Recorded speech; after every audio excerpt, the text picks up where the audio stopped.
All right. Good morning, everyone. It's such a delight to be back here with all of you today at the 7th annual Beyond the Cradle. I'm Aurelia. I'm the founder and director of the MIT Space Exploration Initiative, and I just want to tell you briefly what a special time it is for us to bring all of you together for Beyond the Cradle. The mission behind today's event is we bring 40 to 60, so in the dozens, of leading space visionaries here to MIT from the creative disciplines, from science, from engineering, art, and design to co-design the future of life in space together. And we're really excited to kick off the day. Beyond the Cradle, the organization that runs this event and really does so much more throughout the year is the MIT Space Exploration Initiative. And you're also going to get a chance today to hear from some fantastic students about all of the zero-gravity flight missions, International Space Station missions, and even our upcoming mission to the surface of the moon this year. We're really excited to be sending 2 payloads with Lunar Outpost. Do we have a Forrest Mayan in the audience? Woohoo! You can check out Forrest's amazing rover that is going to be carrying and ferrying the MIT payloads to the surface of the moon. So more on that later today. Just wanted to call out a couple quick housekeeping things for all of you. We do have an online-only program this year, so if you're wondering where is your program, where is your schedule of the talks throughout the day, it's on your phones. The easy way to get to it, if you haven't found this yet, is just beyond.media.mit.edu, and we can also, any of us here on the event team can help you find the program online as well. In addition to today's in-person gathering, the special those of you who are here with us physically today, we're also live streaming throughout the entire day, both the content in this room and in 633, the lecture hall. So if you have anyone that couldn't join you but would like to tune in, you can also direct them to that same page and they'll be able to watch the live stream. In addition to all of the fantastic content that we'll have on the stage today, we also have a really rich gallery and exhibition space. So I just wanted to call out some highlights from our mission to Svalbard, the analog extreme environments mission that we led last fall. You can check out the little sitting area just outside and to my left, so when you guys go out to your left. We also have a fantastic film screening, Obi Mabu, and 2 artists who you're going to hear from today on the Space and the Arts panel. So check that out in the coat room on your way towards the restrooms at the back end of the 6th floor space. And with that, I also just wanted to take a moment and thank some of the folks who made it possible to bring us all together here today. This is the first time since the pandemic that we have run a full-scale Beyond the Cradle. So some of you had a chance to come last year. We kind of eased ourselves back into it with a half-day event. This year is the maximalist vision of Beyond the Cradle. So we have both tracks, tons of you here in person. And I wanted to really thank the Margraf family, Deloitte, who's one of our key corporate sponsors, Massport and Cruiseport, who have enabled us to build a life-sized scale space habitat. You'll see some photos of that later in the day. Trish, Dorit DeNovio, do we have a Dorit in the audience? There she is. Thank you very much to Trish for supporting so much of the research that happens here at MIT. And then also Castrol. Castrol, we are using their lubricant within the wheels of a tiny little swarm robot that is going to the moon later this year. And so we're really excited to be able to announce our collaboration with them here today. And with that, I'm going to welcome our director of the Media Lab, Dr. David Newman, to the stage to tell you a little bit more about the Media Lab and the really special place that you're in. Excellent. Thanks. Thank you. Thanks, Ariel. And hi, everyone. Welcome to the Media Lab. We're so glad that you joined us. I want to give another thank you to Ariel, please. She has led and shepherded the space exploration. It's just amazing what we've been able to accomplish. So we do have a great day for all of you. A lot of discussion, presentations, new results, but mostly a time to gather, be together. That's how we really appreciate that. Get your input to kind of chart the future for the next decade of just really what we can all do together. We do believe we'll become interplanetary.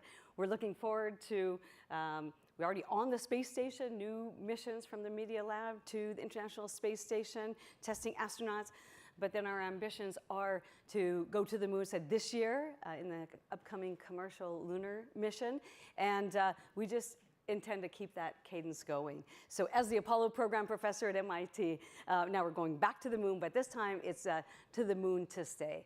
And at the Media Lab, really our vision is to invent a better future, a just future. And it really is by, with, and for all. And so that means, you know, all of you, all of our friends and guests who come here and inspire us so that we can really do this in collaboration.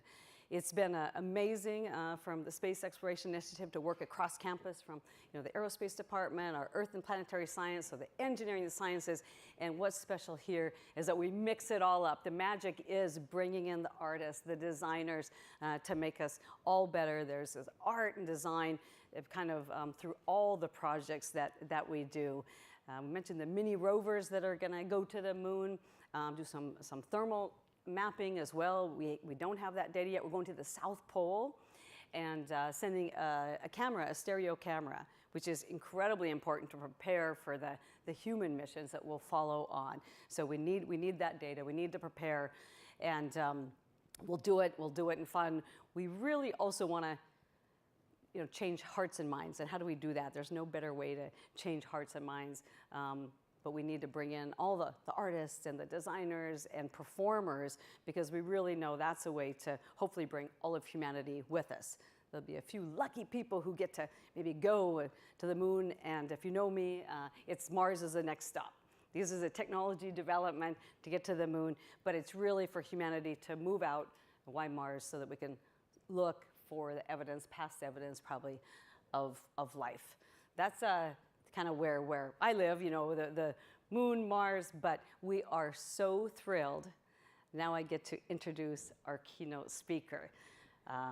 Dr. John Mather is from NASA, our NASA Goddard Space Flight Center, and I had the privilege and honor to get to know John and much more about the science of our Webb Space Telescope when I served as NASA Deputy Administrator. So get ready.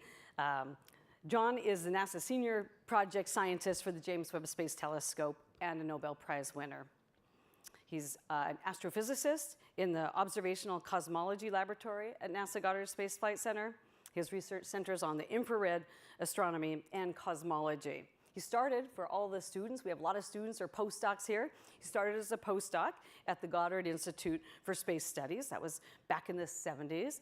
And then he led proposals and efforts on Cosmic Background Explorer, came to the NASA Goddard Space Flight Center as a study scientist and project scientist, and became the principal investigator on FAR's infrared absolute spectrophotometer. That's why I needed the paper. That was on the COBE mission. More about that in a minute. But looking out to the solar system and way, way beyond, showing that the cosmic microwave background radiation has a black body spectrum within 50 parts per million. Then, as senior project scientist for the James Webb, he leads the entire science team, and that's the entire science team. That's hundreds, thousands of people, not just NASA, but around the world, the scientists, having the goal to say, what are the beginnings of the universe? What about dark matter, dark energy? What about 13.8 billion years ago? Where do we come from? It's an ominous job. He serves as the lead spokesperson in science for all of us. And he has served on many, many advisory panels, including the National Academies for NASA, for our National Science Foundation, and two I'll point out at ALMA in Chile, the Atacama Large Millimeter Array, and CARA, the Center for Astrophysics Research in the Antarctic. His awards are numerous, and his Nobel Prize in Physics from 2006 was for his precise measurements of the cosmic microwave radiation using the COBE satellite. And that's just the past, but he's just getting started, and now we get to hear about James Webb Space Telescope and the future of science in the universe. John, please.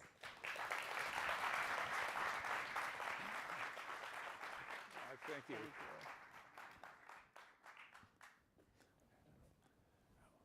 Well, my goodness, I'm always surprised when I hear the introduction. Is that really me?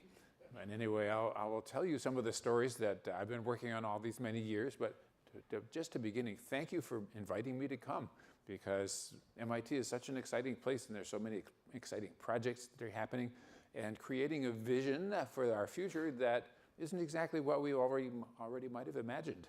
So right on the I want to tell you now what's on the picture. That's the great James Webb Space Telescope. What you see is a gigantic golden hexagon 6.5 meters across. We can use metric units today, right? The telescope mirror is 6.5 meters across. It's made of 18 smaller beryllium hexagons, all coated with gold.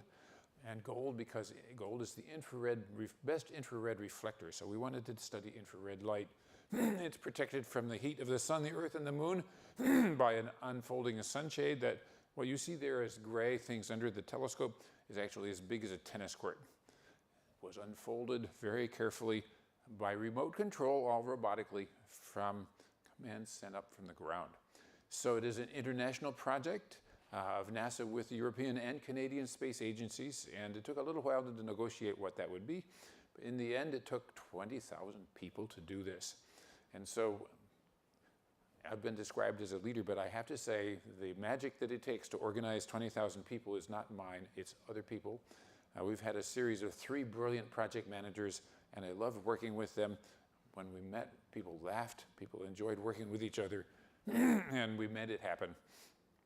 So there it is. I'll show you a little bit more, but before I get into that, I want to talk about my history. Why are we doing all of this? So where did we come from? This is a question kids have. I had. When I was little, here's the Bible, read this. We heard the stories about the miracles. I thought, even when you're 6 years old, you might think that's a little implausible. But anyway, that was our story then. And so what is our cosmic history? Now we have a lot more we can tell you about that. When I was a kid, it was hoped that we might not be alone, but we had no evidence whatever. We thought planets would be very, very rare. Astronomers were sure that planets required some exotic coincidence to occur. So we had science fiction stories, but we had no evidence. So now, a long time ago, people thought, well, life itself must require a divine intervention because getting all those molecules to form from the cosmic soup, well, that was hard. So it must have taken a miracle. Well, I think the opposite, and this is an open question, is the formation of life a thermodynamic imperative, which is to say, will it always occur given the chance? So, and last, how far can we go? Well, we already mentioned that we're going to go to Mars, and there's no reason we can't that I know of. But it's pretty hard to go farther in physical life, but you can go with pictures and imagination as far as you like, which is what astronomers do. I say we travel at the speed of light. So what are we doing with Beyond the Cradle? Well, I'm hoping that we're going to do this, that we will have a strong antidote to the pessimism and inaction that so many people around us are feeling. Now, if you came to this, you are probably already in the right side of this, but you know, there's a lot of our world that worries a lot, and that's what they spend their time on. So we are kind of addicted to bad news, and if you read the news, you think nothing's ever good happens. So, of course, the truth of it is, if it weren't news, we wouldn't print it. So news means it's different, it's unusual. So all those crimes and fires and terrible disasters you read about, they're unusual. They're not the daily life. So they don't write that 8 million people got to work safely on the metro today. They tell us all the bad things because somehow we're programmed to like that. So anyway, just my perspective is good and bad things can both grow exponentially, and we're in the business of making what we think is good to grow exponentially. So how do we make this? Well, I don't know, but that's what we're here to think about. So what's my attitude, my secret sauce? Well, I have a sort of perspective by now that is drawn from particle physics. In quantum mechanics, there's a story about things that are forbidden by some law of nature. Some thing just can't happen. Okay, but then the opposite perspective is if it isn't forbidden, then it happens. Somehow, maybe slowly, but it happens. So that's my sort of perspective. So if there's no law of nature against it, maybe we can make it happen. How about that? So imagine it, see if you can build it. So if you want to discover something, my faith has always been build some equipment.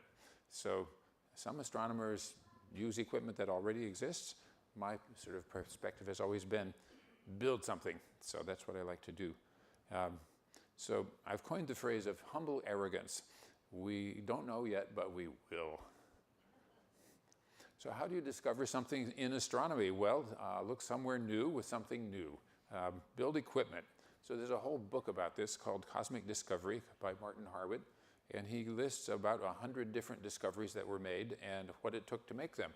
And a good fraction of them in astronomy were made by new equipment built for some other purpose. Military reasons, communication reasons. The cosmic microwave background radiation itself was discovered with equipment that was built to communicate with a Telstar reflecting balloon in the sky. So people were really good engineers as well as astronomers, and they said, we found something that's not supposed to be there. So von Karman said, scientists study the world as it is, engineers create the world that never has been. I say, build a tool that was never built before to discover what was never known before. So that's what I like to do. So, but what do you build? Well, you have to have the imagination to say, if I could measure something, then I wouldn't be, So, at least at NASA, we write proposals all the time, and I bet most of you do too. So, just to put some perspective about where is our space economy and the space business as part of the world economy, we think our projects are expensive. Well, yeah, depends on your perspective though. Webb telescope cost about $10 billion, which is a lot of money. If you're a kid, if you're the entire planet Earth, our GDP is 100 trillion. And just the electronics budget is about 4% of that. Our space budget is about 0.5% of the world budget. So pretty small, honestly. But people think it's a very big deal. And okay, everybody watches the SpaceX launches and all the other rocket launches. There's still a tiny fraction of that. It's only 3% of the world space budget goes into the launches. And the NASA budget, $27 billion. Well, you could buy 3 Webb telescopes a year if that was all you were doing. So our subject is actually a tiny fraction of the world's economy, which means there's space to grow. So everybody's heard about Moore's Law and how rapidly things can improve for electronics. It's pretty slow now because we've sort of run to the end of the current technology, but something will happen. I don't know what it's going to be, but there's an immense motivation. There's another law people haven't really heard about called Wright's Law that says if you just make a lot of stuff, you'll gradually learn how to make it cheaper, which applies to many things. So now rockets are cheaper, CubeSats are cheaper, cars are cheaper, electric cars are cheaper. Okay, so there's space to grow. So why will people fund what we like to do? Well, I took a media training course once at NASA, and the instructor said, everybody's listening to this radio station WII-FM. What's in it for me? So when we're talking to the rest of the world about why we want to do our thing, we have to think about what did they want as much as how cool is our idea. So what do they want it for? Well, there's lots of flavors of why they're motivated. The big money is in governments and big business, but where do they get their money from? They get them from the people. The people choose things that they like. So anyway, that's a pretty tricky thing to think about, but as you think about selling or offering your ideas to the world, who is it that we're actually offering it to? So another thing people worry about is, well, how are you going to make big projects work? Is that we have always a sort of bad reputation for not getting the cost right. So there's a whole book that just came out this year by Bent Fleifberg and Dan Gardner, and there's the title. And they tell the stories about why things don't come out exactly the way you think they will, and it's been going on like that for centuries. So it's not like we're the only ones that have trouble figuring out the cost. So I tell you that just to be optimistic about the fact that if you really want to learn from experience, then you can do these things. It's been studied. You can read the book. So there are a lot of things that grow exponentially in our world, and I guess everybody here knows about them, so I don't really need to say much about them. But some of them are still at the beginning of their exponential growth, and at the very end there I've got artificial intelligence, which we'll come back to later. So anyway, people like to hear the story of me. How did I get here? So I did not actually come to MIT for school. So how's that happened? Well, anyway, I'll show you where I started. I had a lot of help along the way. I said yes to opportunity. I worked on really hard problems, and I thought basically all of the problems I'd ever worked on that were fun were too hard for me. My science fair projects didn't work. My laboratory project in college didn't work. My thesis project didn't work. But then we got to where engineers and managers could make something work, and then that did work after that. So I'm a very optimistic kind of character for no particular reason. I just feel that way. But I think it's worth working on things that are impossibly difficult, and if you make some progress, you can say that's a success. And how do we make this happen? Well, there's the question of where do we get our help? The entire world helps us do these things. When I say, what do I want, strawberries for breakfast? Yeah, but they came from somewhere by a network of transportation, genetic engineering, refrigeration, all kinds of technologies that were invented so we could do this, so I can have strawberries for breakfast. And if I also want a machine tool that can make the best polished beryllium mirror ever invented, that also depends on an entire worldwide network of supplies that we can't even begin to imagine. Anyway, how did I really get here? I started here. This is the farm where I grew up in far northwestern New Jersey, a mile from the Appalachian Trail. And why am I there? Because my dad was studying dairy cows, studying the genetics. So when I was 6, he told me at bedtime one night, living things are made out of cells, and they have chromosomes in them that determine your fate, but you don't know how it works. Well, we still know there are chromosomes, and we still don't know how they determine your fate, but they do. Anyway, so I got started. Maybe I had some inherent desire to be a scientist, who knows? My dad was a scientist, my mother's dad was a scientist, so it could be. On the other hand, who knows? So then a little bit of history. Back in 1946, here's Lyman Spitzer, a famous astronomer for many, many years. In 1946, he wrote a little report that said, okay, we should build space telescopes. Not only for looking down, because he was writing for the Rand Corporation, but also for looking up. And he said, if we do it well, maybe we can even polish the shape of an asteroid into a parabolic mirror and be big enough to see planets around other stars. Pretty visionary guy. We named a telescope after him eventually. Another guy that actually contributed interesting ways to our study of cosmology. This is Sir Fred Hoyle, a British astronomer who gave the name to the Big Bang Theory and confused the heck out of everybody ever since. Because the name is a bad name. Anyway, I turned up in 1946. And I didn't know what I was going to do. Actually, in 1946, I only have evidence from other people that I was born. In 1948, Robert Herman on the left and Ralph Alpher on the right were working on the expanding universe story. They predicted that the universe should be filled with cosmic microwave background radiation.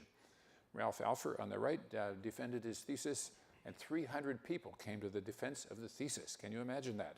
Cosmology, 300 people came.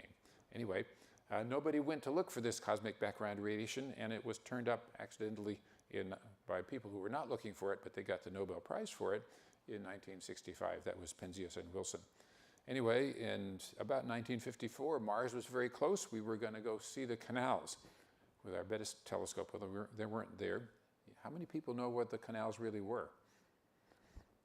They were the arteries and veins in the back of the observer's eyes. And just as it happened, because the spin period of Mars is about the same as one Earth day, they come out, the pattern repeats every day, so you think it's real. They were fooled. Anyway, then in 57, the Sputnik went up, and this country was completely petrified in curious ways, because suddenly the instruction that we had as children to, in case of nuclear attack, hide under the desk, it became real because the nuclear attack could come from space. So, okay, well, it wasn't actually a surprise. The New York Times had told us at least 25 times that they were going to launch a satellite, but suddenly the people noticed. So, in 1958, there is our founding document from Congress. There shall be NASA. And we're the only federal agency where it says in the charter, you should tell people what you're due and give out the public information. So then in 62, there's Jack Kennedy talking about why we're going to the moon. Why choose this as our goal? And they may well ask, why climb the highest mountain?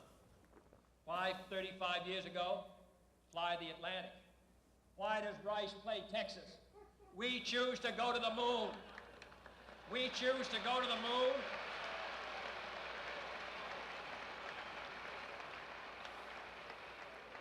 We choose to go to the moon in this decade and do the other things, not because they are easy, but because they are hard. Because that goal will serve to organize and measure the best of our energies and skills. Because that challenge is one that we're willing to accept, one we are unwilling to postpone, and one we intend to win, and the others too. So that was pretty important. And what I especially take for that was two things. One is he said we would go, and number two, we're going to do everything else too, all the other things that we need to do for the public, with the public. So there were great ambitions, and we're not done with them, but it was not wrong to promise that we'd do them, and to learn from from the Apollo program how to organize, how to do great missions. So then here is James Webb, the man. He's the one who went to Jack Kennedy with a plan, and there's a wonderful story about the Apollo program that people haven't always heard. In his taxi cab ride on the way to see the president, he did not have Excel spreadsheets. He had a budget that people had prepared, and he said, I don't think that's enough. He doubled the proposed budget in the taxi cab on the way to see the president, and so he did his risk analysis, you know. Is the budget I've got enough? Well, what if it's not? It would be a disaster. So he said, I better get more. It's better not to start than to start without enough. So he was right, and it was enough, but it was still a pretty big challenge. Jack Kennedy didn't like it. He thought he was bankrupting the nation to do it. But Webb actually went to the president and said, by the way, we also need to preserve science, and he got the president to approve sending probes to Mars and out of the solar system. So thank you, Mr. Webb, for that. So what else happens? Well, let's see, next picture. There I am in New York City. I lived in New York in '74 after finishing my graduate school career at Berkeley, trying to measure the cosmic microwave background radiation. My thesis project was a balloon payload to go up to high altitude and make a spectrum. And it went up and it did not function. So I got to write a thesis about a non-functioning payload, although it worked fine the second try after I left. My buddies after Berkeley. Anyway, so I was in New York, and I'm going to do something else because cosmic background radiation is much too hard for a young person. So I did something else, and anyway, NASA has a laboratory there in New York, and so then NASA said, we want proposals for new satellite missions. I said, boss, my thesis project failed, but we should try it in outer space. So I thought, well, that probably isn't going to work, but it's a good idea. He said, yes, it is a good idea. We'll call our friends. We'll send in a proposal. We did that, and that became the Cosmic Background Explorer satellite, which went up, and it did work fine. In 1989, it was launched, 15 years after the napkin sketch. And it measured the spectrum that I had failed to measure in my thesis project. And it also found hot and cold spots in the map of the background radiation. So we measured the state of the early universe with that apparatus. And it had its own wonderful challenges. We started in days when you designed satellites with pencils and big pieces of paper. And now, when we got to Stockholm, I showed my spectrum many times. I got my diploma from the King of Sweden. We got a nice check and actually spent the money on summer interns and dancers after that. Dancers because my wife was a ballet teacher. Anyway, so coming along to the Webb telescope, what did we build and why did we build it? There it is, again, another picture of it. It has a great golden hexagon to capture the starlight, the galaxy light. It is protected by the sunshade. This time the sunshade is blue in the picture. Anyway, Goddard Space Flight Center led the mission project. And Northrop Grumman Space Systems near Los Angeles Airport is the big contractor that we worked with, which led a team of many other contractors, especially Ball Aerospace and what used to be Kodak in Rochester, to build all of this. The mission is operated from Baltimore at the Space Telescope Science Institute, just like the Hubble. So there it is. We launched it on Christmas morning, 2021, and the launch was perfect. And there it is It looks dark, but it actually was bright morning. It's just the rocket engines are so bright. So it was a perfect launch right straight to the desired orbit, which is called the Lagrange point L2 orbit. And it's 1 million miles, 1.5 million kilometers from here. The observatory is overhead at midnight. So there it is up there. I'm not going to show you. I'm not going to show you our scary movie, but we had to unfold that whole thing out of a cylinder. It was folded up to fit inside the top of the rocket. And it took a couple of weeks to get it all unfolded, and it took us 6 months to get it all checked out and focused. And when we did get it all checked out and focused, this is our first scientific data release. President Biden released this picture July 11th last year. And let me tell you what's in here. In the big thing with the 6 spikes sticking out is a star, just an ordinary star. Now, I don't think it's special in any way. It just happens to be the brightest one in the picture. There are about 24 others in the picture, and the rest of the little things in there are galaxies.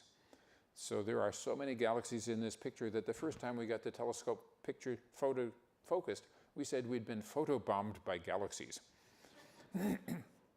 So we chose this spot. It's a particular galaxy cluster called SMA CS 0723. And the special thing about it is there's a really massive galaxy that you see right in the middle of that big fuzzy blob, which has it and its buddies out there have so much gravity that they can refocus the light from more distant objects. You know, Einstein told us that gravity can bend light. And that was one of the first proofs that we had that he was right, because we saw it happen when light went past the sun. Okay, so it bends light. It bends it a lot. In this picture, you can see a lot of funny looking objects that are not little spiral galaxies. They look like arcs or distorted objects, and most of them are reddish or pink. And so those are much more distant galaxies than the ones in the foreground, and they have been magnified and distorted by the gravitational field of those big bright galaxies in the foreground. So we now are using nature's extra lenses in our telescope to get magnification. There are places where the magnification is almost unlimited. In fact, I don't have a picture of it for you, but there are a few places where you can see the light out of an individual star from billions and billions of light years away, because it's been magnified by 10,000 times. So I thought, well, we knew that could happen, but I thought it never would happen, but it does happen quite often. Anyway, so we are now learning about the structure of the most distant galaxies using nature's lenses in this way. And there are many hundreds of places in the sky where we can do this. How do you know they're there? You take pictures with Hubble telescope and other observatories. So we now have this giant catalog. It's one of the major observing programs that we now have. So those are the main things that you see in that picture. We are doing chemical analysis on the most distant galaxies. What do you want to do that for? You want to know, what are they made of? Are they hydrogen and helium, which is the primordial material, or are they enriched by the debris of exploded stars?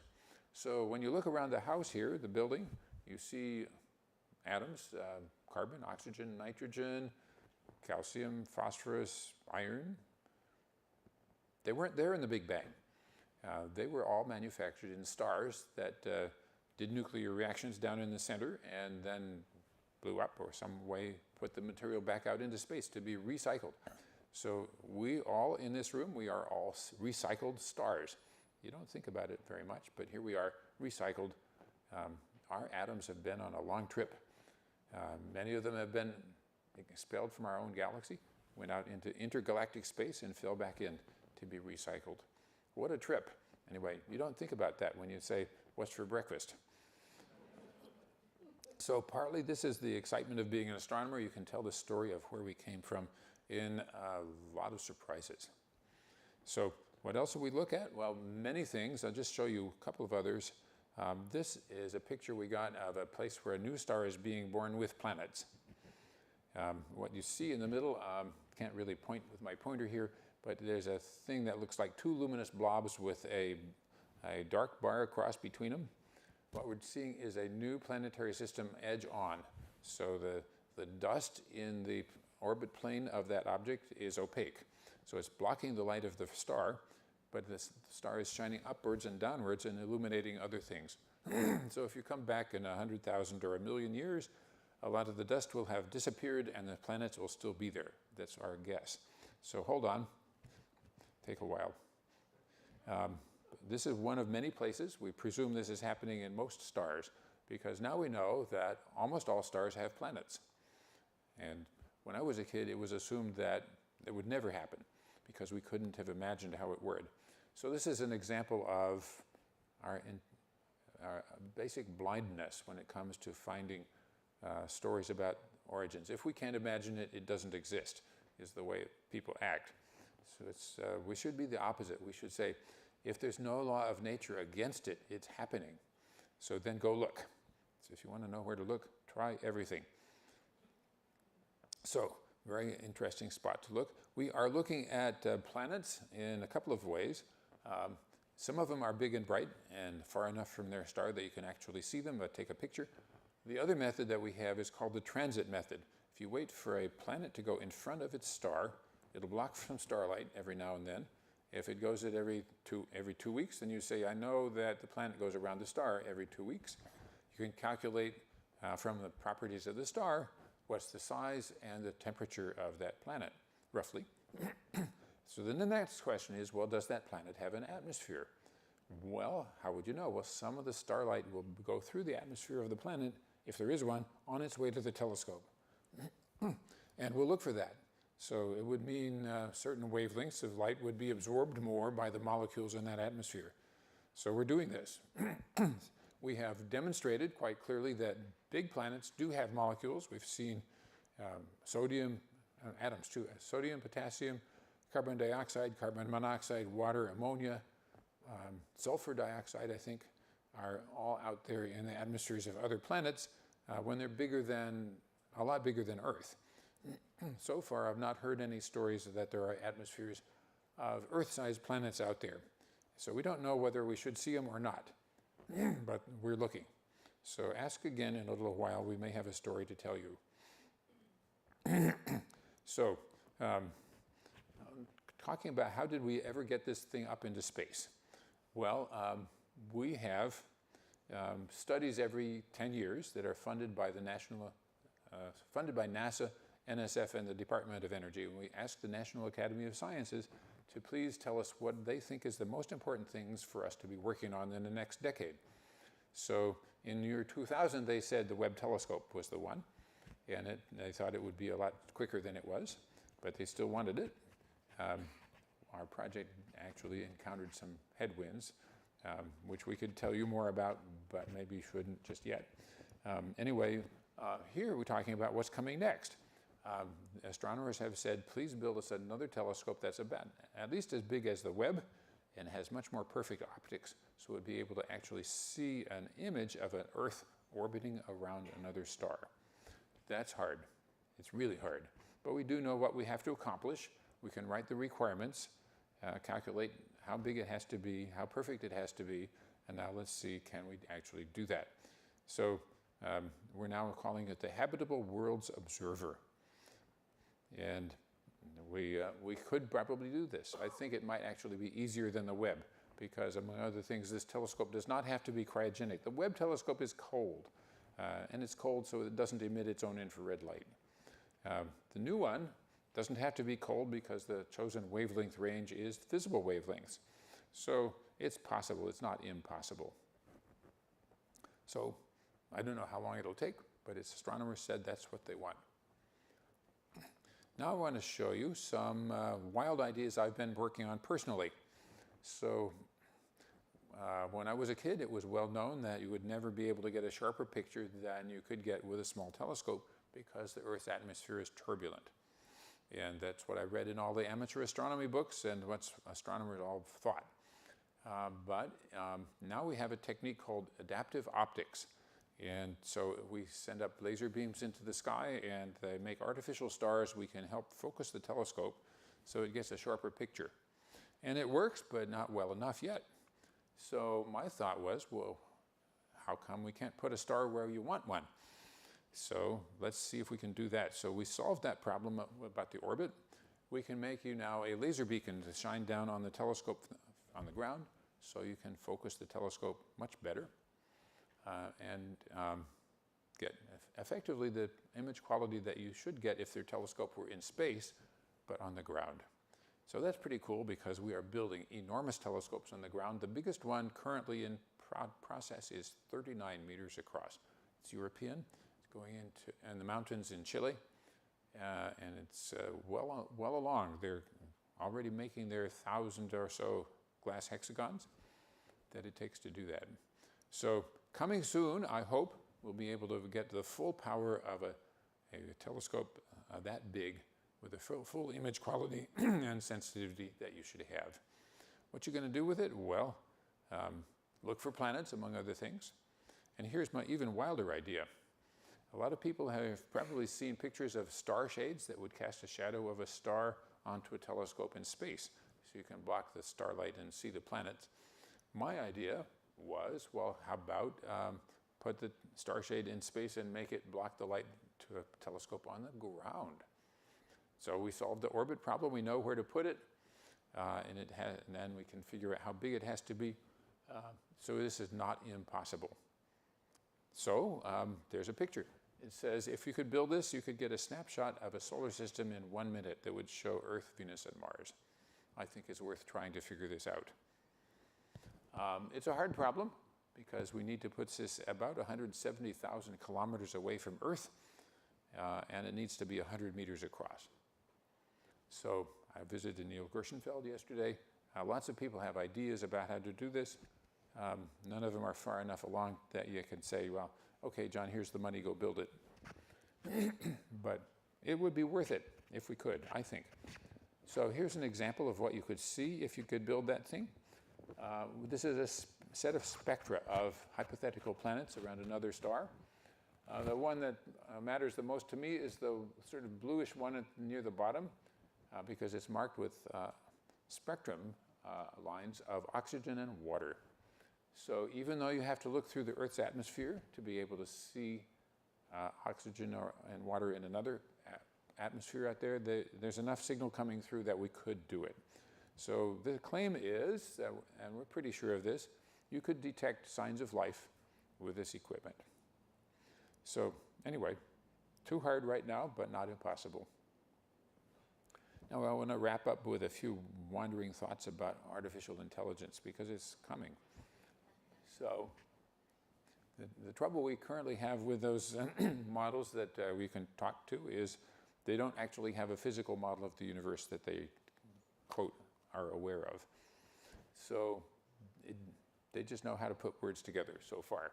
And we're beginning to get words and images, but there's no, as far as I know, there's no, no framework to encode a three-dimensional model of the whole universe in one of those computer programs. So here's my guess, that your mind, my mind, is actually running a predictor-corrector algorithm, which is one of the best data compression systems there is, with a model of the universe, the physical universe and the abstract things that we talk about. So it's good enough that if I close my eyes, I can still see you a little bit. So I think that's what we are going to have after a while. Somebody will make this algorithm run well enough, and you will not be able to really tell what it is by looking at it and talking to it. So that means it might happen. I don't know how it's going to happen. And if we build it, we might not even know how it works. But I think it might happen. So what would it be like? Well, it's a very powerful tool, a very powerful partner. It's already, what we've got is already in daily use by many people. If you could fly one, then it doesn't have to breathe. And you could get to Mars with it, and there's a classic cartoon that says, the robot says, "Hey people, I hate to tell you this, but I have no words to tell you what I'm seeing." Anyway, it's going to be very interesting. You can't not tell if it's as complicated as I say it would be, it's just like a person. You can't tell whether to believe it or not. So that's going to be tricky and interesting. So how far can you go? Pretty darn far. We've already sent robots everywhere in the solar system and out of the solar system. We can't go very far by comparison because we don't like vacuum and we don't like cosmic rays. If you're going to go very far, if you want to get farther than Mars, you're going to need fusion power, and that's pretty hard. So we have about a billion years here on Earth before the sun is too bright for us and you can't live here anymore. So we got a billion years to get this figured out. But even the robots are going to need to be very patient.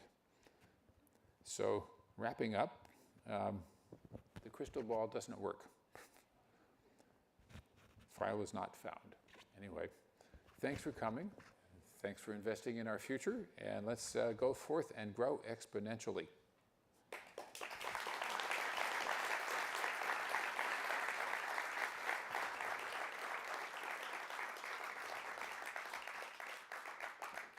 Thank Are we you. going to do a few questions? So. Yeah, absolutely, while we Okay. have you. So thank you, everyone. John, that was amazing.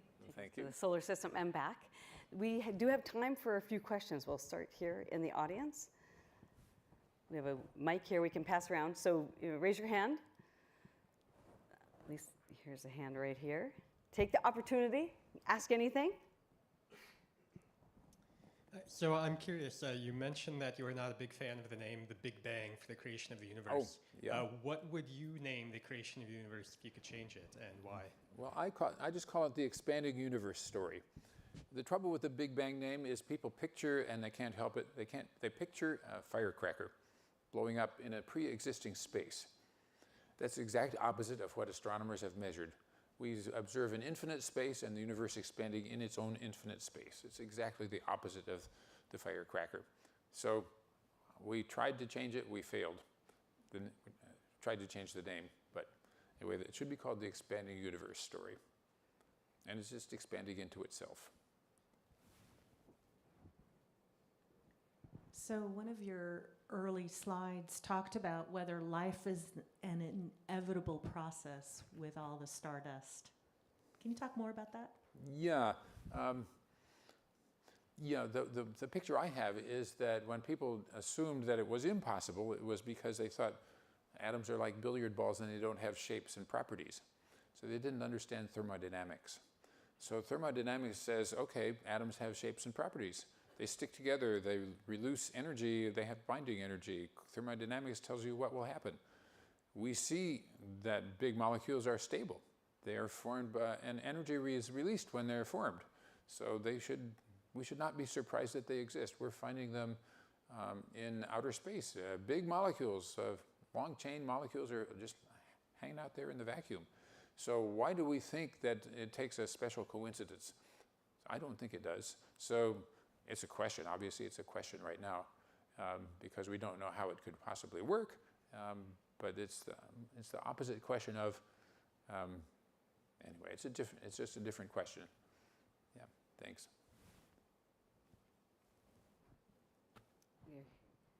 Okay, there's a couple of hands up front here. If we can, yeah, I see them. Come up front. Yeah. Keep your hands up so that they can pass the mic to go around the side here. Great, thanks. First, thanks so much for coming and speaking with us. I have a two-part question. One, there's a lot of concern about congestion within LEO and for Earth observation. Could you explain a little bit about that? And the second one, as a follow-up to, is can you explain the need for terrestrial astronomy versus extraterrestrial astronomy? Yeah, two. So number one, yeah, we're making a lot of stuff up there, and it does run into pieces run into each other and they shatter and make debris, which is quite hazardous. So even if it's a tiny, tiny particle traveling at 7 kilometers a second, that's a lot of energy. So if they can hurt each other. Will they come down by themselves? If they're low enough, yes, they'll have atmospheric drag. If they're higher up, as we got a lot of population at, say, 900 kilometers up, they're not coming down anytime soon. So unless we go fetch them and do something to them, they're going to eventually turn into debris, and it'll be pretty dangerous. So I don't know how we're going to do that. A lot of people know we need to do that. So there is a treaty that says you can't put stuff up and not manage the process of getting rid of it. But there is so much stuff going up, I don't know how it's going to go. Your second question about terrestrial astronomy versus space astronomy, well, if you can do it from the ground, it's always going to be cheaper, faster, and better than you can do it in space. But there are some things you just can't do from the ground. The air is opaque, at most wavelengths. So if you want to know what's going on, X-rays, gamma rays, most infrared wavelengths, some radio wavelengths, you just can't do it from the ground. You've got to go to space. So there's stuff you can't learn without space missions. And that's one of the reasons, of course, why we've had such an explosive growth of astronomy. We put the right telescopes into space. Thanks. I'm going to take the last question, John. When do you think we'll find the evidence of life? Oh, where do we find the evidence of life? I think our best shot is actually Mars, because I think Mars was alive because of this hypothesis that it's a thermodynamic imperative, and it might still be alive, just hiding under the surface. So if we can find a rock that has something living in it, that would be very convincing. If we find an exoplanet out there with oxygen in the atmosphere, we'll have a long argument. It's a much harder thing to prove that it's alive. So I'm hoping that we can really do whatever drilling it takes and excavation and sample return from Mars. Thank you. Nobel laureate, Dr. John Mather, everyone.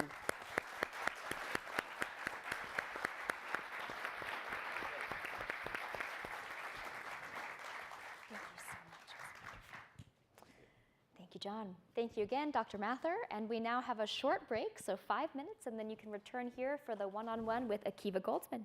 Thank you.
All right, everyone, welcome back. For those of you still filtering in, please join us. Feel free to come all the way to the front. After Dr. Mather's absolutely fantastic keynote, we're now going from science to science fiction. And this is a real tradition here at Beyond the Cradle that we explore the realm of the possible in addition to the amazing science and engineering that makes so much of space exploration possible. So today, I have the honor of having a fireside chat with Akiva Goldsman. Raised in Brooklyn Heights, New York, Akiva received his bachelor's degree from Wesleyan University and attended the graduate fiction writing program at NYU. His feature writing credits include many amazing big-name feature films that you will recognize, in addition and including Cinderella Man, I Am Legend, Da Vinci Code, Angels and Demons, I, Robot, and many more. He wrote A Beautiful Mind, a favorite among many of the audience here, as I know, for which he won an Oscar, a Golden Globe, and a WGA award. Upcoming features include Brilliance, Major Matt Mason, and the sequels to I Am Legend and Constantine. Akiva has worked in television as a producer, writer, and director for the TV show Fringe, for which he garnered a Saturn Award and a Hugo Award nomination, as well as Underground, which was nominated for multiple NAACP Image Awards. And what we're particularly excited to talk with him about today is his current television work, including the live action series Titans, Star Trek Picard, and Star Trek Strange New Worlds. Thank you so much, Akiva, for joining us.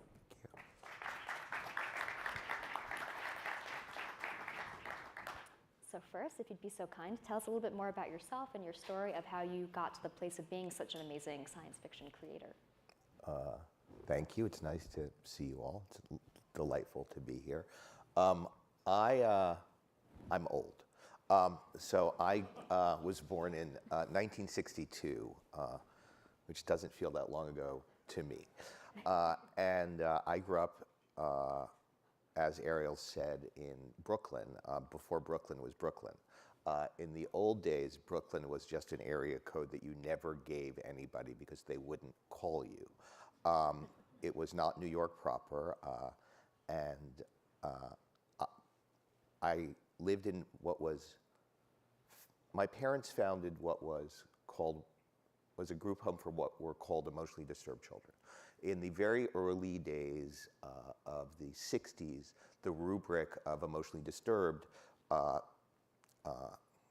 encompassed both childhood schizophrenia, which is no longer a diagnosis that exists, childhood autism, although what was then called childhood autism has very little in common with what we call childhood autism today, and some kinds of mental retardation. And one of the first group homes for emotionally disturbed children was in my house in Brooklyn Heights. And my mother, who was a therapist and a Holocaust survivor, and therefore a very interesting person, was often writing later in life about her time in my house, and there was always somebody hanging the baby out the window or banging the baby against the wall. I was the baby. And what is relevant about this is there were standards of normalcy when it came to behavior and ideation and imagination were not necessarily typical. In my house, it was not uncommon for conversations to happen with someone or something other people couldn't see. In my house, it was not uncommon to believe that ritual or superstition or imagined warding or protection wouldn't be as effective as not crossing the street when the light was red. And so I think that I was imagining right along with seeing. I don't think I had the opportunity to necessarily have access to the normal world before I met the what we would call now non-typical world. And as such, I sought refuge in worlds that I made up or worlds that other people made up. Science fiction was much harder to come by in those days. you guys can see anything you want to. We had to read the TV guide cover to cover to see whether a movie we had heard of was playing at 4:30 in the morning and could we stay up. But there were books. And my first Star Trek convention was in 1976. My mother decided it would be okay for me and Kit Gunning and Lee Grettenstein and Powell Allen Benedict to get a hotel room in the Statler Hilton Hotel. We bought our body weight in pot. Pot was different then. It had seeds and stems, and it popped, and you could just smoke a ton of it. And we camped out there, and Isaac Asimov was there, and David Gerrold was there, and everybody was nuts in the best possible way. And it was the first time that I ever saw Star Trek in its fulsome, most colorful filmed iteration, because we saw it every night at 6 o'clock on Channel 11, WPIX. And here it was writ large, and it was extraordinary. It was a place to find home. And I have found that science fiction is that for a lot of people. If home doesn't quite fit, then sometimes the home you can imagine fits better. And I think that tradition, the tradition of driving one's point of view through one's imagination, and then creating opportunities for storytelling in that space, I think it's a grand old tradition, but I also think it's very important, because I think that fundamentally we're at a time now where we are deeply empathy challenged, that as a culture, we only see difference and we only respond to anything that stimulates cortisol. It seems like we're just moving in the wrong direction. And empathy is the cure for that. Empathy is the ability to reach beyond oneself. And science fiction has this extraordinary opportunity to kind of be a carnival mirror on our own experience. It's a lens that's not literal. It allows you to see more clearly and with some safe distance, so that sometimes in the great tradition of Twilight Zone or O. Henry, who wasn't doing it in science fiction, you can move in using people's expectations and then turn it in order to let them learn something. As my late British wife used to say, you have to sugar the pill. They don't have to know they're learning something, but the job of good science fiction is, I think, to teach. And so as I got older, I chased the idea of writing. I was shit at it. I mean, I just could not have been worse. Never get a degree in creative writing. I mean, that's just like pre-fucking unemployment. But I was stubborn. I wanted to be a writer really, really badly. And my utter inability to sell a short story was somehow, although daunting to me, not enough to stop me. So I spent 10 years just accumulating the most beautiful rejection notes from, I have a hand-typed one from Roger Angel at the New Yorker. I mean, that's a big deal. And short fiction is really hard. Turns out screenplay is not that hard. So after trying for 10 years to sell a short story and failing, not one, I managed to sell a screenplay, and then I chased it.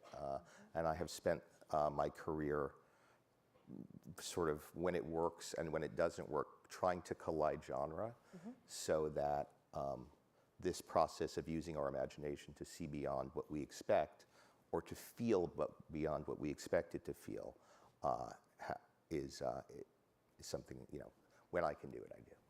Amazing. With this audience in particular, coming from so much of a science and engineering background, but a really deep appreciation for art and design as well, how do you think about entertaining an audience with a balance of hard science fiction and fantasy? Where is that line for you as you work on a series or a show? Well, see, we would never use the word fantasy, Okay. right? For us, fantasy would be, and although it's an entirely arbitrary line, right? But fundamentally, it's the same thing that we do when we think about Star Trek. When we think about Star Trek today, what we try to do is we say we want to welcome those folks who have a long history with the object, like me. But we also want somebody who doesn't like Star Trek to be able to sit next to me and enjoy it. And my understanding will be, or the aficionado's understanding will arguably be, if not deeper, different, and wider. But that the storytelling must be appealing to civilians. And I think that what we're doing with science fiction and what one needs to do with science, and I think that there is this common, the Venn diagram is large, which is, I do think we are in the business of seduction. We're in the business of convincing people that something that seems obscure to them is actually can be very meaningful. And so when it comes to hard science and our science fiction, and it's a terrible truth, but I learned this writing. I used to write those John Grisham movies when I was much younger, and none of you have seen them. But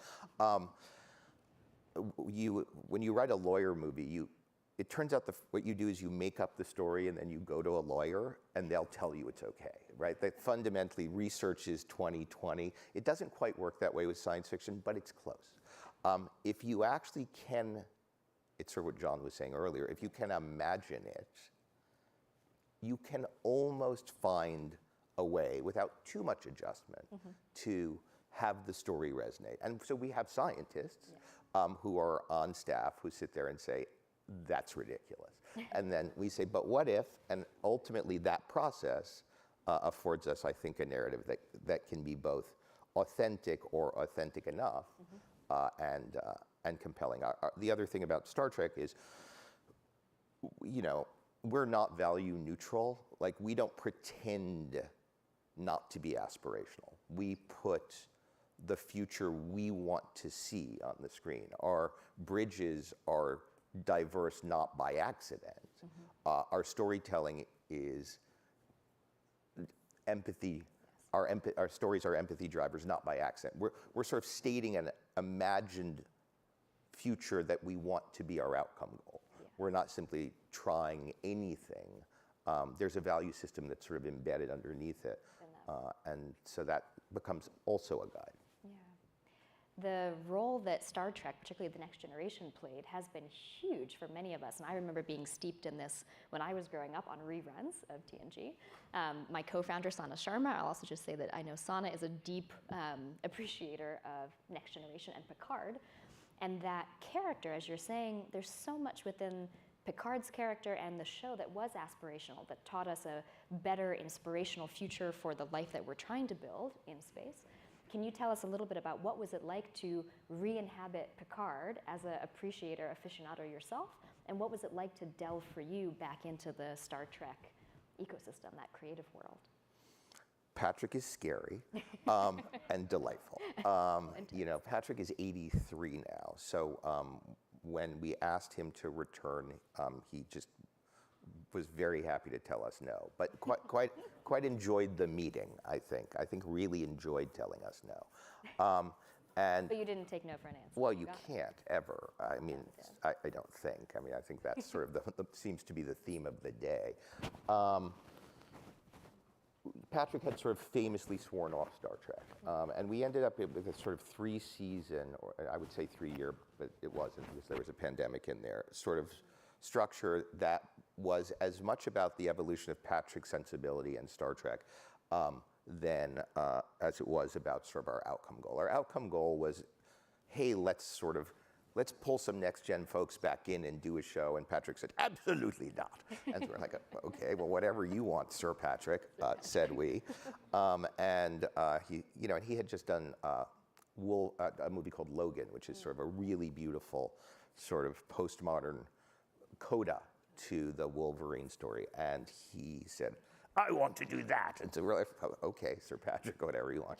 And we just kept going back to him with various sort of spins on the character. And what started to become really interesting for us was the idea that, time elapsed in life and time elapsed in TV were corollary. And that was exciting because, what happens to a character when we haven't seen them for so long? What is the future imagined versus the future?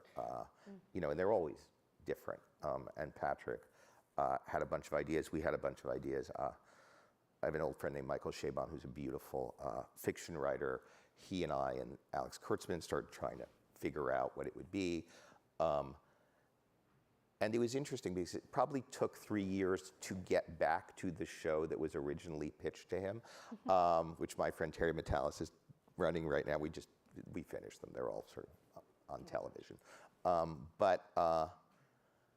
It was a delight because it got to let us write and think about characters who are closer to my age than to yours. And it's interesting because we think about science fiction, I think, as sort of the province of the young adventurer, or the young intellectual. I mean, it's why Foundation has been such an interesting sort of jury rig on Apple, because, how do you create continuity of character when you're dealing with that amount of elapsed time? But, part of what life is where you end up versus where you thought you were going to end up, and how one manages the dissonance between expectation and result. And we have that province is available to us too. We just don't typically write, especially in filmed entertainment, because we think that you guys just are going to go see young people. So we write for young people. But as times have changed, we're starting to write for older actors, and older actors in a science fiction construct do the same thing that older characters do in a more typical construct or in life, which is they register what they had hoped for and how it turned out. And when you do that on a science fiction canvas, again, sometimes it's more palatable, sometimes it's writ larger, but it sort of allows you to, because remember, storytelling is just sort of about compression. It's how do I move you in a short period of time? My whole job is to affect you emotionally. If I don't affect you emotionally, I've failed. It doesn't matter what the moral of the story is if you don't feel something. But I don't have a lot of time.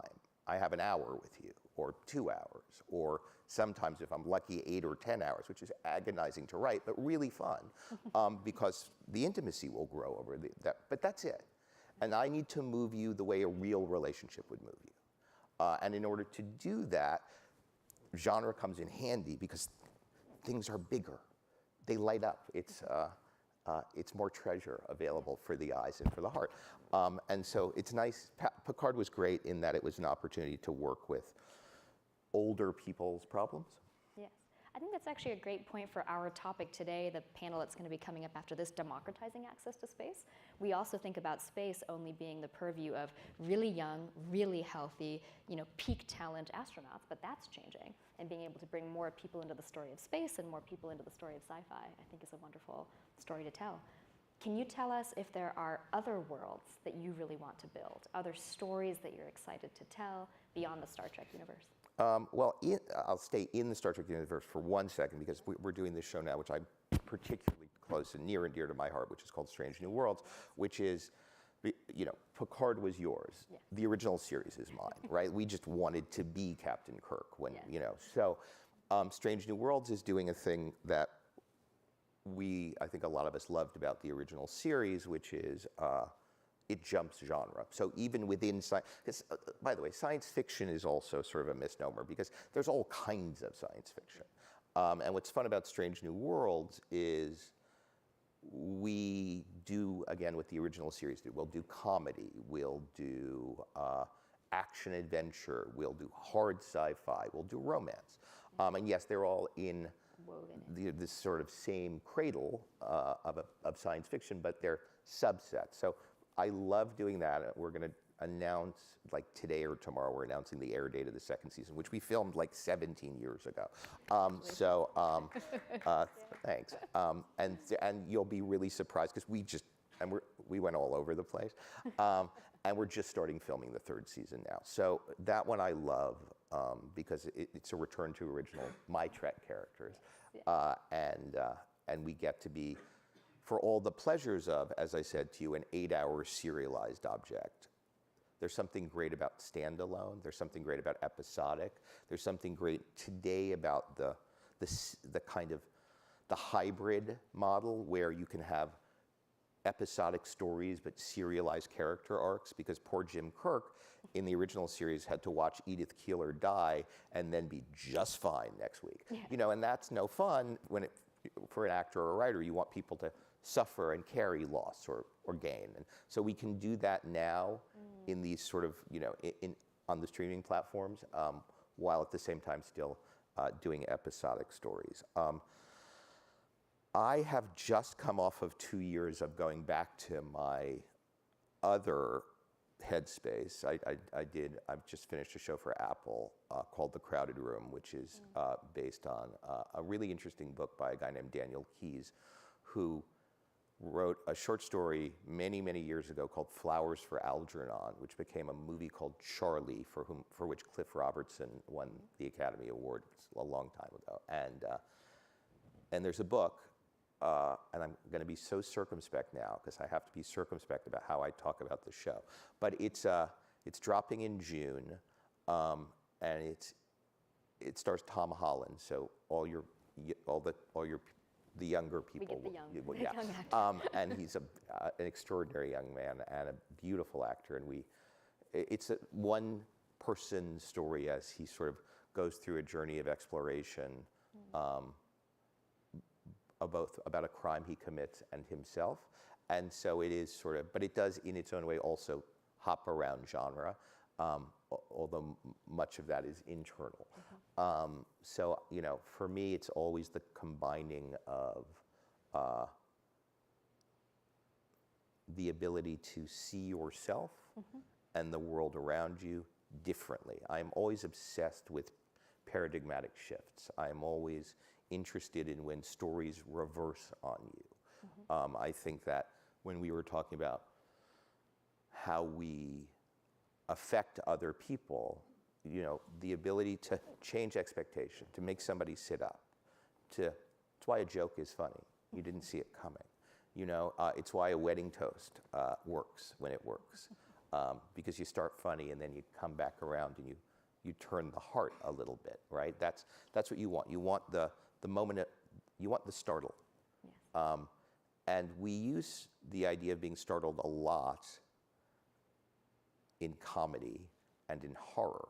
And it's interesting because you would actually think that guffawing or screaming and hiding your face in a blanket would push you out of the experience.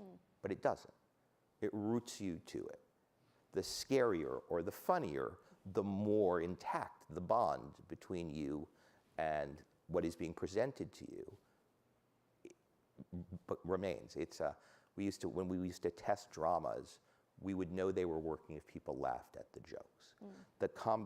It's a kind of deep relationship that you have with being entertained. And it's harder to do in drama, but the outcome goal is the same. You actually want there to be, I think, typically, a feeling of revelation. Now, you can't do it beat by beat by beat in a drama. In a weird way, the drama is sort of one giant turn. And so again, I go back to O. Henry, but also M. Night's movies, The Sixth Sense, or there's a beautiful version of that called The Others, where you think you've got it wrong, who's haunting who. So I'm always obsessed with that. I'm going to try to do a sequel to I Am Legend, and right now we're sort of I'm very deeply in this sort of what world do we walk you into, and how is it in the first movie we sort of said here's the cure for cancer, and then we hard cut to like thousands, millions of people dead, but thousands dead in the Lincoln Tunnel. And it's that, again, right there is one of those dissonances. And so I'm trying to figure out how you walk into I Am Legend 2 and don't see what you think you're going to see, and then take you somewhere that's a little bit closer to what the original book's messaging was. So that's sort of the one that's on my mind right now. We'll have to keep an eye on Crowded Room and the follow-on to I Am Legend. Can you tell us a little bit, you've discussed some of the role that science fiction plays as a home for people, as a source of empathy, this perspective shift that it gives us, and we also talk about space exploration in that way, that sometimes you go out from Earth just to get a chance to look back on it in a different perspective, and that launched the environmental movement in the United States through the lunar missions that got the first pictures of the Earth. Can you talk to us a little bit about what do you think is science fiction's role in society? And if you were going to leave this audience with a call to action or something that you want them to take away from your work, what would it be? Well, I do think that we've seen, Star Trek is not unique in this. There's a kind of reciprocity between imagination and invention, right? You see books from the time I was small that are like, the science of Star Trek. Yes. Is it possible? Will we have transport? And my iPhone really does look like a communicator, and I really wanted it to open. And X Prize Foundation is doing the tricorder. There's things that we are inventing because we were inspired by the show. And I think that's I think Star Trek happened to come at a moment where people understood its influence. Yes. But I think that's probably been true. Certainly there's no telling of a story about artificial intelligence that doesn't somewhere have Asimov in it. Right. Now we don't think about it that way, but it's true. And there's no story about time travel that doesn't have Wells. And there's no story of extraterrestrial exploration that doesn't have Arthur C. Clarke. Right. It's in there. Star Trek was sort of, it was in the public discourse, and it was sort of at a moment where suddenly everybody was watching TV and people could talk about it. So I think it's sort of more documented how and Star Wars sort of missed the boat a little bit, only in that it has a fantasy component. So its tech isn't actually, it doesn't require a kind of extrapolation from current science. So people sort of, I've never seen the Can a Lightsaber Really Exist book. I would read it, but I do think that we are all in the business of creating what we imagine, and the danger is the limitations of what we imagine. I fear for, it's not fair, I don't understand I have a 12 and a 14-year-old daughter. I don't understand the world they live in. I'm not supposed to. I saw when my mother died at 93 that she was dying in a world she had not been born into, that the world had changed. It had changed sufficiently so that everything, the codes of comportment, the expectations, the science, the humanity, all those things between 1922 and when she died had changed so drastically that she was an outlier. I think that my children live in a world that, because I think the law, the doubling law still applied, I think that I'm edging out pretty quick. I think that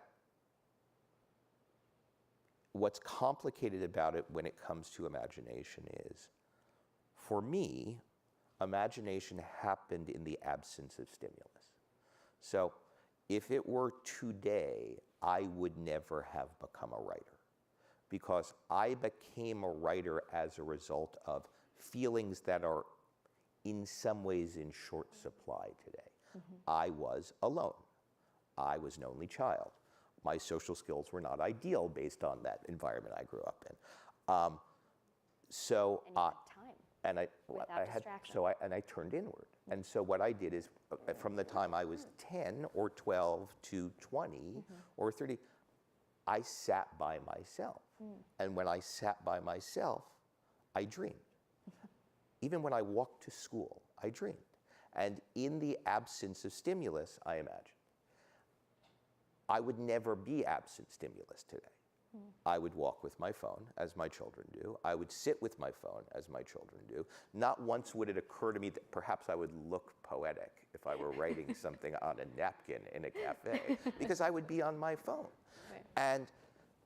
And so what I think about is not how the needs of imagination and the realization of imagination have changed, because I think they've always been the same. I think we imagine most broadly and with as much lability a future we think we can't, but one we dream of, and then we try to make it. The question is, how do people imagine now, and who are they? Because if so many of us imagined in the absence of stimulus, now the imaginers, in large part, are going to be super saturated by stimulus.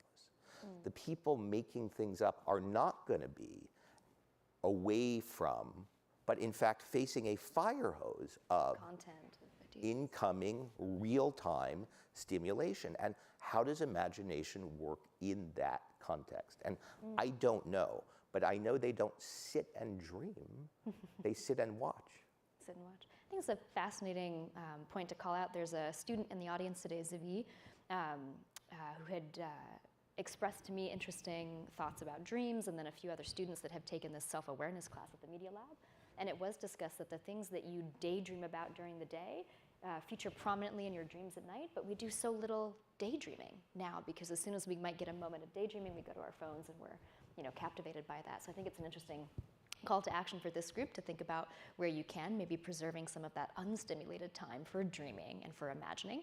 Or maybe you'll tell us in the generation below me, Gen Z, that you find other ways of imagining, even still very much hooked up to that content pipeline. Well, and I would say, and there's a weird truth about writing, which is, if you have a feeling writing the thing, it will actually translate to the person reading it. It makes no sense, but if I am writing well and crying while I'm writing, if you read it on a plane 1,000 miles away from me, and we've never spoken, you'll cry. It makes no sense, but it's true. And I say that only to say that things that are really the result of earnest investment are detectable. The Love Boat is somebody's best work. Like, somebody sat there and was like, Captain Stubing really means it, and it mattered. And doesn't it? And it translates across space and time. And what I worry about is that those things, if you think about those early science fiction books in the 50s, if you go to Silverberg or Bova, or Bova's a little later, but if you Heinlein, you can feel the yearning. You can feel it's tactile. It is somebody imagining their way out and therefore in. And I worry that without the time and the obstacles, and the challenge, one wonders what will stick. Well, let's hear from the audience now a little bit. What is sticking with you? We'd love to take questions. We have a few more minutes with Akiva here. Get a mic. Am I supposed? No, I don't do that, because I can just point to people randomly. You can. It's your pen. Yeah. You get to choose. Hey. Hey. So there's this deep part of my psyche that really believes that the history of Star Trek is real. It is. We're going to have this, we have this really shaky 21st century. Yeah. But then there's First Contact, and by the 23rd century, pretty utopian. But we don't know a lot about the 22nd century. And I'm going to forget about Enterprise, I guess, for a second. And what I was thinking about when you were talking about, the book how transporters could work, and there's a lot about tangible things with hard science we could imagine with, pads or tablets and things like that. But there's not the same degree of tangible inspiration around social sciences and institution building. Is there money, and is there a healthcare system other than, I guess there's Jack Crusher rushing off now doing whatever. And I could see how it's harder, and less visual probably to write, how does the education system and the healthcare system work to give us something to be inspired by? But how can you do it? And how can you be supported in doing that so that we can be inspired by knowing what we need to build in that to get us to that utopian 23rd century? Yeah, I mean, so first I would just say, historically, utopias are harder to create, right? And we've sort of seen, many, I mean, just in terms of literary invention, right? And we were kind of really, the Roddenberry precepts, which are a lot kind of like just a guy typing, God bless him, you kind of have to body English around. So you have sort of a military-industrial complex that's sort of posing as an exploration force, and then you have, no money, but kind of money. I mean, Jean-Luc's making wine and doing something with it. So I think my answer, which is a little bit of a cop-out, is we're better at the cautionary tale. Star Trek is a little better at don't do it this way. Always has been. Half black, half white. Can't you see I'm black on the right, he's black on the left. Or, we basically did an episode of Strange New Worlds, which was Those Who Walk Away from Omelas, that Ursula K. Le Guin story. Fundamentally, we're better at social prohibitions than we are at social advocacy beyond a kind of general rubric, quite committed to a general rubric of inclusion, but that's not really a social structure, it's just inclusion. We try, I mean, we really do. We fail at every turn because we sit down and we think, because we're just, we're like you, we just sit around and talk about it, and so, so far, I'm trying to think of where I think that's been done well, because we haven't done it. It's very hard to think of a filmed example where utopias work, especially because so much of what we do is about conflict. That's where the sort of the Roddenberry thing ran into a wall 2 years into Next Gen, because we need to break things before we heal them. It's why serialized Star Trek gets a bad rap sometimes, because people watch the first few episodes and they're like, it's so dark. And I always say, well, if you watch the first act of any movie, you'd say it's so dark, because The resolution. you have to fix it at the end. So I didn't answer your question except to say, I wish we were better at it. I have a question here. We'll do Dorit and then Yost, and that'll be the last one. Great. Many of us here in the audience are scientists, and not all of us are as eloquent as Dr. Mather in communicating on our science. What advice can you give us to connect with the lay public when we communicate our science? Because generally, as a scientist, you're sort of trained to not get emotional. You're supposed to be very sort of just state the facts, and yet what often is needed is to go beyond those facts. I think it's a great question, and I think that, by the way, I think that's also true of a lot of people who are not scientists, but who are attempting communication, which is the outcome goal, I think, shifts, right? When you build something, you're trying to make it work. When you're communicating, the outcome goal is about the generation of emotion in another person. So what I would say to you is, by the way, which doesn't mean that it still doesn't have to be cogent, and it doesn't mean it sort of has to work, but it has to work plus. And the way that applies to storytelling is plot doesn't matter. Now, having said that, the plot better be bulletproof, but it doesn't matter. Once the plot's bulletproof, it becomes invisible. It's just the foundation for the communication, which is the emotion. So I think that my rule of thumb would be, what do I want them to feel about that which I am explaining to them or building or making? What emotional experience will it give them in their life? Because even as John was talking today, clearly, palpably, the one that came to my mind was wonder. There were these moments where I was like, oh, that's generating wonder in me. Now, wonder is a huge win. Like in the glossary of I made them feel, right? Wonder is right at the top of the list. It's right underneath, Nicholas Sparks crying because mortality. Do you know what I mean? Like if you can make them, so you make your thing and then you communicate your thing, but I think the communication needs to have a different outcome goal than the construction, and I think that is about emotion. You don't have to be emotional about it. You just got to get them emotional about it. Great answer. And Joost, take us home. My question is about your process for world building or future crafting. So beyond plot, so much of what moves those of us who read or watch or hear is the context, the surroundings, the cool artifacts. What do you draw upon, and who do you do it with in crafting your own story spaces?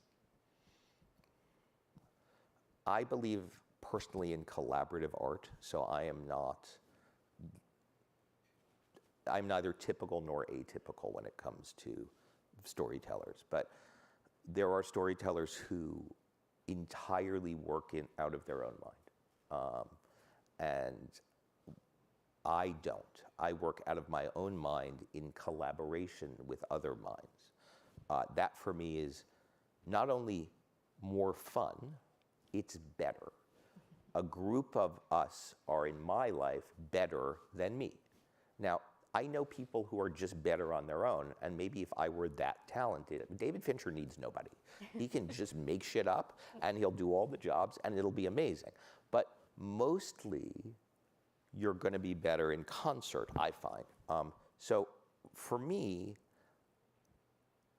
it's about finding people who can push back, not get rigid, not dig in, not be sure they're right, not be too scared they're wrong. And by the way, all of us are some of those things sometimes. So finally, it's also people who can take strength in the collaboration and feel like the team is, and not in the way people say it today, although I'm a big advocate for safe spaces, but is a safe space for the imagination to stretch further than that person thought it would stretch, or that we all thought it would stretch when the day began.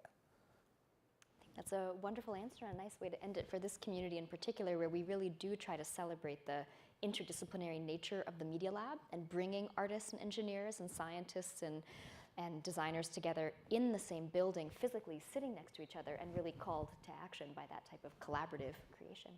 Akiva, thank you so much. Thank you. It's been a delight talking to you. That was fun. Thank you. It was delightful. All right. Well, thank you again, Akiva, for a wonderful conversation. From here, no breaks. So we're going to be a little bit efficient, getting people either staying here if you'd like to see Democratizing Access to Space, which is our next up panel, moderated by my co-founder for Aurelia, Danielle Delat, who will be on the stage in a moment.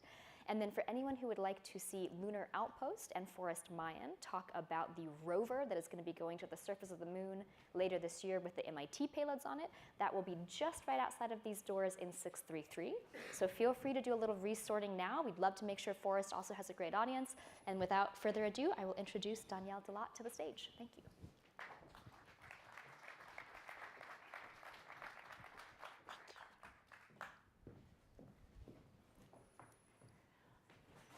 I'll give everyone a moment. Thank you all so much for coming today. It is my absolute pleasure to welcome our absolutely wonderful panel for democratizing access to space. And if I can ask my panelists to come up on stage. First, we have Dina Lambert, who is the Astra Access Ambassador, and actually got to fly in zero gravity on their December flight. She also happens to be the first inclusive innovation lead at NASA's early stage innovations and partnerships. So it's really a pleasure to have her join us here today. And here's Dina.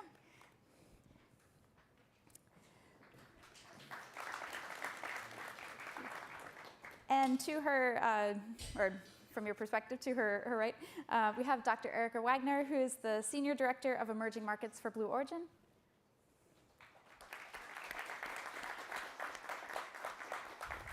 And also welcoming Dr. Elliot Overby, Elliot Overby, who's a researcher in the Chris Mason Lab at Cornell Medicine. And last but certainly not least, Jay Kim, who's the CEO of Boryung And they also host the Care in Space initiative. So it's an absolute pleasure to have all of you today. Thank you so much for joining us. Thank you for having me. So first, I'd like to start with a little bit about your background, because no one is just their title of the day. So starting with Dina, would you talk about a little bit about your background and what's a fun nerd space cred fact about you? Well, I'm really excited to be here. So I'm originally from Little Rock, Arkansas. So if you get a little bit of mimosa in me, you'll hear a bit more twang and more of y'all. But I moved to DC almost 20 years ago to work for NASA. I started out as a contract specialist, and then over time I evolved into connecting with our technical community, working on our solicitations, reviewing proposals, ensuring that we are as barrier-free as possible when it comes to engaging future innovators and entrepreneurs. And so in my personal life, which does sometimes mix with professional life, I have the honor of serving as an Astro Access ambassador and had my flight in December. And also I have a almost 4-year-old son who is a future scientist, probably running around the building somewhere. So. Hi everyone, I'm Aurelia Overby. I have a background in science and engineering. I studied computer science at UC San Diego, did a little bit of software engineering for some tech companies, then went to grad school in Seattle, University of Washington, Department of Genome Sciences, where I pivoted to studying more biological sciences. It was during that time that I got involved with NASA. I did some data analysis work from different biospecimen samples that were coming from the International Space Station, a lot of mouse studies. So that's where I got my feet wet with spaceflight data. From there, I got a postdoctoral fellowship from NASA, and I took that to work in Chris Mason's lab, where we're now working with commercial astronaut crews and analyzing different genomic data that we get from their spaceflight missions. Hey, y'all, excuse me, Erica Wagner. I also grew up in the South. You'll find me with y'alls and grits. But my space nerd cred started there at Space Camp. I went to Space Camp for the first time when I was in 5th grade, got a chance to go a couple of times. And it was the first place that I really realized that loving space wasn't just something that I did, but that an entire community did, and that there were paths forward. So I took that path forward into engineering school, did my undergrad in biomedical engineering, came here to MIT for graduate school, and did work both in the aerospace engineering department and the Department of Health Sciences and Technology. So I lived at that intersection of aerospace and biomedical and human performance and health sciences. Today I'm at Blue Origin. I've been there a little over 10 years, running our payloads programs, first on our New Shepard vehicle for suborbital spaceflight, now managing the sales and strategy for our orbital reef space station, which is going to replace the International Space Station at the end of its life. So it's been a fun journey from the south on up. Hello everyone, thank you for having me. I'm Jae Kim. I'm a CEO and chairman of Boryong. We're a company from South Korea who's trying to transform itself from a origin of being a pharmaceutical company into a more like a healthcare investment company. And what we do is, just Danielle briefly mentioned, we're doing a challenge. We are hosting a challenge called Care in Space from last year, and we're trying to expand that domain into things called humans in space with Aurelia starting from this year. And also we are allocating our capital into companies that are trying to build the infrastructure going to space. That's the two big part that we're doing in space. And the fun facts about me, I'm not from MIT. And, our team doesn't have any PhDs. I love it. I mean, it's like the early space age. Right. It was all people who were just really passionate about what they were doing. And I think you end up getting a PhD on the job, even if you don't get the piece of paper. Hopefully.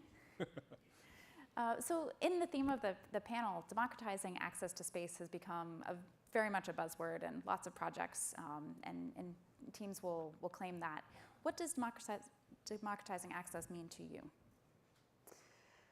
So I think definitely widening the aperture, because right now I believe that a lot of, if you ask someone on the street, could you envision yourself going to space? And I think in their mind, they have a profile of an astronaut that we hope would be, widened a bit, meaning that, someone like myself or anyone on this panel or even you could be, step into, let's say, a habitat or at least work in, the industry itself. And so for myself, coming back home to Arkansas, I routinely bring things home, meaning to make it relevant to, my family and friends, and I'm not just out there, sipping coffee with astronauts.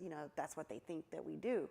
But that we, in democratizing access to space, is that we bring the relevancy back to the people that are here on Earth, and that we take the lessons from, the failures that we've had as, humankind, whether it is the divisions that we create or the separation that we create for economic status, that we can somehow bridge that and make it more inclusive. We can take those lessons and bring them forward into our next evolution of space frontier. So that would be my view on it. Yeah, thank you very much. Yeah. So to me, democratizing space access really means expanding who has access to space and the number of people that have access to space. So historically, if you wanted to go to space, you would apply to NASA. You'd go through a government agency. They would analyze absolutely everything about you, everything from your psychology to everything about your health. And they would serve as that gatekeeper to decide whether or not you could go to space. And they only had a very limited number of spaces available. With different companies that are coming to market today, a lot of those gatekeeping mechanisms are now gone. The main mechanism now is cost, and with most technologies, cost goes down over time. So really democratizing access to me will be expansion of these companies, and then therefore seeing more people with different profiles access space. And I think it's interesting as you start to get that broader sort of segments of our world, we also see new applications coming in. So once upon a time, if you were going to space, you had to be a fighter pilot, right? You were a test pilot. And then we started to open it up to scientists and engineers and physicians.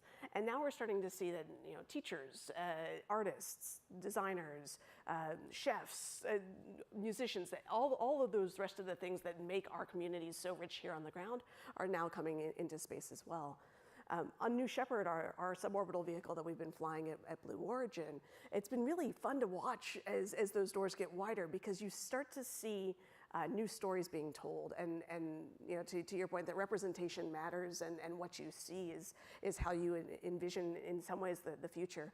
So we've had a chance to fly the first parent and child, the first openly LGBTQ astronaut, the first astronaut from Egypt and Portugal, the first woman from Mexico to go. And we're starting to see that as we open those doors wider and wider, that we're getting reflections to us about how they view space differently, and their communities are engaging in ways that they never would have come into contact with space before. Mm-hmm. The last little tidbit I'll throw out, as we've started to fly more people on New Shepard, we're starting to find that it's really opening more doors to women flying. And 9% of the women who have ever flown in space have flown on New Shepard now. Right, so that's a population that's remarkably small, but growing really fast. And it's my hope that when we start to change this narrative of who belongs and who can belong, that we start to see that there's ripple effects throughout our communities. I mean, for me, it's about sending more people to space and making them staying there for longer. Because ever since the first astronaut, which is Yuri Gagarin, went to space in 1961, it has been over 6 years, but only 630 or so people went to space. And the longest time that it stayed there was about 430 days. And we are planning, even now, to make people go further and stay there for longer.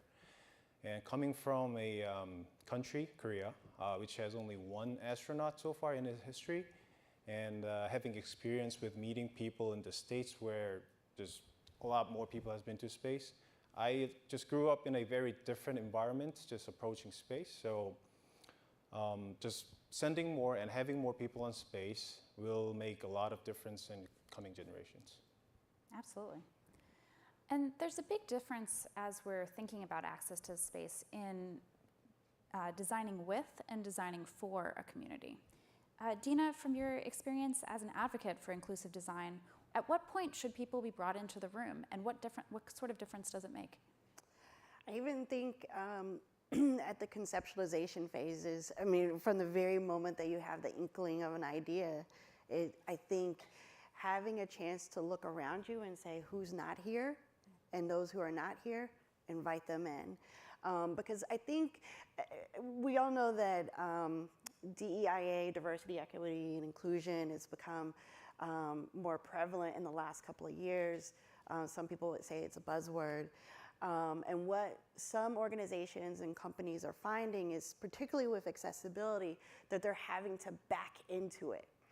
And that becomes a very awkward proposition for people, especially when you're looking at software or hardware. The coding isn't right. We have to, fix certain systems.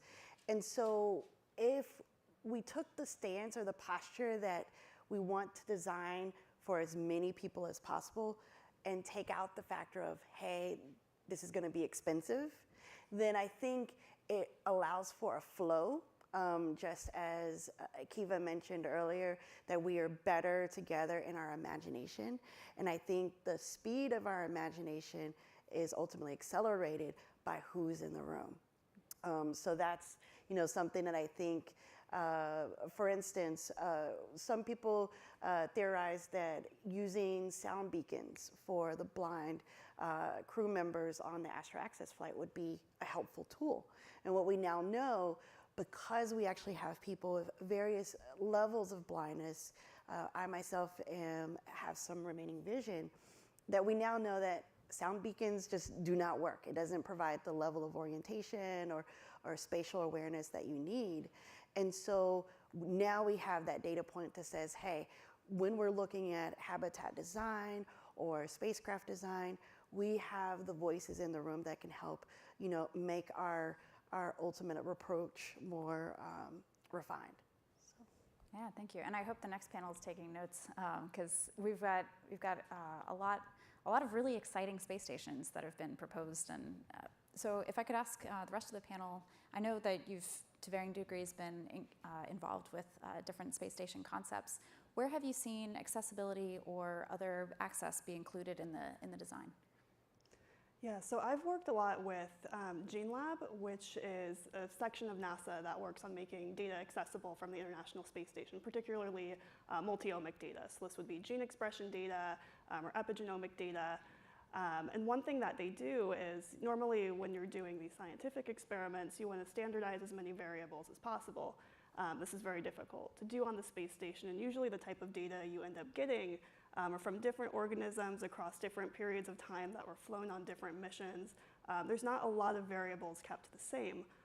So one thing that GeneLab does is, when they're actually analyzing or processing this data, they want the pipelines that all the data is analyzed through to be standardized, to minimize any further deviations. And so one thing that they've done is they've actually opened this process up to the scientific community to have an input in how these pipelines are being designed. So they have a variety of different analysis working groups that they use, where scientists from the community from different universities across the US, Europe, Japan, and other countries as well come together and say, these are the best standards and best practices that we have when analyzing data, and this is how it should be applied to these data sets. And then GeneLab will take that information and they'll actually build the pipeline and analyze the data in the database.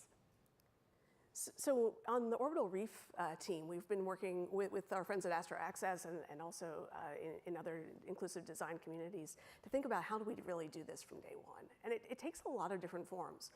Some of them are very tactical. So our anthropometric database that we use is broader than the one that NASA used for the International Space Station.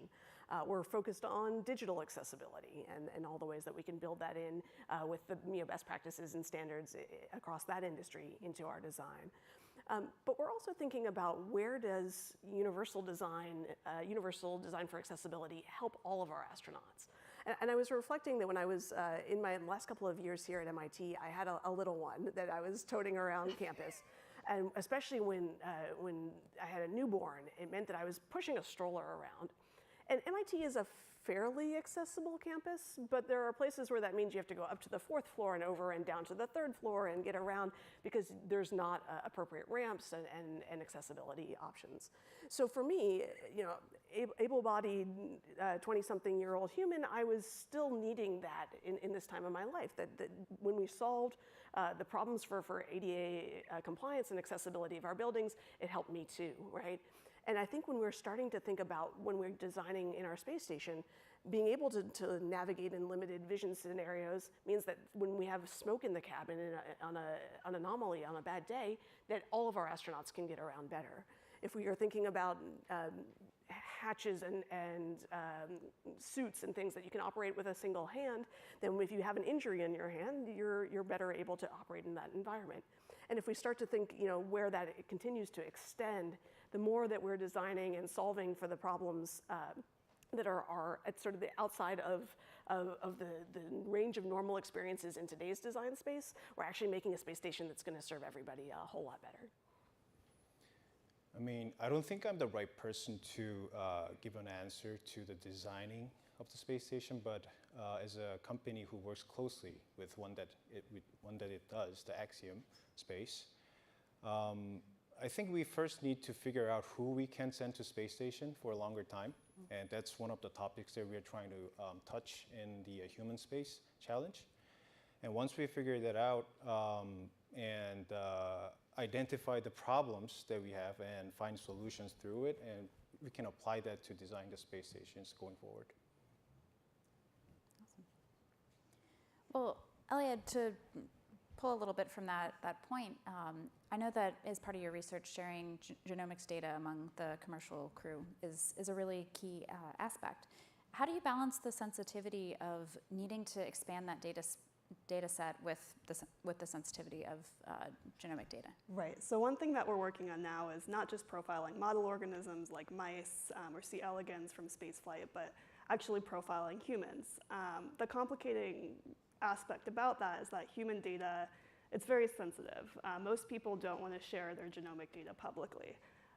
Most studies that you participate in that are clinical trials or research laboratories back on Earth, you're in cohorts of dozens to hundreds to thousands of people. And if somebody tried to figure out who you were, you could be anybody on Earth. Nobody really knows who participated in that study. The issue with spaceflight is you have a very public profile. Everybody knows every single person who's gone into space. This is public information. It's very easily accessible. So as soon as you start to say any sort of metadata about your study, how long the person was up there, what sex they were, what age they are, all of a sudden, it's really easy to identify exactly who that person is. And especially even looking at omics data, you can tell from certain physical features, potentially whose genome matches to which person that was up there.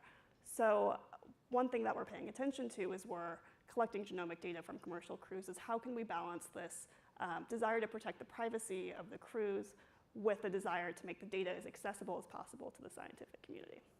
And so we do this in a couple of ways. We've been working with this. I've been working with the Inspiration 4 crew, analyzing their genomic data. And this midpoint that we found is that if we process the data to the point where it's no longer A, T, C, and G, you can make differentially expressed genes or sites of methylation in the genome available publicly, share that completely open on the internet within these databases such as GeneLab or TrialX. And then for the more sensitive data, the omics data, the raw sequence data, what you can do there is you can put that behind a verification system, so at least you can make sure that the people accessing the data are with research institutions. So that's where we're leaning towards right now for data distribution. Thank you. Yeah, I know this is a very sensitive issue, and actually something my colleague Sana Sharman has touched on in a different way with her astronaut ethnography project. There are so few folks that have gone up to space in general that sometimes the specifics of the advice might go right back to somebody. But as we start looking at genomics data, that's another whole level. And continuing in the pharmaceutical direction, Jay, I wanted to ask you, because it's a really big leap for a pharmaceutical company to embark on such an ambitious space project. So what inspired you to create Care in Space, and what advice do you have for non-space companies that are really interested in becoming space companies? I think I need to start from my personal experiences. So how it got started is when my son was 2 years old. That was about 2018, just before COVID. So we were watching. No, I was trying to show in something different in YouTube, other than like a Baby Shark thing. So I tried to search for something in space, and the first video that popped up was the two SpaceX Falcon 9 rockets going up and down successfully. I first thought it was just a video clip about some science fiction thing, but it just turned out it was real. And at that point, I realized that, there will be more people in space. That's for sure, because the costs are going up. It will be significantly down, thanks to SpaceX and Blue Origin as well. And the next year, I had a very fortunate chance to visit NASA Houston's Johnson Space Center for about 4 days. I had a very good tour, met with a lot of people, and I had this moment where I had to ask a question to crowds there. So I asked, coming from a healthcare background, can we send sick people to space? And one of the directors who sat right next to me right away said that we don't know because we haven't done it yet. And this number speaks for itself, the numbers that I gave. Only about 600 people who stayed for about 400 days for the longest. So that's how we found a place for us to play. So that's why it led us to do the challenge starting from last year. And from a pharmaceutical company, because of the background that I have, it was easier for me to figure out what we can do in space, because it's just a different place, but we are putting same people there, and we just need to follow the same procedures. But we know how the procedure works on Earth, so we'll just applied it on space. So, like I explained earlier, we are focusing our investments towards making infrastructures where allowing ideas and companies and people to come to space and prove whether their ideas will work. And some of the advices from my experiences to astropreneurs, I got the word from yesterday from you, Daniel, is that just don't lose faith on what you're trying to do in space, because doing something great and grand in space, it's just amazing. Just being able to do something in space, it makes people amazing. But making profits from there is a very different story. Mm-hmm. And trying to tell that story to stock markets like Wall Street's, investors, public investors, are very different stories. And personally, there had been a time where I asked questions to myself, should I just continue, go forward? I did, and I will. But at that moment, I really need to trust myself and my team, and had to keep faith in myself. That was one advice that I can give. Yeah, thank you. Yeah, and Erica, I was wondering if you could talk a little bit more about what role and responsibility the commercial industry has in really making sure that we've truly broadened access, and especially as we have tremendous opportunities like with New Shepard, where we get to launch a lot more people and a lot more vehicles. I think we have the opportunity as we're investing in new designs, new ways of doing business, new ways of funding what's coming to the table. It's not all federally funded, right? It's not all national goals. It now allows us to have this broader aperture and the democratization we've been talking about. So I think that there's this pivotal moment that we're in where the story of what this industry is really shifting hard. And so how do we take advantage of that? And it's interesting, and to your point, we learn different things. I think that there's, even in just the medical research world, we started looking at the kinds of research we could do on New Shepard. And we said, okay, well, we can do the kinds of things that answer questions that NASA's always been asking, but now we can do it in a broader population.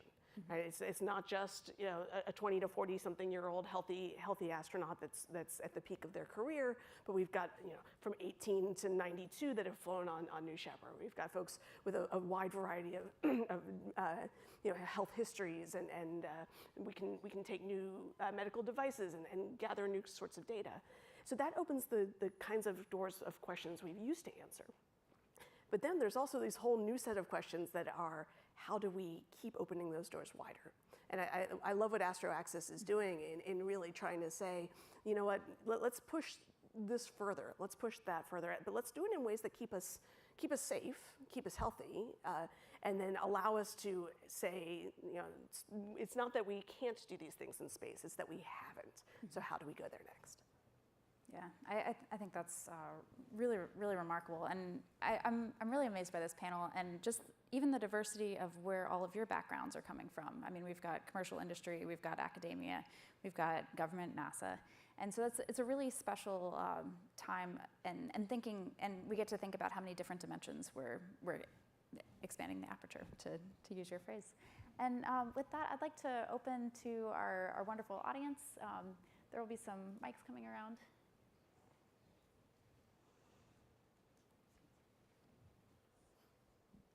Hello, great discussion. I wanted to open the discussion on another fold of democratization of space. Instead of taking persons to space, what about the services that space can provide to us?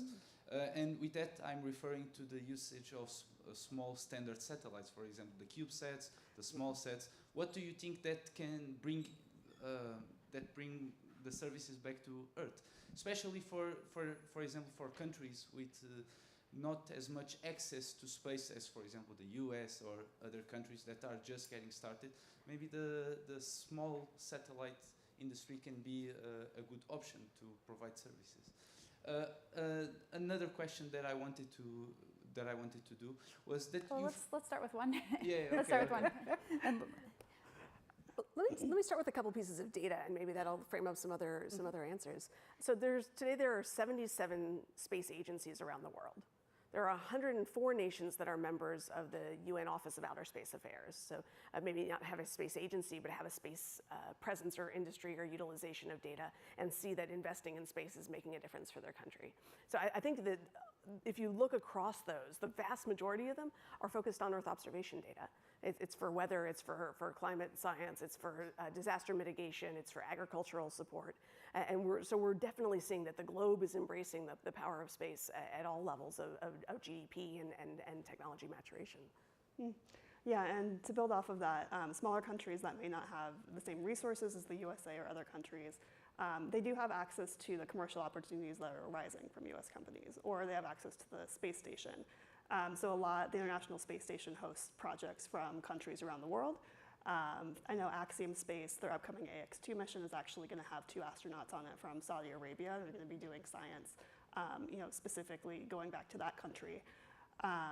There's also opportunities. So, for example, they can use US launch providers such as SpaceX, but then go somewhere else. So the UAE has launched a mission with their first lunar rover. They launched this in December. They'll be landing on the moon, next month is the plan. So there is some leapfrogging that's available. If you're a smaller country and you want to catch up, you can use the services that other countries have built to work on the next big thing.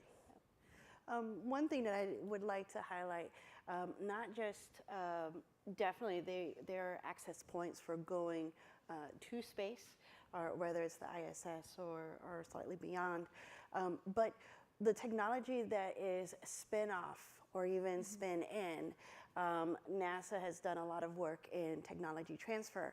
And a lot of people think that you have to be a large company to be able to access that kind of benefit. Even smaller companies, smaller entrepreneurs, startups are able to apply for licenses of NASA technology that you can bring to market. And we actually provide the tools to help you bring those market ideas into commercialization. So that's something that a lot of people are not aware of, that we hope that people would begin accessing on a broader scale. Do we have another question? Can I ask the other question? So basically in this part of the democratization of space, as you all were discussing, do you foresee any impacts in terms of space junk or other foreseen non-desirable effects of commercial trips to space? trying to do. For example, the space program where a Portuguese astronaut was basically a commercial space opportunity. Do you foresee that those commercial opportunities increasing will have an impact in terms of space junk or any effects? Guys? Yeah, Jay. I mean, like you said, like Portuguese and Saudi Arabia, there'll be more and more people going into space, regardless of what happens.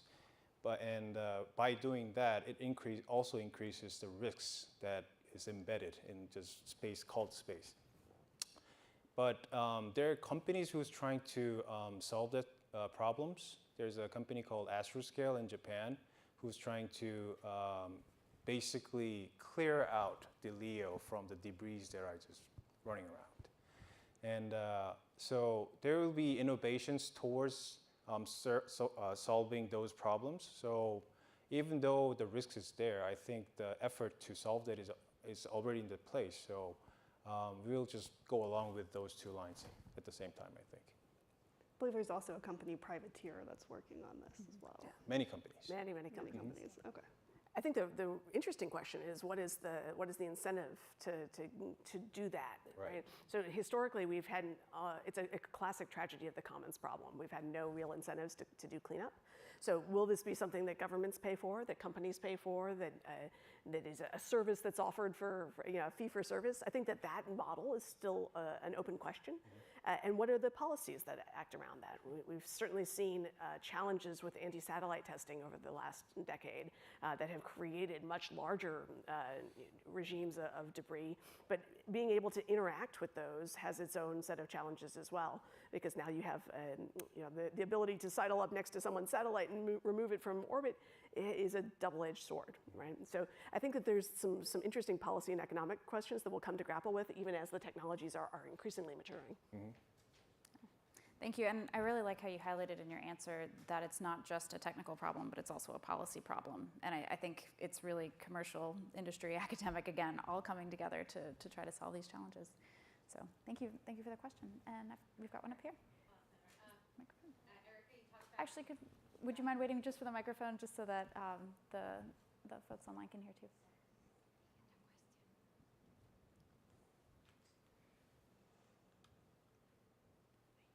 Thank you.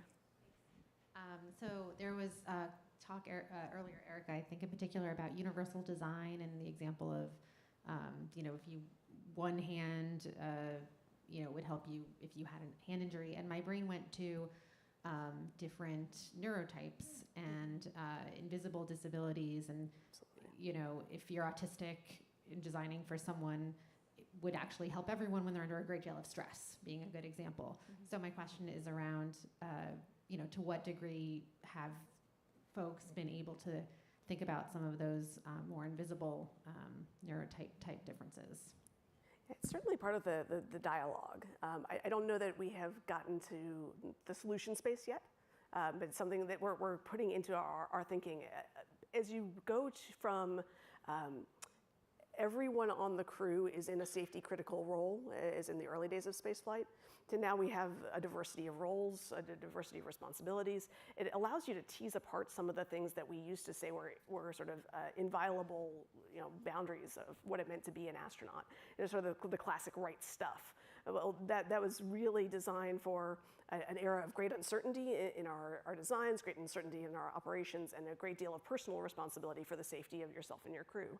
So as we tease those things apart, I think that we can really open up the design space and think about what it means for folks to be successful, to be at the top of their performance, whatever that spectrum of performance might be.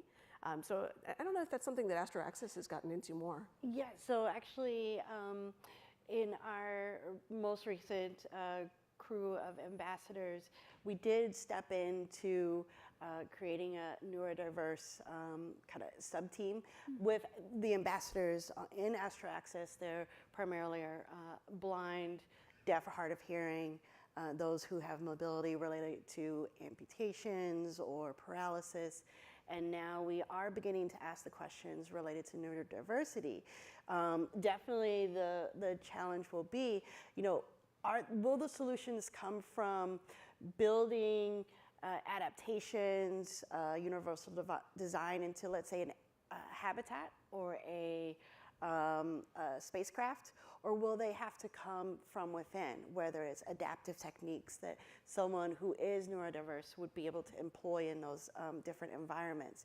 And that's where we need further testing and actually folks coming along and asking and being a part of designing the solution set for that. I know for myself, I participated with using personalized sound. And that was a way of kind of dampening out the environmental sounds of the aircraft so that I could localize on, let's say, the verbal commands. And that, in a way could decrease mental fatigue that is experienced when you're trying to take in so many bits of information. Maybe that is something that could be helpful. But ultimately, we're at the beginning stages of asking the question. Now, as a society, we're seeing that, hey, we have to address not only the physical barriers or digital barriers, but also some of the neurological barriers that people may experience. That was really great comments. And one of the things I really love about this discussion is how we keep finding these examples of things that were designed because someone was in the room, maybe someone with a different way of thinking. You might design something for someone in a stressful situation. You might design something for someone who has a mobility challenge, but it actually still helps the person, just anybody who's stressed in an environment, or who's pushing a cart or a stroller. So it's really wonderful to find and look for and seek out what are these curb cuts in space. What are those kinds of key design ideas? And so I love that we've gotten to get into that a little bit here. We are coming very close to the end of time, so I just wanted to ask, what age does democratizing access to space start, and how do we bring along the next generation? I think as early as possible. With having my 4-year-old son and taking our walks with a stroller, he has a GPS location on the moon. And he says, Mommy, I'm going to take a plane to the moon. You want to come with me? And it's the idea in his mind. He does not factor in blindness. He doesn't understand it. But with his perspective, anything is possible. So I want to promote that idea, show him the videos from the flight to say, yes, maybe within 20 to 30 years, I can take a plane with you to the moon. Who knows? But I think as early as possible. Awesome.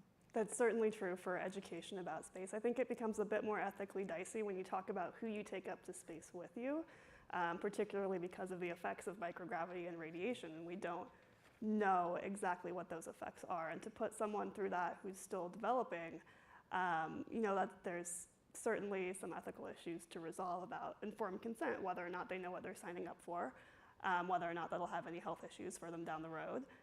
But then people in the future, if you're born on a space station, if you're born on Mars, you'll never have the chance to make that decision. So there's a lot of questions around that topic, I think.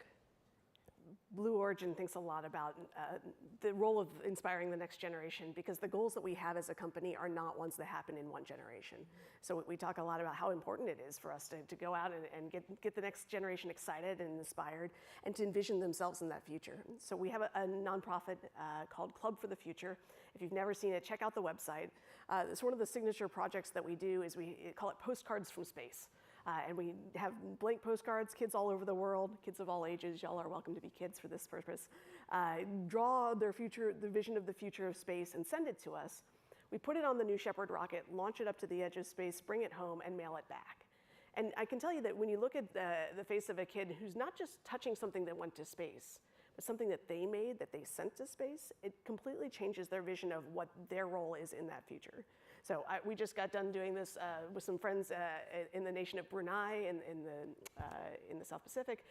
They had 7,200 kids participate in the postcard program. That's 1 out of 10 of every school child in the country, a country that doesn't even yet have a space agency. So let's keep inspiring and reaching even broader. Yeah, I mean, I have to bring back my son to this question. By the way, it's his birthday today. He's just turned 6. Thank you. And like I said, he was exposed to the space when he was really young. And he once told me that, Dad, I want to go to Jupiter with you when you turn 60.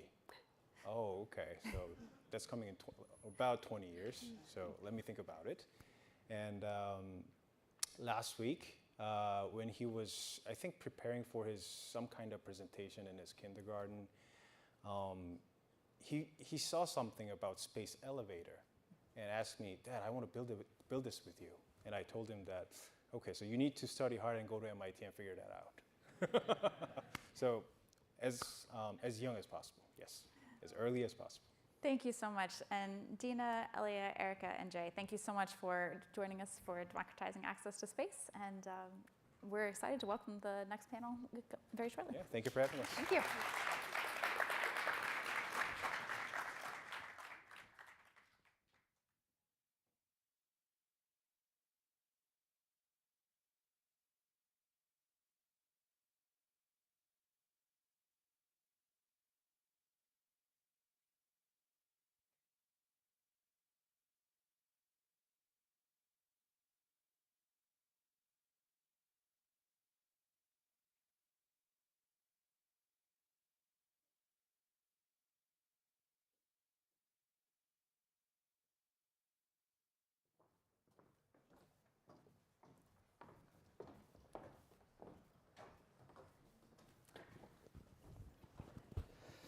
All right, hello everyone, and thank you so much for joining us today at our space station panel here at Beyond the Cradle.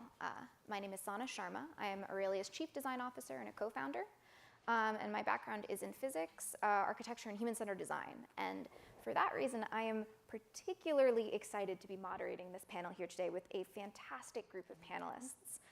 To briefly introduce, though I'll let y'all introduce yourselves in detail in just a moment, we have Matt Kuda, President, Chief Operating Officer, and co-founder of Voyager Space.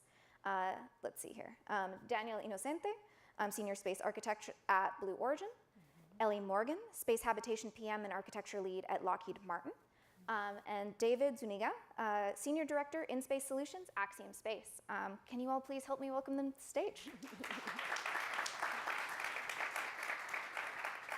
Alrighty, thank you all for joining us. First off, I'd love to do introductions. If I could ask each of you to tell us a little bit about yourselves and what brought you to the field of space habitat design and development. Matt, I'll pass it to you. Yeah, she mentioned I'm the president of Voyager Space. Voyager is a space exploration company. We currently own 7 different other space companies, and one of the companies we own is called NanoRacks, and within NanoRacks, we are building a privately owned replacement of the International Space Station as part of the CDFF program, which is with Northrop Grumman and Blue Origin as well. And my background is, before I started Voyager, I was a private equity investor at Goldman Sachs in New York City. And then before that, I started my career off as an F-15 fighter pilot in the US Air Force. So for me, as a fighter pilot, I was always on the user end of a lot of space-based assets, whether it's imagery, GPS, navigation, GPS communication, and other types of sensors. And then with Voyager, we're quite an acquisitive company. We actually just purchased a company last Friday. So when we kind of mush it all together, I was like, oh, this is kind of what I want to do, and started a Voyager with no money and no employees and no anything, just an idea. And one of our thesis was that just like NASA privatized the space shuttle and they canceled the shuttle in 2006, they had COTS, and then now you have SpaceX and Orbital Sciences, which is now Orbital ATK. You asked anyone back then, well, who owned the space shuttle? People say, I don't know, the government, NASA. And you ask anyone today, well, who owns SpaceX? And they say, well, the investors and the shareholders own it, and the government pays as a customer. And so one of our theses when we started the company was that NASA was going to do the same thing, except with the space station. And so today, many governments own the ISS. They're going to deorbit it at the end of the decade. And one of the things we started doing was vertically integrating in reverse, acquiring some companies that we believe gave us the core capability to build a space station. And by the end of the decade, when the ISS is gone, there's going to be a few companies that have space stations that are owned by the companies and the investors that then NASA, the space agencies, Netflix, Tom Cruise, whoever pays as a customer to use for the next 20, 30 years. Fantastic. Daniel. Thank you. So my background is actually in terrestrial architecture, traditional architecture. I studied building design. I actually worked for a lot of different architecture firms throughout my career, including Frank Gehry and SOM in New York. And I got into the space architecture industry through basically research, working on projects that were in collaboration with organizations like ESA, faculty here at MIT, and also teams at Lockheed Martin. And I was recently added to the team at Blue Origin, so now I'm working as a space architect, designing all kinds of habitation and different technologies that will hopefully help us get to space someday. Yeah. Hi, Ellie Morgan, and I guess my background is also kind of unique, but actually a little similar to Matt's as well. I actually started off my career in the Air Force as well. I flew cargo planes, C-17s. I transitioned to fly remotely operated aircraft, drones. But I was always interested in space since I was really young. And I was always also interested in interior design and anything human factors related. And similar to what Matt said too, when it came time to transition out of the Air Force, for me, being the end user of many systems, there's times where, gosh, I wish this had been designed better. Like, did no engineers talk to the user? And so, I kind of vowed that when I made my transition into the space sector after my active duty career, that I was going to be that person to bridge the gap between the engineers and the end user, and that was really going to be my passion. And so I worked in crew systems design and systems engineering. I led that at Bigelow Aerospace, and so that was wonderful. And actually, prior to that, I participated in an analog mission at Johnson Space Center. So that was an awesome opportunity to just get to experience it firsthand inside of a habitat for 6 weeks, and just really seeing what that was like. So then taking all of that, I went to Bigelow Aerospace, and then I directed and helped manage our prototype testing that we did with the NASA astronauts back in 2019. It was really exciting. Transitioned on to Lockheed Martin, and at Lockheed, it's been really great. We're involved in a lot of different habitation areas, whether it's low Earth orbit or cislunar, lunar surface. We have visions for Mars transporters, so all of the things. So I'm really excited now to get to work with other folks, at all these other companies, and just be immersed in space habitation, and just excited to bring folks back to the moon and onto Mars. Fantastic. Awesome. Our team is wanting to make sure that people can live and work in space en masse. And so my primary job is really to figure out how we go build those markets so that we can make a sustainable economy to go do that, and making sure that we have a space station that's equipped to most similarly or closely do what we can do in the market space so that we can actually grow a sustainable space. So in terms of the habitat design, and just kind of like what you guys are doing, really trying to connect the end user to what a space station should be doing for the rest of us. And as far as how I got into habitat design, I grew up in a small town in West Texas, and resources were very scarce. Temperatures were extreme. I really just kind of grew up, if you had to go do something, you did it yourself, and you had to be resourceful doing it. And so for me, having and living and working in an extreme environment was kind of just second nature. So that sort of got me into the modus operandi of knowing how to sort of work in these sort of conditions. And I grew up watching the stars every night, and so it just kind of became natural to me. It's like, space is where I want to go be. I want to help people go live and work in space in unique environments that nobody can really survive in. And over the last 2 decades, I've worked on the Constellation program. I've worked with Bigelow Aerospace. I've worked with the Space Shuttle program. I've worked with the ISIS program, building portfolios for research and development, and worked with the Gateway program as well. So pretty much all the programs on record that we know of, and just really have had a great time doing it. Fantastic, thank you all. As a first question for you all, I'm really interested in the concept of space architecture. It means a lot of different things to a lot of different people, and I think my favorite thing about space architecture is the diversity of backgrounds that you find in this field and the different paths that we all come to work here. What does the term space architecture mean for you all, and what do you all believe it takes to take space habitat development and make it an achievable reality?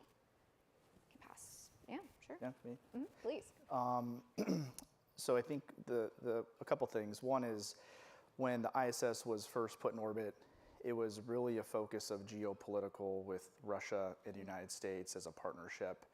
And almost R&D and science was an afterthought. And then all the stuff that came after that was even further of an afterthought. And that's why when you look inside the space station, it looks like a spider web of wires, and you got someone doing thin film versus someone sleeping and running on a treadmill. Then you sprinkle a tourist in there or two that's trying to look out the window to write a poem. And how do you actually like focus on what you're trying to do? So one thing that we're doing at Voyager is we actually have a partnership with Hilton Hotels. And for anyone that's old enough in the crowd, Conrad Hilton actually back in the day had an idea to build a space hotel. And we actually partnered with DoubleTree maybe 5 or 6 years ago, and we did cookies in space. So they put the cookies on your pillow. It was a marketing campaign for them. So we built a cookie oven, we put it in the ISS. It was a big, exciting thing. So with the CDFF program that we're on, we're partnered with Hilton, and they're like hotel room designers, are helping us think through crew quarters and how you can sprinkle in research and development and tourists and hospitality. And when you talk to them, at first like, well, this is how we do our hotel rooms, but then you're like, well, you can do it like this way or any dimension, and their wheels start turning. And it's really, really interesting. And then you think about the overview effect and how can you maximize that for the astronauts on board. So, I think it's interesting you bring up hotels because it's definitely an occupancy type that will happen in space at some point. And architecture, your question, what is space architecture? Architecture has a long tradition, thousands of years of tradition.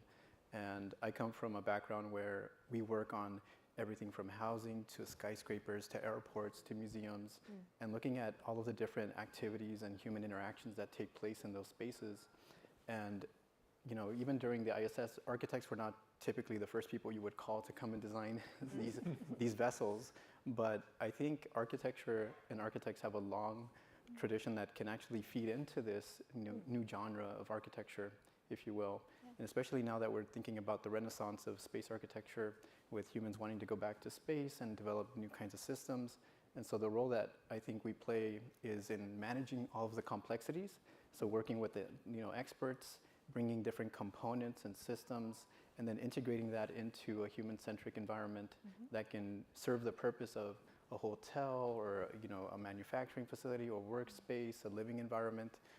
And that's what space architecture is. It's really trying to bring that integration into the living condition for space. And that's what I'm working on. Wonderful. Yeah. That's great. I agree with all of those things too. And I would just add that I think for me, for space architecture, not only is it designing the human environment that the human will be in, but you want to just determining what is the right structure for that environment and what is the mission. It's not always going to be the same solution depending on what you want to do. But I think, as you mentioned, from the architecture perspective, it's really kind of, you're taking a step back and looking at all the things that go into that. So it's not just maybe that habitat. And at Lockheed Martin, some of the other things that we're doing in parallel that feed into the architecture, for example, on the lunar surface, we're having to look at, well, what does the power architecture need to be? Is there a mobility architecture in place? Like, you can't just put a habitat there and be okay and accomplish your mission. You're going to need to, you have all these science objectives and all these things you need to do. And well, what happens if we're at the South Pole and it's, lunar nighttime, and well, how do we survive that? And so all of those questions and all those things that feed into the broader architecture, even just outside of the habitat. So. Yeah. I take a little bit slightly different spin on it too. It's like, the things that you guys are doing, we critically need that. We need to figure out how people are living and working in these spaces. But then, like I said, our ideal is to be able to have people en masse live and work in space. And so I focus on sort of the economy side of that. It's like, what are people going to actually be doing in terms of their economic situation? So are they going to be building stuff? Are they going to be transporting vehicles from point A to point B? Are they going to be working in labs and then living in the same space and then exercising all in the same room? Those are things that you kind of dissect as you start to think about, who you're bringing up and why they're coming there. And, I kind of even look to, fiction of the future. It's like, Artemis, I'm a big fan of the Artemis book by Andy Weir, and kind of looking at how they start to look at, having people buy, sell, and trade goods on the moon is the way I kind of envision that we have to start doing in low Earth orbit. And then from that perspective, we can figure out what the spaces they need. So just kind of a little bit of a different sort of angle that I take. Yeah, on that theme of sort of continuing evolution of stations, as a few of you have mentioned, the International Space Station has been our home off-world for over 20 years, but it's slated to be decommissioned in around 2030. With this, a tremendous amount of activity is in development for new stations, including those being developed by the companies represented on this panel. My question for y'all is, what is different about this new generation of stations, their business models, their motivations? What makes us different from the status quo at the moment? David, maybe we'll go around the other way. We'll go the other way. I think the biggest thing that's different, again, for us is that we don't expect to be able to take government funds all the time and say, you know what, this is going to be a government-funded vehicle. We have to figure out how to build those ecosystems and those economies. And we've had, I used to work for the International Space Station National Lab, and one of our mandates was, how we make the ISS accessible to people, and then how we make an impact to human life. The other part of that was, though, how we get commercial companies to actually use the space station as a place to do business and further their R&D. And so that was kind of a little sort of area where we thought we could grow.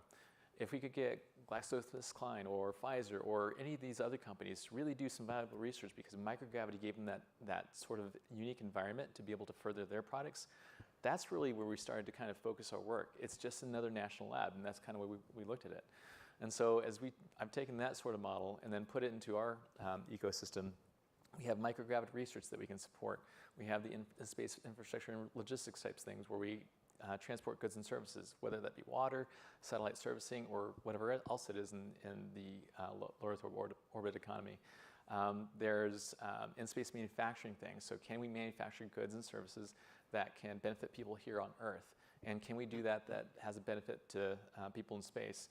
So when I think about those things, I think about the economics of it. So we have to figure out what the amount of money that we have to put in the infrastructure is, and then have some sort of return on investment, not only for us, but for our customers, so that they can grow their businesses and we have that thriving economy.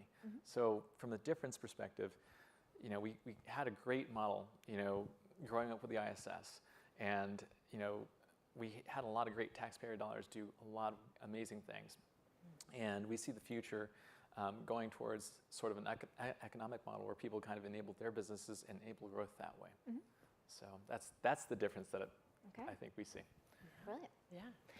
Yeah, absolutely. I think the huge thing, and I'm sure Matt will touch on this too, but the whole commercial model and the funding and the business model, what that looks like. But I think in addition to that, also from our perspective, designing structures, so in low Earth orbit, or we're looking at Lockheed Martin, we would say, what can we test in low Earth orbit that we want to deploy to the moon and to Mars? So that's how we're kind of also viewing the next generation of space stations. So we want to have areas, in low Earth orbit, volumes where we can test regenerative life support systems and closed-loop life support systems and all kinds of new technologies that you want to test close to home before you send it out to the moon and Mars. So that's going to be really important. And I think also, when we think about the technology, it's wanting to further that, because when we get to cislunar and Mars, it's very expensive to send things out there. And then you don't want things to break. So things that are easily maintainable, and others, the Gateway Station is gonna not have people there for part of the year. So you're also looking at what does it look like when we have systems that are dormant for periods of time. And we've never had that on the ISS. So I think there's different aspects that we're thinking about as well as far as the technology. Yeah, and also going back to something that Matt said about the ISS being uncomfortable. So now I think what's happening is you see a lot of emphasis on human comfort, especially with extended durations and new kinds of occupants, tourism especially. And when that starts to play a role, you start to see new paradigms developing, different architecture. So the interiors are outfitted differently, the materials being used on the inside are differently, the ways that you condition the spaces, the lighting. There's so many factors that play a role in that. And what I see changing is there's definitely an emphasis on human comfort, but there's also a lot of emphasis on human performance, whatever, the kind of performance that we're interested in, whether it's cognitive or physical or just health-wise. And all that together starts actually feeding into the next paradigm. And so you see that evolving over time, where the ISS represented, I would say, it's almost like an emergent city, right? Like things just kind of happen and react, and people are using ad hoc strategies. Well, now there's more intention between, how you design something from the beginning and how it's used in the end. And so that's also becoming very useful, especially as we think about other destinations. And other destinations will also have that, there's going to be an evolving factor, going to the moon, different conditions, different gravitational conditions. So that's another paradigm that I think needs to evolve, and we're going to learn a lot about, what it means to live on the moon. But before that, we have to evolve something in low Earth orbit. Yeah. Yeah, going back to my previous life where I used to work at Goldman Sachs, it's what he said. We have to build a commercial business model that is underwritable from an investment perspective, not Voyager investing into it or Axiom investing. It's from third parties, investors, and effectively investing into the stations.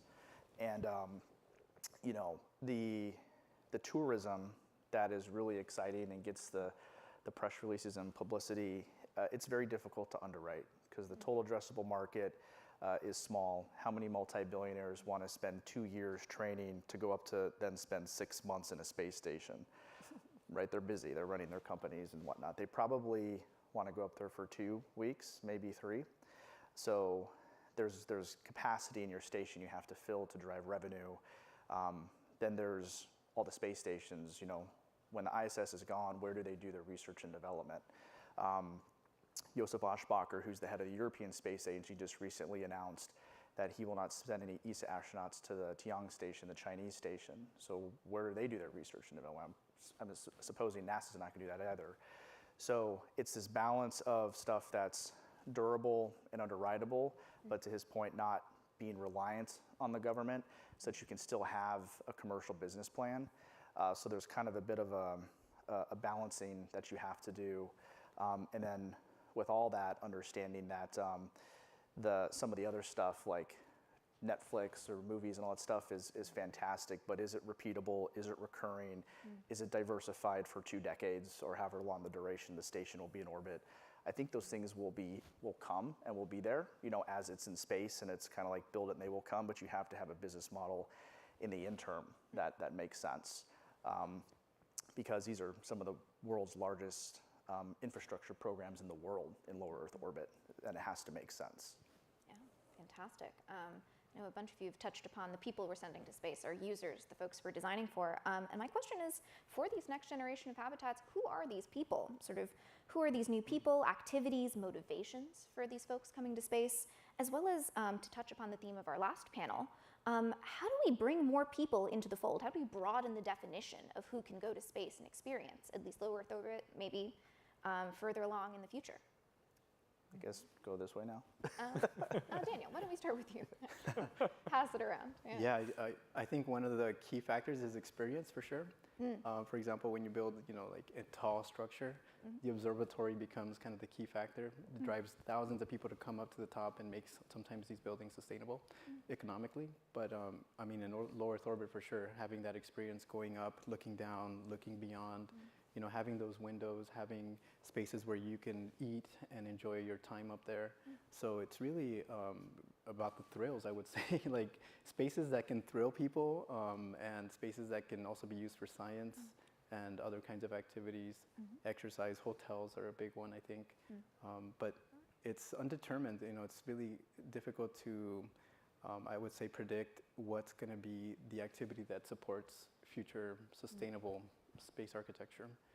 But at the same time, it's also interesting to think about these ideas and to design, various configurations and options and go through the whole process of developing these concepts. Yeah, I think, Matt and David could talk to this too a little bit more. I think you're going to have a different group of people going to low Earth orbit initially than you are obviously to the moon and cislunar area. I think in low Earth orbit, right, you're going to start to see more of space tourists. There's a lot of other countries and sovereign nations that want to start sending their astronauts to stations, as Matt just mentioned.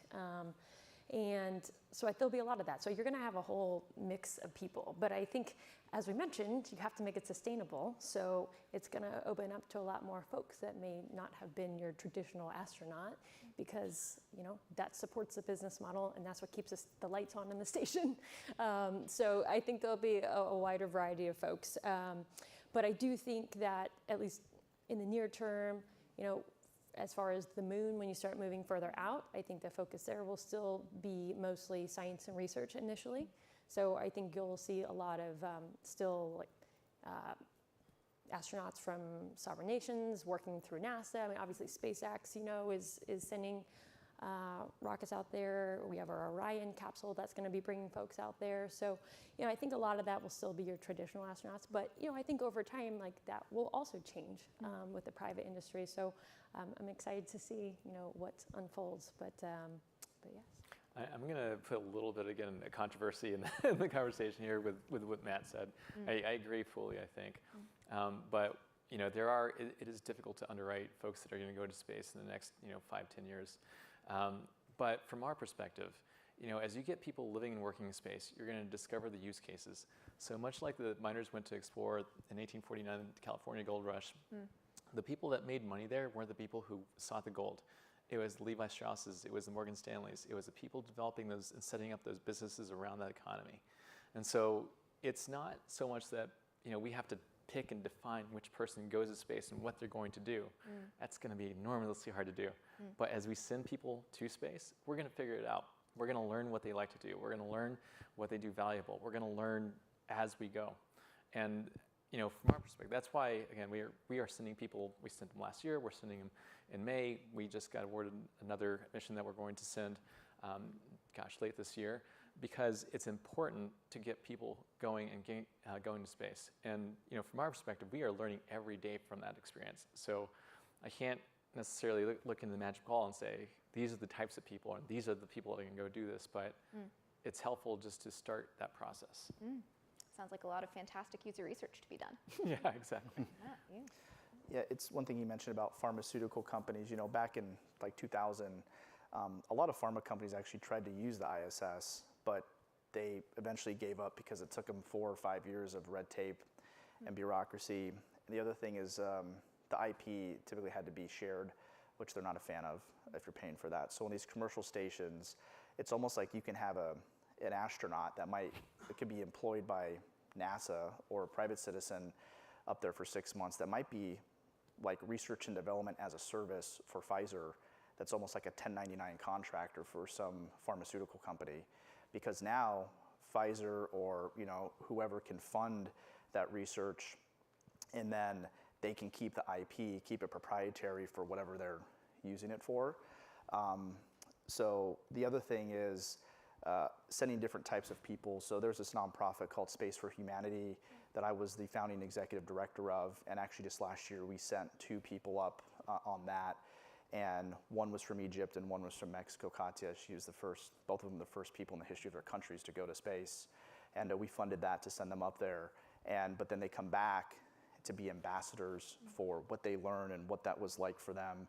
And it's gotten a lot of galvanized excitement about what it means to go to space and have that experience. Yeah, absolutely.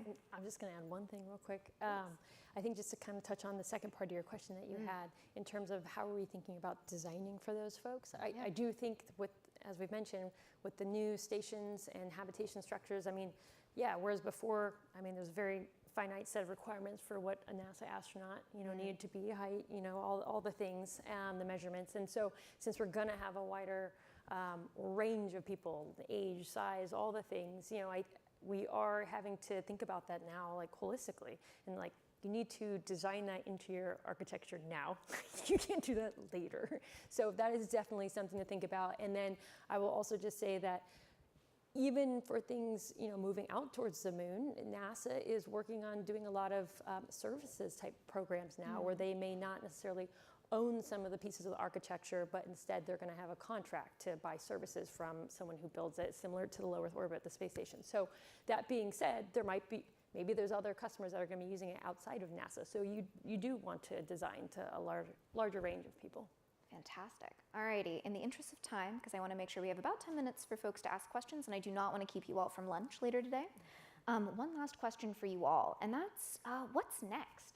Now that could be what to you is the biggest challenge that you'd like, say, this audience of highly motivated, smart, intelligent space enthusiasts to take a stab at next, or what you're most excited about from a tech or a social or a holistic perspective regarding the moment we're in right now in human spaceflight.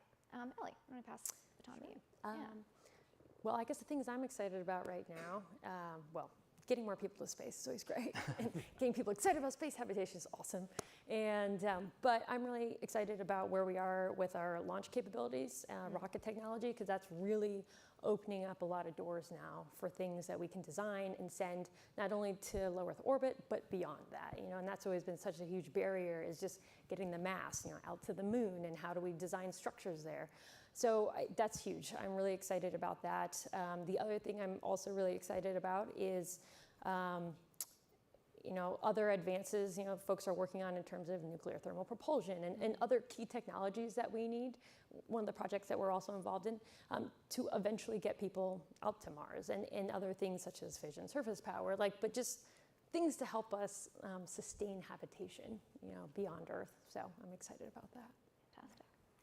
Gosh, I wake up every day excited about the moment that we live in today, because we've seen people go to flight. We've seen people go to the moon. We've seen people live and work in low Earth orbit for over 20 years now. And if you step back and look at humanity and you think that we're living in this moment, witnessing it, I'm just at awe. And so I think just having people living and working in space is so cool. The other thing that's just crazy to me is that we're stepping away a little bit and saying, we don't want the government to we don't want us as a humanity, as a people, to really fully fund this thing that we're going to go do. We're going to let people try to see if it makes sense for them to go do, again, because their economy. Does the things that you go and do and build and manufacture in space benefit everybody? And then does that make sense in a way such that it is a sustainable economy and a sustainable way to go to space? The fact that we're trying that today, even if we fail, is just insane. And I love that moment. As mentioned, Voyager, we're an exploration company, so while we're talking about Starlab, that's just one of many things we're focused on.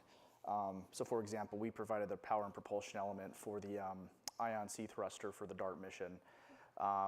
We're on the HALO program with Northrop Grumman. We're actually providing the structural monitoring system and the fire sensors for the ECLIS system, which is the habitat around the moon. So we're already thinking much beyond LEO. This is a very exciting program, of course, with Starlab. So with Voyager, if you look at our company, our vision, we are an exploration company. We are not a space station company. So how do you define exploration? To us, a space station is just one of the lily pads to continue that further deep space, as we're already even focused on in other sectors. Yeah, I think as an architect, the most interesting thing to me is what's possible given the new transportation technologies. If you're thinking about 100 tons, 1,000 tons to orbit, how does that transform the kind of thinking behind space architecture? And you can imagine a future where what we're designing today becomes completely obsolete. The future is very, undefined. So I think it's really a challenge for the next generation of space architects to, start to come up with new ideas on how we can use different technologies like 3D printing, welding in space, manufacturing. There's so many new things happening right now that I think will evolve architecture in space in the next decade and beyond. Yeah, that's a rich note to end on. But before we close the panel, I'd love to invite the audience if anyone has any questions. I think we're going to pass around a mic, if I'm remembering correctly. I think we have time for a couple of questions here. Hi, thank you all. So I was thinking about how one of the interesting possibilities for space architecture is the possibility to subvert terrestrial expectations for design. A notable one of which is national borders. People often talk about the overview effect as one of the desirable goals of specifically space tourism and commercial use of space. The effect that when you look down at Earth from space, you don't see borders, you see a planet. But then when you have these stations designed by military contractors, you assume some degree of ITAR protection, which would exclude certain people from using the stations or being there. So I'm curious how this dichotomy is handled from a design perspective, how you deal with the overview effect being combined with the necessarily nationalistic infrastructure of the station, and then how you handle that sort of from a practical perspective of what the station is for and what it's not for. So I think on the stations, a couple things. While we're building Starlab, there could be a Starlab 1, 2, 3, essentially, right? Or it can be modular. So if the government owns a station, the U.S. government, for example, they're going to say, we want a teeny little porthole, and they can look at it with like one eyeball, and everything else is for national security. That's not what we're doing at Voyager. I'm sure it's probably with others as well. So this is with NASA. And of course, there's going to be certain countries that if you're going to get U.S. government funding, you can't allow them to go up there. That's just the way it is. But generally speaking, it's not really generally an issue. We own it. The government doesn't own it. So as long as it's more of a CFIUS thing, actually, which is foreign ownership, as opposed to technology transfer. And for the overview effect, Frank White at Harvard, he's an advisor to Space for Humanity who created the term overview effect.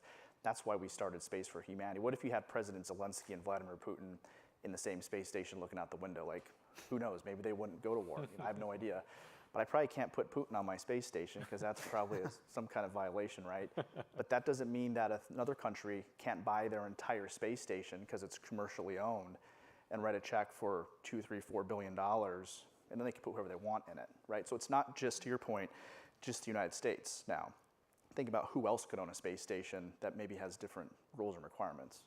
I want to jump into that real quick. Sorry, our first module is going to be attached to the ISS, and one of the great things about that is it does allow us to be classified under the same classification that the ISS was classified under, which is intended to be an international collaboration. And so, from that perspective, our first modules, when we first build out our first 4 modules attached to the ISS, we will have that international capability. And we are flying the first woman Saudi to space in our mission coming up in May. We are flying the first second Saudi astronaut to space in our second mission. So we are seeing a whole host of different countries coming up and saying, I don't want to buy a space station, but I sure want to go fly to see what it looks like to start a program to do that.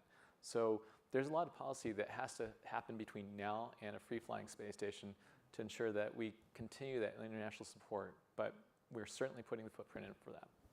Yeah, and I'll just chime in and say, yeah, absolutely. I think, as Matt pointed out, yeah, these stations aren't going to be government-owned, and they're, these companies, they're partnering with a lot of international, other international folks. So this is a different kind of age. And then even for large companies, like Lockheed Martin, we're now, it's great. I mean, we're moving into the new commercial era, as well, where we want to supply, parts or, help integrate and work with other station owners. And so it won't be our station, but we're just going to help facilitate that for anyone and everyone. So,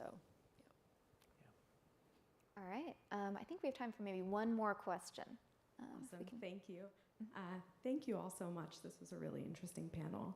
The person before me asked a very similar question to what I was about to ask, but I am curious about, beyond the nationalist visions of journeys into space and subversions of that, what about the capitalist visions? So we've talked a lot about human comfort and cultivating civilization in space, potentially learning from our mistakes here on Earth.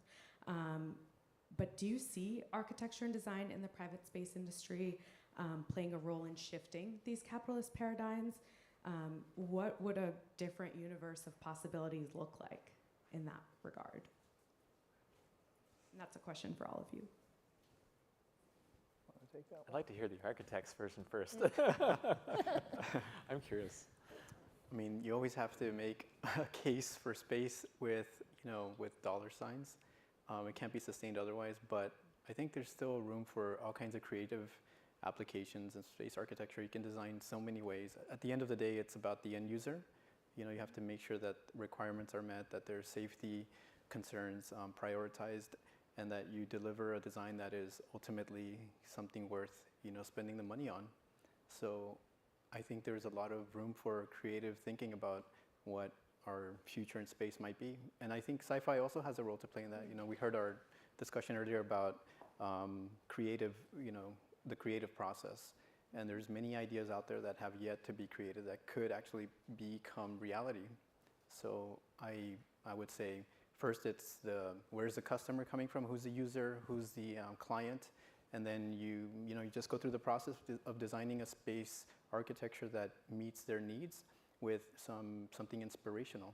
And that's how I approach it. Yeah. To me, it's a spectrum. It's pretty straightforward, right?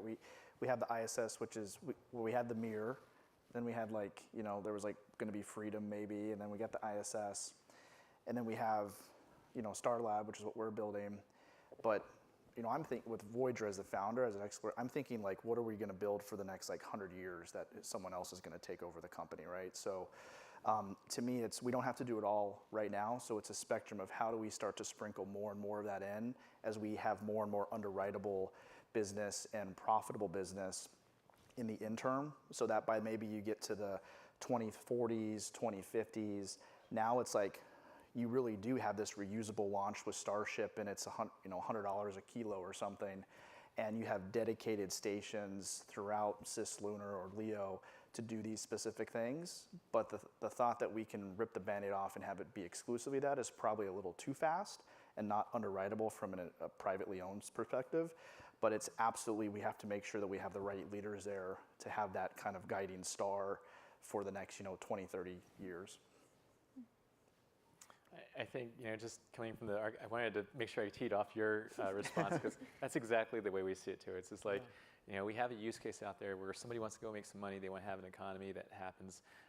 But we work a lot with our station architecture group and our station designers to make sure that they understand what we want or envision a market to be in the future.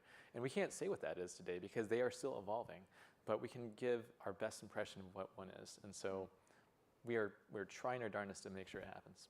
Yeah. Sounds like we have a lot of work to do. Sounds fun. Alrighty, everyone. I think we're at time. Matt, Daniel, Ellie, David, thank you so much for joining us here today. And thank you, the audience, for some fantastic questions and for hearing us today. Alrighty. I may then pass the baton over. Yeah, thank you, please. Yeah. Alrighty. Pass the baton. Cheers. Thank you so much, Sana, for leading a fantastic panel. Thank you again to our panelists. I'm now just going to give you a super quick announcement before lunch. So after lunch, we're back in here at 1 p.m., but concurrent with the panel here, which is Connecting Worlds, so looking at future of analog missions, Earth and space. We also have Dr. Denovio in the 633 lecture hall across the way. So just remember that you can choose either session. And then it's the same deal at 1:45 p.m. Again, we're back in here for the space and the arts panel, but we also have a slate of really wonderful student lightning talks in 633 right behind you. So just a friendly reminder, go enjoy lunch, come back at 1 p.m. and feel free to move between sessions for the afternoon. Thank you.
Hello, everyone. Welcome back. I hope you had a good lunch. I think people will probably start coming in now. You can grab a seat. So, welcome. My name is Cody Page, and this is the Earth and Space Connecting Worlds panel. First, I'd like to invite up my panelists today, Dr. Minu Rathnasabapathy and Dr. Jennifer Helpman.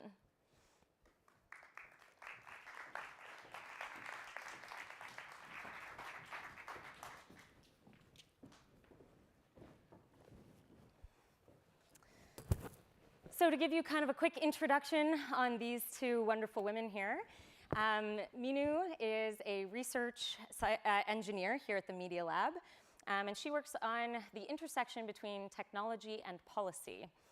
And Jennifer here is a research scientist and a PI at NASA Ames Research Center in the Planetary Systems branch. And if the two of you would like to give just a quick introduction of some of the projects you're working on, yeah, go ahead. Thanks very much, Cody, and good afternoon, everyone. I know that we don't have the best time slot. Everybody's have a little bit of a lull after lunch, but hopefully this conversation will be energizing and invigorating. So thank you to Cody and everybody for inviting me to join you on this panel today. So as Cody mentioned, my research is really at that intersection of technology and policy, what I like to think of as some of the murky waters. So in addition to being a research engineer here, I've also been appointed as a fellow working on the future of space at the World Economic Forum. And so my research really spans the whole breadth of sustainability, thinking about how we can use space technologies and innovations for sustainable development on Earth, and you'll see that I'm wearing an SDG pin, but also thinking about the long-term sustainability of the space environment as well as sustainable space exploration. So I like to have a little slogan for my work, which is how do we design to think globally, act locally, but also design for circularity. Jen. Sure. Well, thank you everyone for coming today. I'm very honored to be here at MIT and at the Beyond the Cradle event. As Cody mentioned, I'm a research scientist at NASA's Ames Research Center. I'm a planetary scientist by training, so most of my research has been focused on mostly water and ice on the moon and Mars for multiple purposes, understanding climate and geology. Also, as Deva had mentioned earlier this morning, the search for life. Mars is a really good place to do that, so you need to know where the water is and where the ice is. And also for lunar applications, for in situ resource utilization, enabling sustained human presence on the moon, on Mars, and hopefully beyond. Through my work at NASA, I'm very thrilled to be an employee of the agency, and so I've gotten the opportunity to work on both the robotic side of planetary missions, and also now we're ramping up on the human side. So I'm on the science team for NASA's Viper rover. That's the lunar polar rover that will be going to explore and map out resources and ices. Also working on the Artemis missions, mostly on crew training and bringing our astronauts up to speed on lunar science, particularly in volatiles. That's my area of expertise.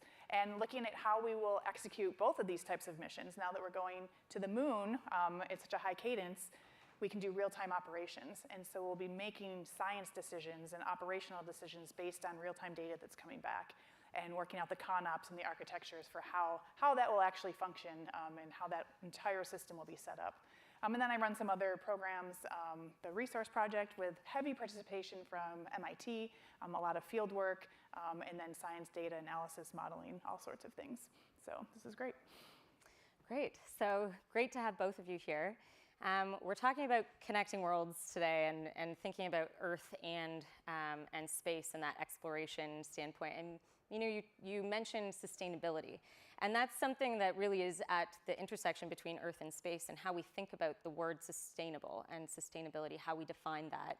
And there's different connotations when you're thinking about it on Earth versus when you think about it for missions that we're planning for the moon and when we think about resource utilization. So what does that definition look like for you, kind of in that technology and policy? That's such a great question. And I think if you had to ask every single person in this room, they would have a different definition of what sustainability is. For me, the quote that comes to mind is from Canadian philosopher Marshall McLuhan. And I'm sure you all have heard this quote before. He said, "There are no passengers on spaceship Earth. We are all crew." And as we, as crew, travel together on this spaceship, on a very fragile spaceship, I should say, we're tasked with the responsibility of safeguarding humanity and all life on Earth. And that speaks to the definition of sustainability for me, is how do we design technology that takes into consideration the needs, but also the aspirations of this current generation without imposing on the future generation.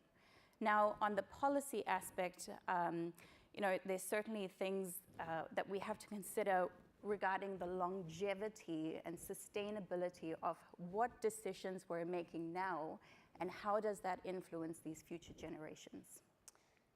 Yes, and I feel like that is something that should really feed into the mission planning, and when we think about going to the moon, especially going to the moon to stay, that same longevity and how we plan. So how does that feed into mission planning then for these types of planetary missions? Yeah, it's interesting because I was recently served on the National Academy's Decadal Survey, which John Mather referred to earlier today. We have these, and it's very important activity, which is the 10-year guiding rule book, really, for planetary science in this case. And so I served as the co-chair of the Human Exploration Working Group, and that with John Grunsfeld, who's NASA astronaut, former associate administrator, the science mission directorate, overall great human being. And we were looking at Artemis, and Artemis is billed as being sustainable, but the agency hasn't defined sustainable yet. So we decided we better define what sustainable means, at least in the context of these missions. So we took the tack that being sustainable, you have to have a rationale for justifying the continued investment, time, money, all that goes into continued missions, having the missions continue, and justify continuing to take the risk of sending humans. And we came up with really 4 main rationales for that, which were different from Apollo, which is very geopolitical motivated, and then we had 6 landed missions, and then the remaining J missions got canceled because we had achieved that objective. So for looking at the Artemis generation, we kind of defined sustainability as being justified by the science, which is not surprising because there's a group of planetary scientists, but so much that we learn from studying the moon, from Mars, other planets, about our place in the solar system, in the universe, and also about our own home planet. Technology development, we've heard a lot about how technology is helping on Earth, as well as our advancements in space. The commercialization, and NASA has really taken the tact over the past few years of invigorating the commercial industry through programs like the Commercial Lunar Payload Services and the Human Landing System, where we're buying services and we're spurring the commercial entities. And then inspiration, just bringing everyone along for the ride. And I like to steal David's idea of steamed. I learned that here, which is why I love coming to MIT, because it's so inspiring and thought-provoking. But bringing everyone along on this journey and having this be, a broader participation, which we've been talking about all day today. Can I just build on that? Because I think inspiration is such a good point. All great points, but inspiration in particular. Because if you look around this room and people who are tuning in online, we are inspired, which is why we're turning up today. So I guess the question to all of us is, what is our call for action for inspiring not just the next generation, but our current generation who doesn't always have these opportunities? Yeah, that's so true. And how do we get more people involved, and how do we have more people kind of see the results of the science and bring a lot of the science that we're doing in space back to Earth? Right. And I think a big part of some of the technology preparation that goes into these missions is actually doing experiments here on Earth in remote environments or very unique environments to prepare that technology and make sure it's ready to go out. How do you think doing those experiments in these unique Earth environments impacts the way that you see Earth. So kind of bringing it back to the Earth aspect. Yeah, so I spent a lot of my career doing terrestrial analog field work. So going to places on Earth that are moon-like, Mars-like, and that typically means you're going to very remote locations, hot places, cold places, dry places. So I've had the good fortune, which I never anticipated in my career, of going to places like Antarctica and the Arctic and Svalbard and the Atacama and all these places.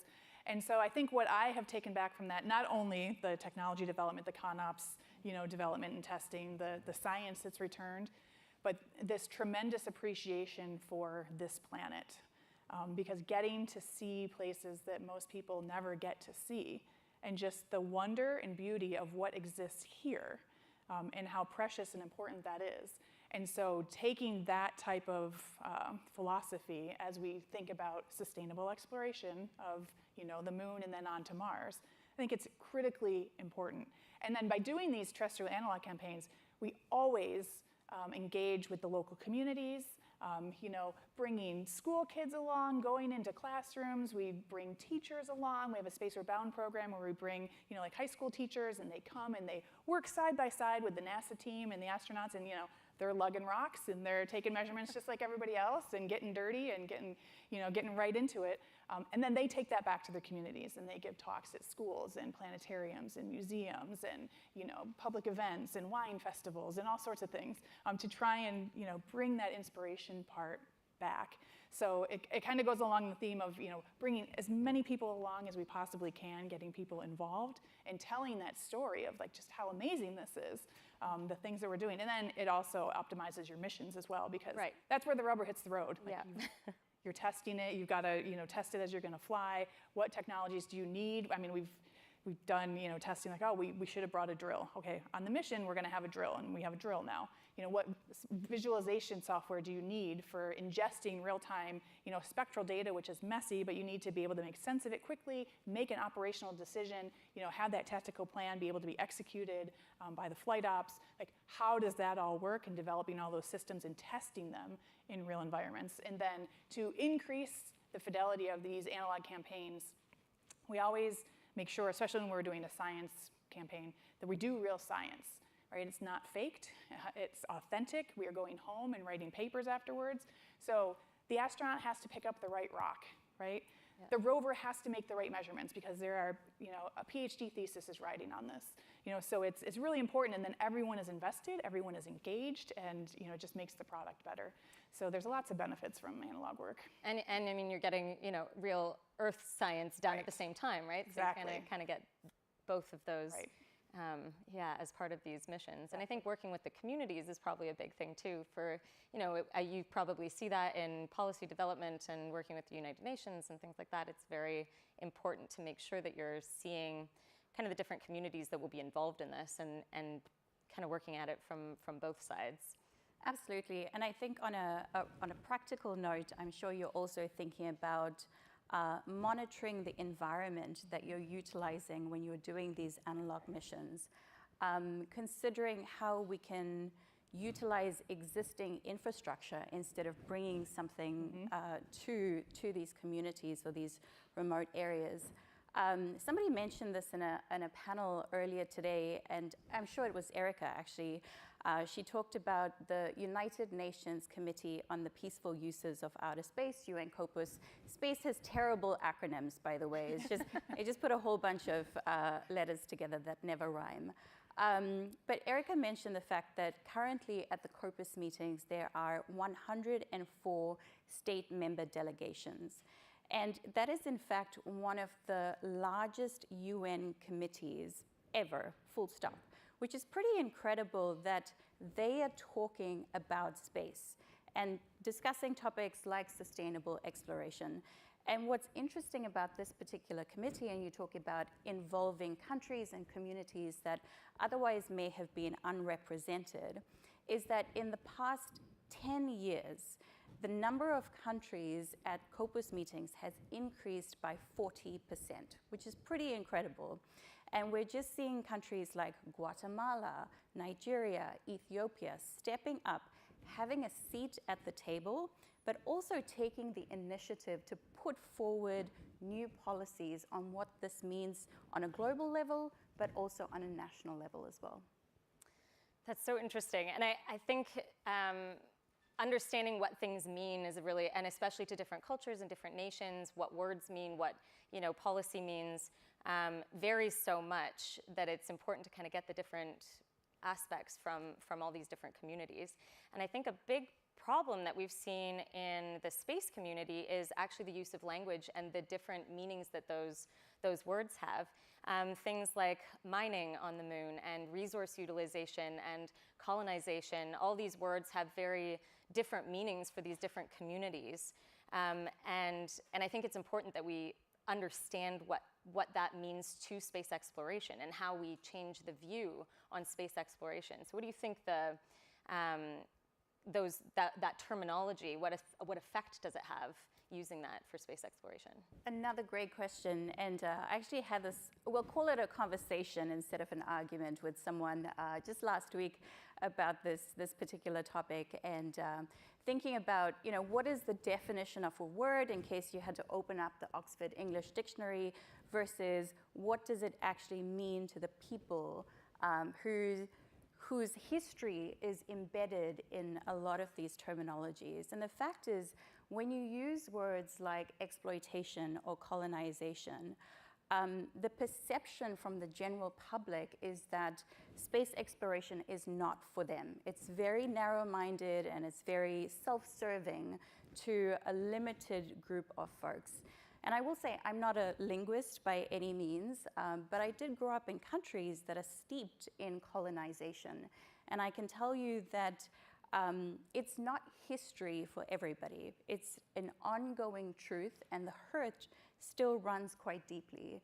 And I think that the timeliness of this conversation means that we have an opportunity to change that perception, to be more inclusive. We talk about the democratization of space, but there's this dichotomy of democratization of space versus using terminology that's isolating communities. So how do we bridge that gap? That is a good question. I feel like a really hard one to answer and something that needs to be worked on. And I think part of it is in the mission planning and in actually planning the science around being more sustainable, how we've talked about, and making changes to the way we are going to do science on the moon and Mars, and how we'll actually be able to stay there without repeating mistakes that we've made here. So in mission planning, what are some things that are being done to kind of keep that in mind? Yeah, I mean, I think we live in a great time that the fact that we're even having these conversations shows how different things can be. Looking at ethical exploration, we have ethics panels, in planetary meetings now about how do we go about, ethically exploring the moon, Mars, and beyond. And I think I'm very proud to work for NASA right now because from the highest levels of the agency, there has been a firm commitment to diversity, to inclusion, to equity, and accessibility. It's coming from the top and it's coming all the way down. And so that is a part of everything that we do every single day. So to your points, very much so, right, that we want to bring the entire world with us. This is humanity. And in one of the panels earlier today, it stated like, now is such an exciting time. Because right now is when we are on the cusp of making these things happen. And now is when we can make these decisions. How do we want to go about and do this exploration, right? The commercial capabilities are just on the cusp of getting us there. And the Human Landing System program is on the cusp of bringing humans to the moon and then onto Mars. And so this is the time when we can actually plan it. And the fact that we are taking these ideas into consideration to make sure we do this right is incredibly important.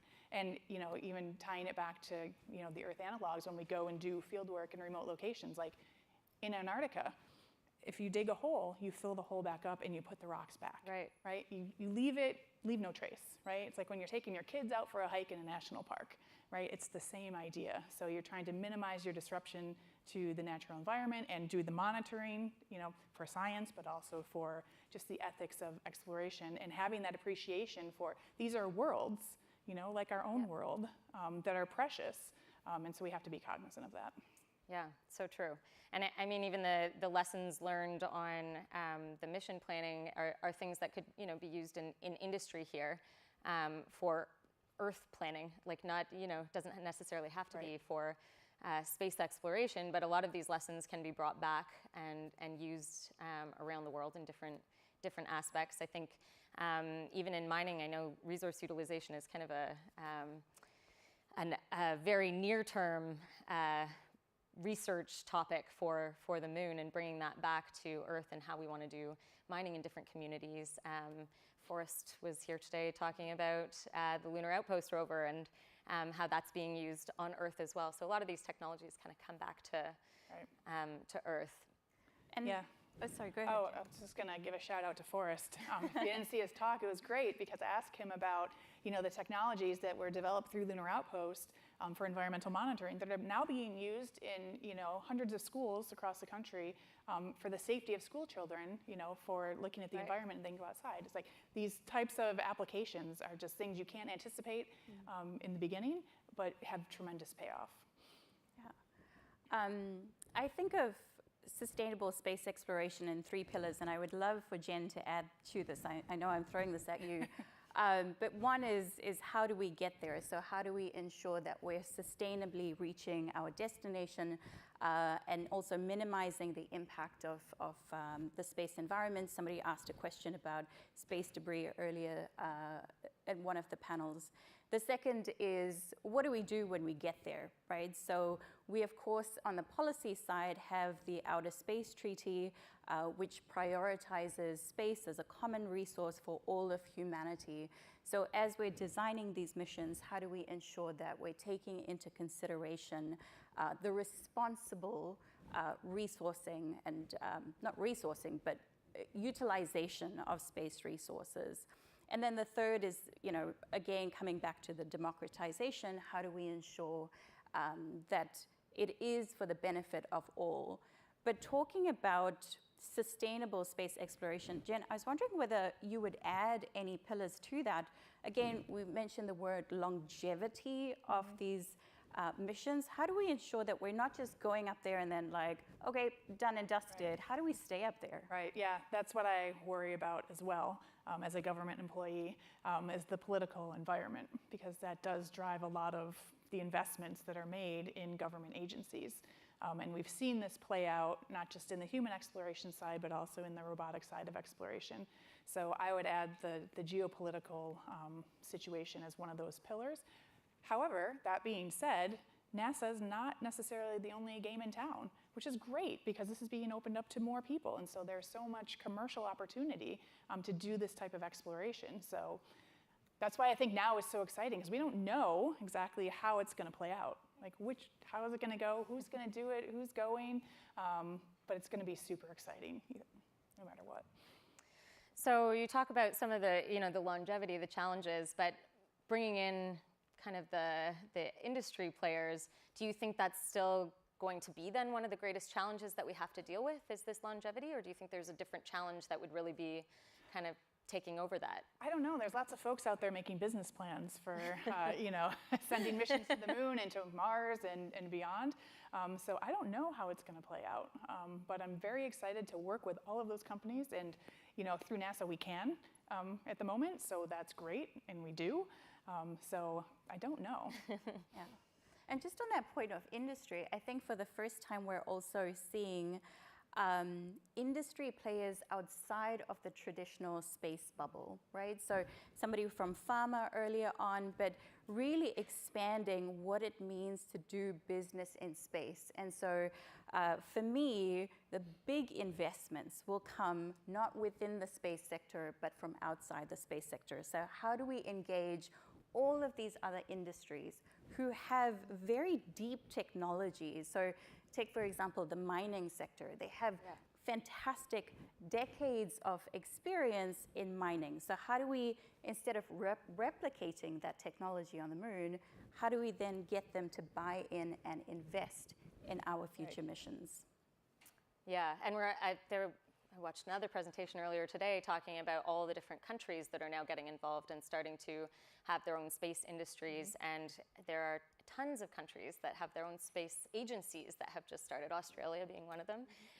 And we're seeing a lot of industry in all of these different countries coming together and being to work together and be able to kind of, I guess, overcome that political challenge that has previously really held things back and cause difficulty with the longevity of these programs. Yeah, and it can be used to the advantage because we partner with other countries, with industry, whatnot, and then that helps to sustain the program as well when you have those commitments that, you know, have to continue. Right, yeah, exactly. So there is a ton, obviously, that we can learn in space. There's so much that we can bring back to Earth while we go exploring and learn from even the mission planning components of it. But what is, you talked about inspiration before. So what right now is kind of the most inspirational thing for you in space exploration?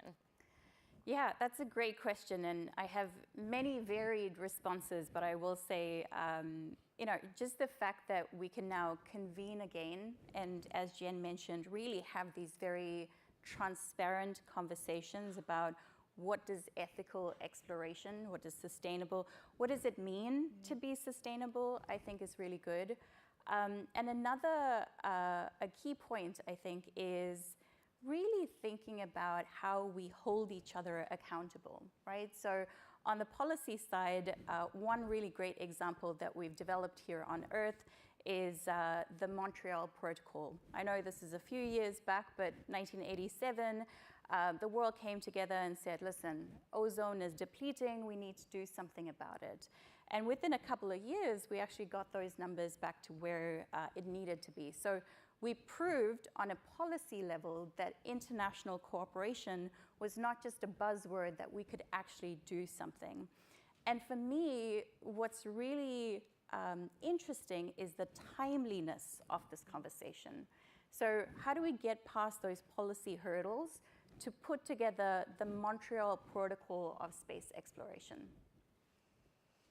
Yeah, and for me, I mean, I love the science and I love the technology and I love the fact that we're sending both humans and robots into the solar system and will just revolutionize our knowledge of our place in the universe. But I'll tell you a little story, which I also love this part of it, is the bringing everyone along. So I was telling my 10-year-old daughter, isn't this great? You know, NASA has Artemis and we're gonna send a girl to the moon. And she just, you know, looked at me and was like, well, we've already sent people to the moon, so girls have already gone. And I was like, oh. And I didn't know whether I should be sad she didn't know the history, that actually no girls have gone, or happy that she didn't even see that as a barrier. That was the assumption. Just normal, yeah. And so that is the world I want our kids to grow up in, where you don't see any barriers. It doesn't matter who you are, where you come from, what your background is. If that's something you want to do, then you can go do it and you can make that happen. So I think space has that unique capability to have that type of inspiration and just have that become the norm of this is for everybody. And if anyone wants to participate, then that's great. And we'll all be better for it. Yeah. On that same vein of kind of making sure that these, you know, that this is the way that that the younger generation will feel about space exploration, and especially thinking about going to the moon to stay. So that's kind of the next generation is going to be the ones that are really responsible for us staying on the moon and having kind of that permanent presence there. What do you think we can do to make sure that actually happens, to make sure that we can not just get there, but stay there? Yeah, I mean, I think this next generation coming up, they're just growing up, for their whole lives, people have been living in space on a station. It's just normal. Wasn't normal for me, but it's normal for them. And so I think if we just keep showing by example, and then they will build upon that. Like technology will advance, you know, continue being visionary, continue having these great ideas and these discussions. I think that's the best thing we can do, is inspire them to continue along this path, whatever that path may be. I would add to that and say that, you know, for us in this room, space is a big deal, and we get excited about it. We pat each other on the back. We're like, yeah, cool, we sent something to space, which is cool, don't get me wrong. But I love that this generation is kind of jaded by that. Like, you know, space technology is just another technology. And so if you celebrate the hoopla of it, but really just tackle the science of it. I think that's where we should be going. Yeah, and I think even being able to communicate that science and have it be something that, yes, it's the norm, we're in space, and yes, it's the norm that you see, these launches all the time, and it's now kids think of this as, well, sure, I mean, another astronaut's going to space. It's happening. But the communication of it can still be inspiring and really exciting. Like, I mean, we have the photographs from the Webb telescope, like things like that are things where kids will see that, and it's still something brand new and inspiring. That can encourage them to want to be part of that exploration. Right, it encourages that wonder that we were talking about earlier today. Yeah, exactly. So we have about 10 minutes left. If we want to take some questions from the audience, we can do that. Otherwise, I will keep going with a few questions for these two on my own. But yeah, do we have a microphone?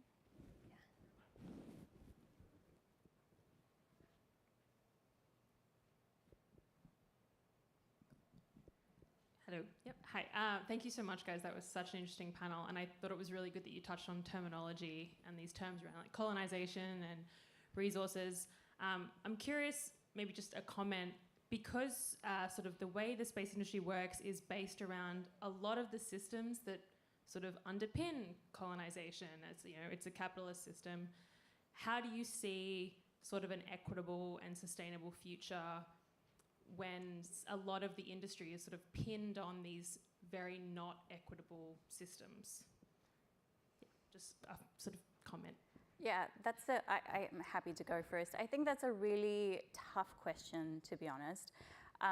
But the space industry is no different from any other industry whose history is based on that, right?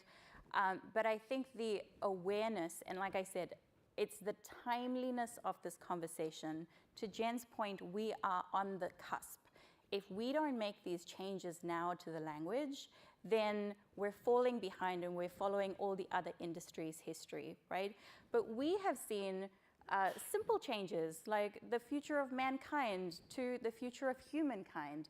Now, that might just be 2 letters that are added on, but it makes a whole heap of difference. So great point, but I do think that by engaging in these conversations, and oftentimes we have to say the same thing over and over and over again to actually get the ball rolling and these changes made.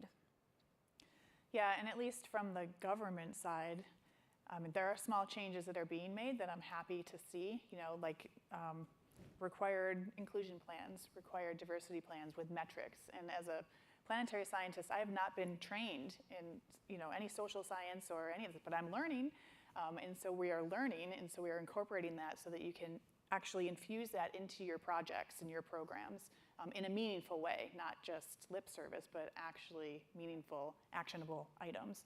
So there are small steps that are being made, which is encouraging and positive. There's certainly more to be done, but at least there's a recognition, and NASA has the purview to say, thou shalt do this, or we won't fund you. So yeah, there's that leverage. And I come back to the word accountability, right? Let's keep our leaders and our heads of governments accountable for what they say they're going to do.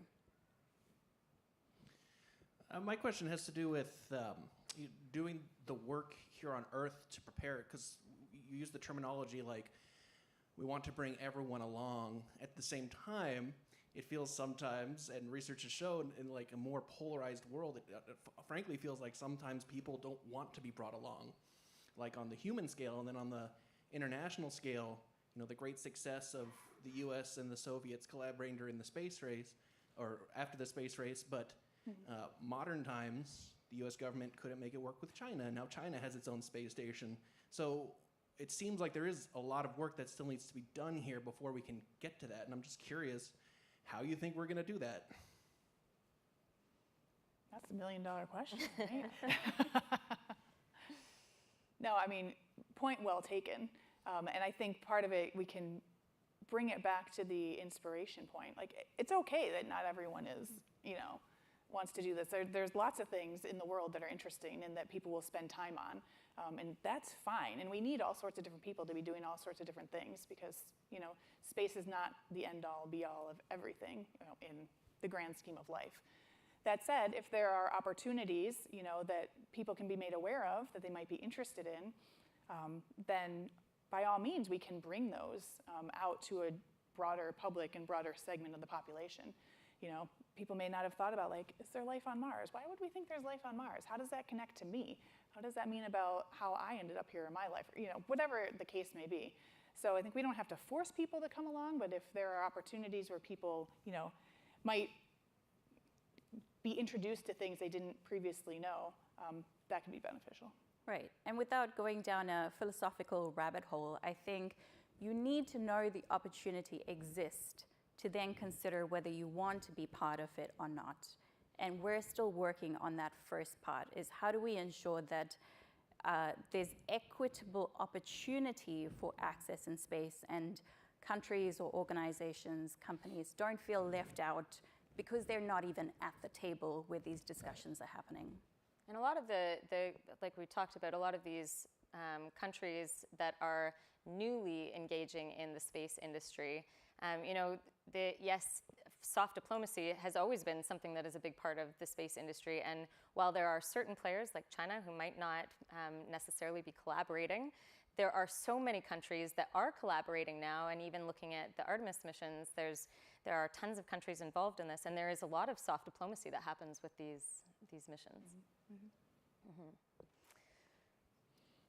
So I have a question to go more into the topic with commercialization in the space industry.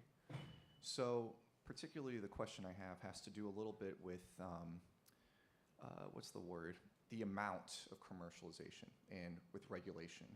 So with any industry, especially in a capitalist society, there's always going to be bad players or individuals who will, solely seek out profit and could, sort of cast away regulation. And in the space exploration sector, one of the biggest challenges and topics of debate from a policy perspective, and forgive me for not knowing the term specifically, is the amount of space debris, amount of objects orbiting the Earth. At any moment, a collision could happen and create sort of this cascading effect where there's no more ability to basically have sustainable satellites around the Earth, as an example. So where is the line drawn with commercialization? When does it become there's too many companies sending stuff out there and too many companies sort of saying, we're going to cast away regulation just to be able to get what we need out there for a profit or what have you? When does that become an issue? And is that being considered from a policy perspective? So I love this question, and this is a whole nother panel, so I won't go into too much depth. But two responses. One, industry is also very concerned about space debris, and they are looking at how they can further be involved with regards to policies and regulations. So you have COPUS, which came out with the long-term sustainability guidelines that's built on a consensus basis. But what we're seeing now is this bubbling up of industry-led regulations and policies. And you see a number of companies signing up for that. So there is concern. I don't know if there's an answer of how many is too many, right? You can ask that about anything. But I will underline the fact that industry is not just, go and do and see whatever. They're also very concerned. Because ultimately, space debris affects their business models as well. So they want to be sustainable. And I think we have time for maybe one more question.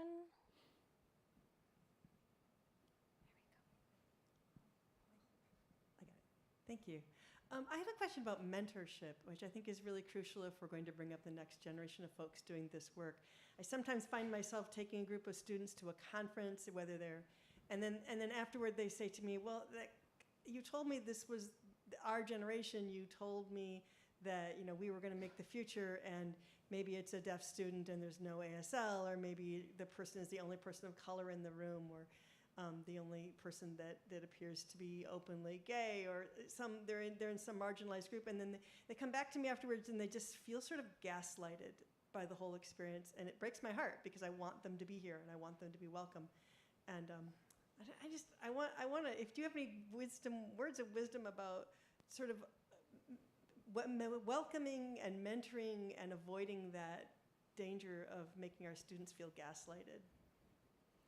Yeah, I mean, I don't think there's a simple answer, but I wholeheartedly agree, and have been very involved in mentoring for a long time with students from, high school through postdocs. Creating the safe spaces for them is incredibly important. I think our community, well, at least in planetary, is becoming more diverse and welcoming over time.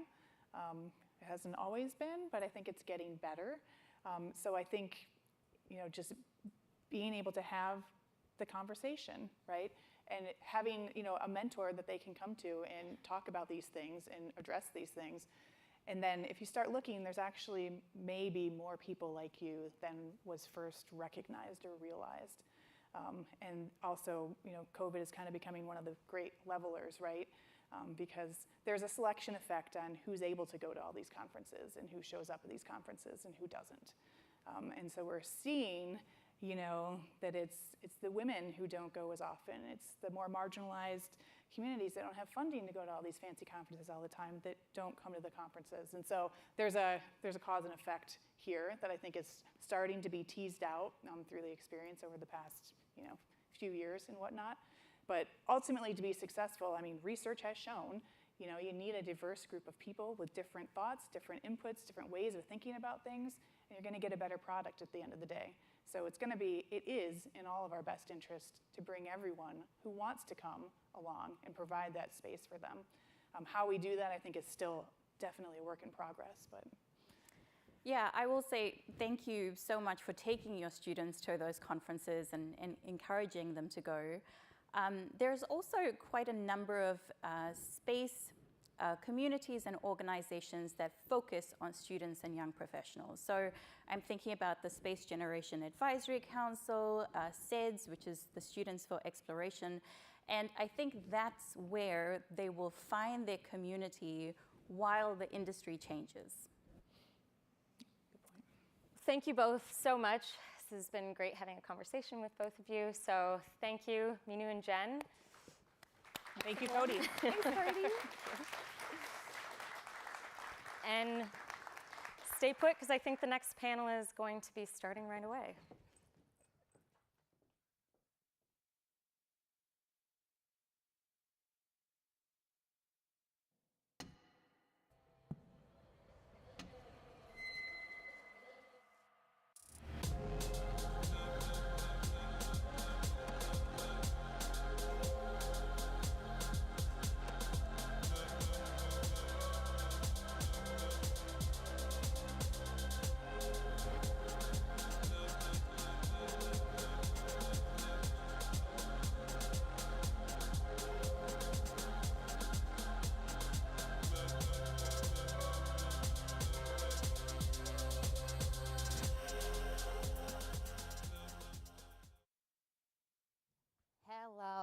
Hello.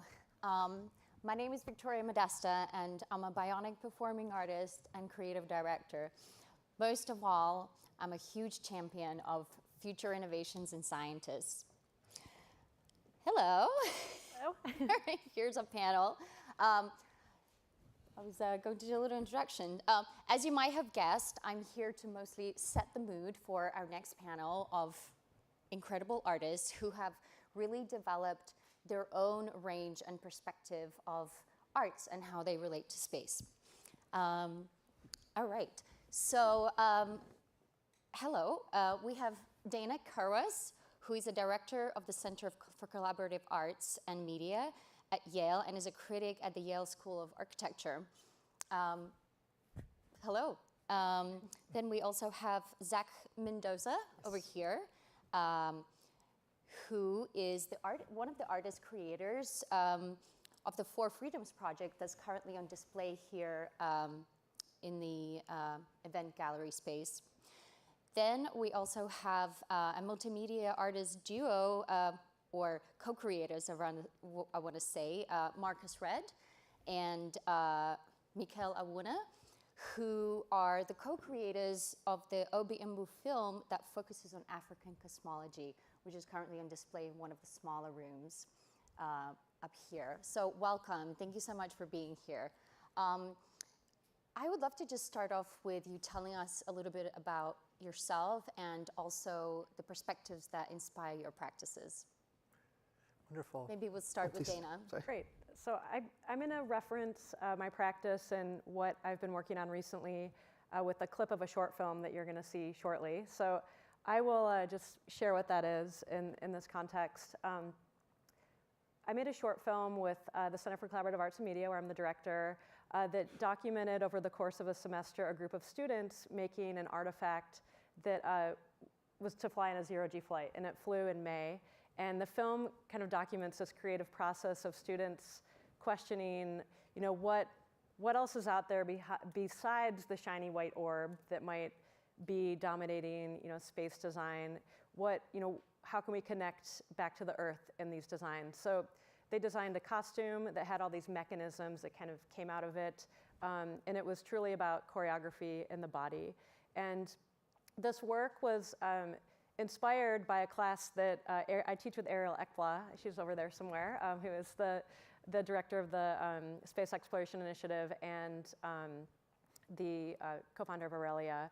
And this course was truly inspired by a conversation that I had with astronaut Don Pettit about maybe 10 years ago when I was doing a conversation series about the overview effect. Kind of in awe of the overview effect, but also kind of questioning what it is. So I wanted to talk to people who had spent some time out there, who had their eyes on the Earth. What was that like?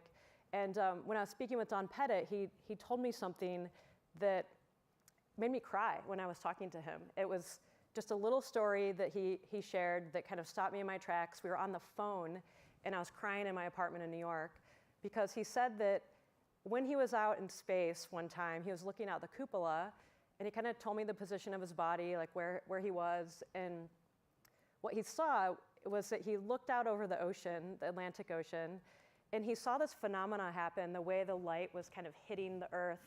And he said that it was something that no machine could capture, no photograph could capture, that he saw this thing happen in the ocean, these kind of huge swells going by in this certain moment. And when he told me that, I was like, wow, that is incredible. Like, no machine can capture this. So a lot of the work is based on this conversation about the overview effect and kind of his ability to step away from the Earth and say, ask and answer, what is this? And like, where are we?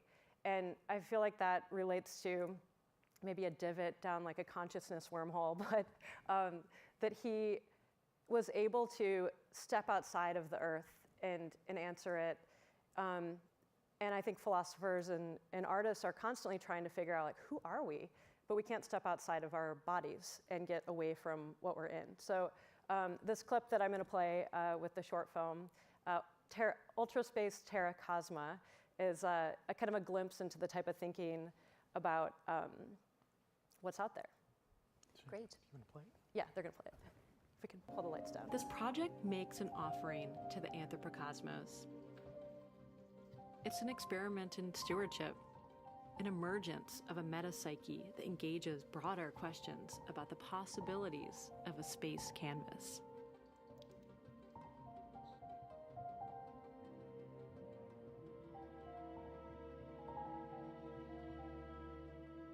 Anything that is brought from Earth to space becomes precious. Sketching around a bit and making up some objects that we were not sure what exactly it is, but like how it could maybe convey something of terrestrial culture. And it's like a monocle. Will you leave it like that?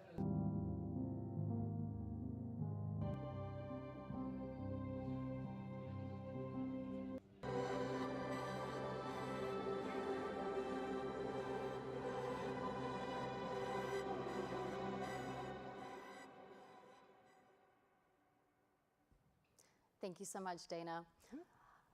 Amazing.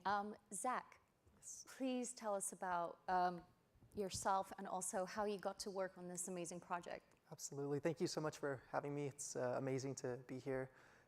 My name is Zach Mendoza. I'm a fine art painter, and I went to a school called Art Center College of Design, and I observed a lot of my friends who ventured from illustration, which is what we were studying, into things like UI, UX, and other forms of design, and I stubbornly held to making oil paintings in my basement for a long time. And so I think that for me, I'm very much interested in conveying emotion. I think what Akiva said earlier really resonated with me. There is some universal law that if you cry while making a work, the observer is likely going to have at least some effect. They might not go to tears, but hopefully they do, and that's definitely a win.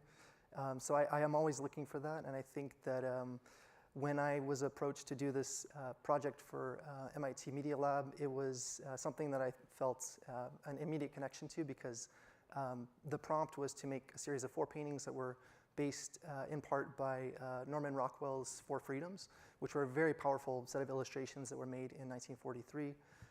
And they were referencing FDR's famous State of the Union address in 1941. So with the backdrop of this impending war and all the swirl of emotions and craziness, I think Rockwell still was able to make a very subtle and very human depiction of these 4 universal freedoms.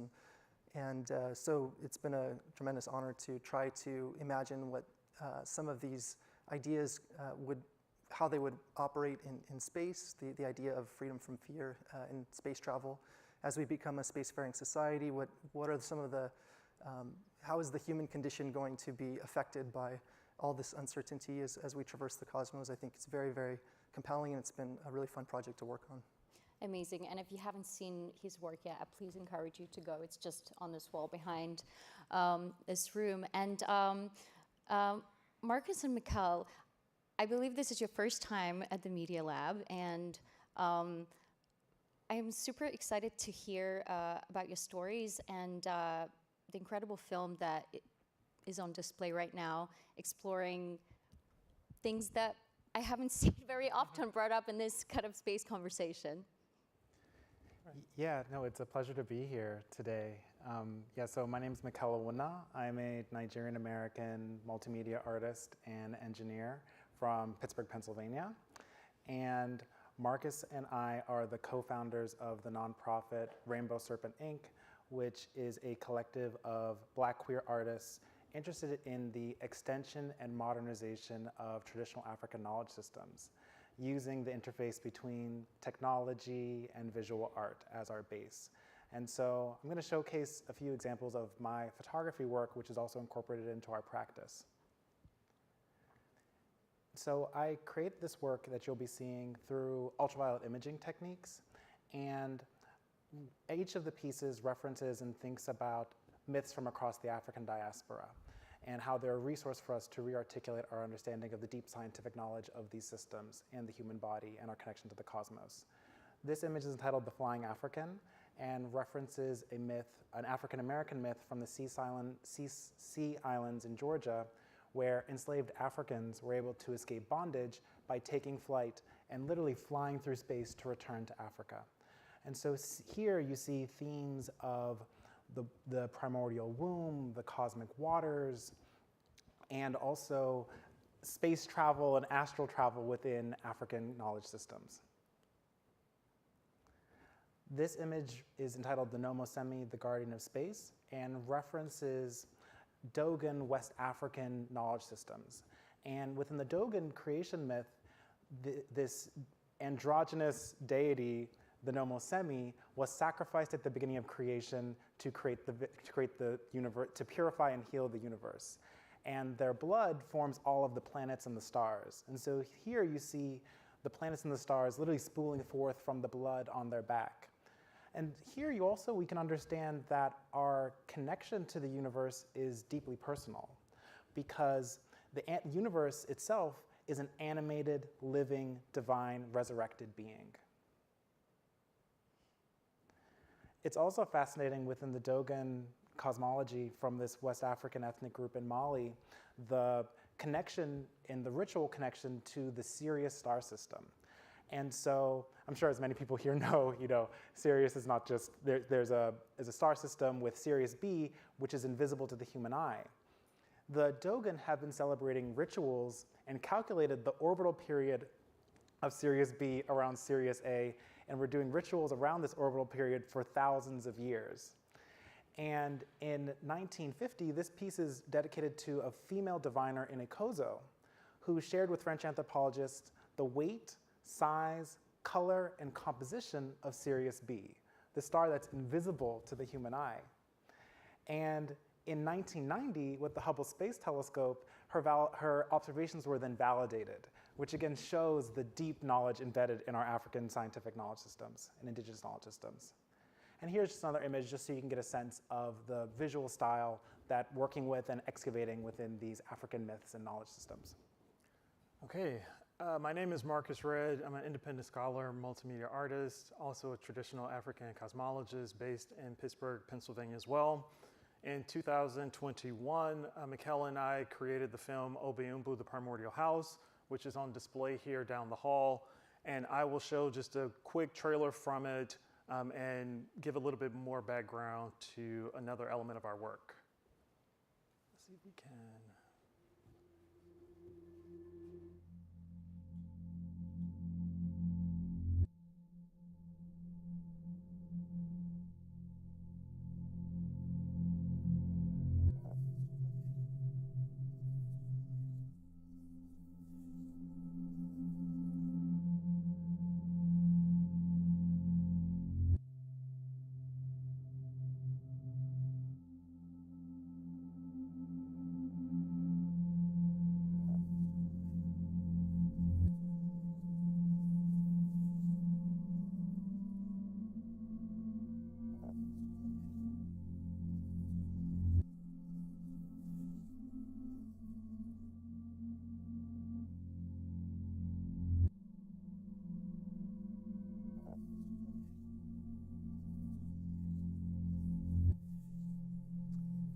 Okay, so that's a quick 1-minute overview or trailer from a larger 30-minute piece. It's an experimental dance film featuring 2 dancers from the Pittsburgh Ballet Theater, and they are enacting a specific Igbo Nigerian myth about the creation of the world.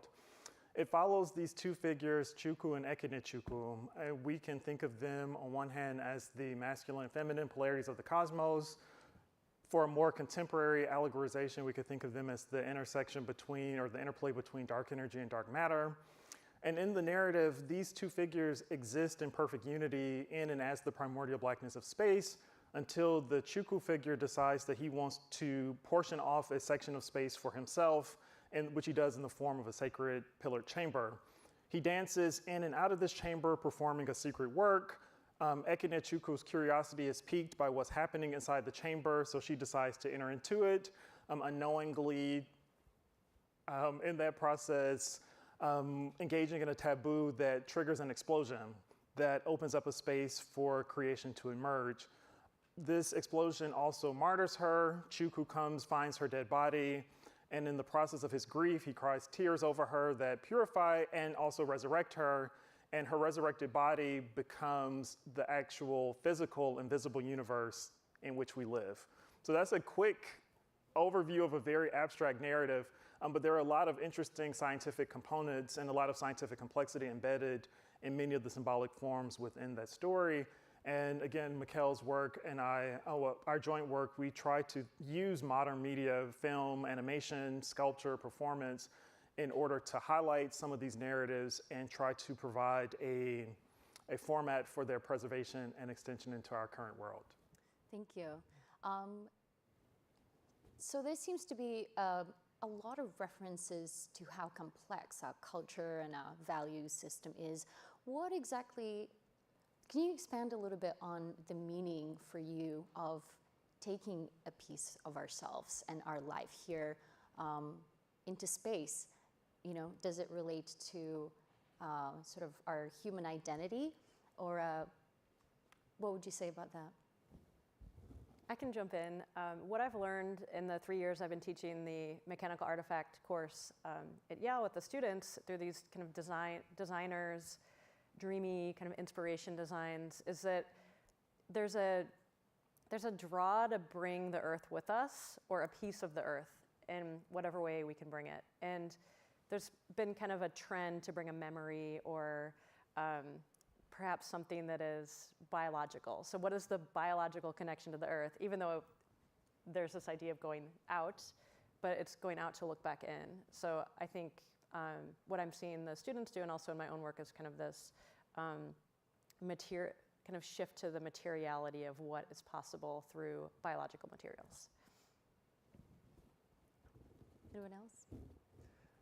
I think that there's always going to be artists making artifacts, and if we have new experiences that we have as a civilization, those experiences will manifest in different ways, and as we extend out into different planetary systems. And so I think that, like Dana was saying, carrying biology with us, I think the human condition might be constant, just the idea, the motivations, the fear, love, just kind of, again, traversing the unknown. I think these are all exciting, artistic, abstract ideas that artists, poets, writers are surely going to contend with as we move forward into our spacefaring society. Yeah, I would say from the perspective of the systems that we work with, space is something that is already inside of us, that there is no real distinction or separation, and that is working with a certain paradigm of interconnectedness.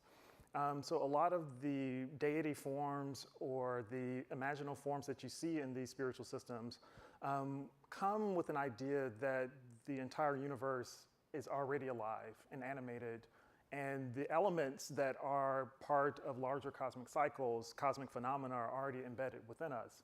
So there's a phenomenon where one thinks about inner exploration as already tied in with a certain kind of external exploration. So I think it wouldn't necessarily be an idea of us taking something out into space, but already thinking about the connections that link larger cycles with our own inner psyche. Yeah, and you see that too, made reference earlier to the Dogon priestess in Ikozo. And in her work, again, as Marques was mentioning, because we're composed of the same components as the stars, like the same atoms, the same elements, by literally going inward, so she would close her eyes and fuse the blackness of her inner world with the blackness of outer space to remote view and communicate with these celestial bodies. And so I think it's also a different paradigm completely that we think about as this inner work connects us innately to the divine and the celestial.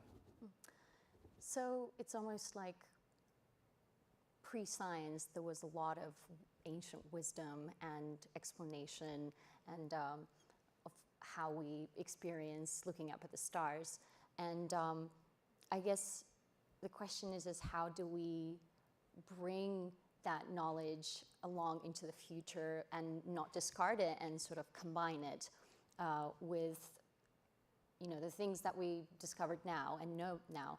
And when I think about that, I keep thinking in visual form because the aesthetics, the current aesthetics of space are sort of very specific and quite far from spirituality or kind of the inner world, right?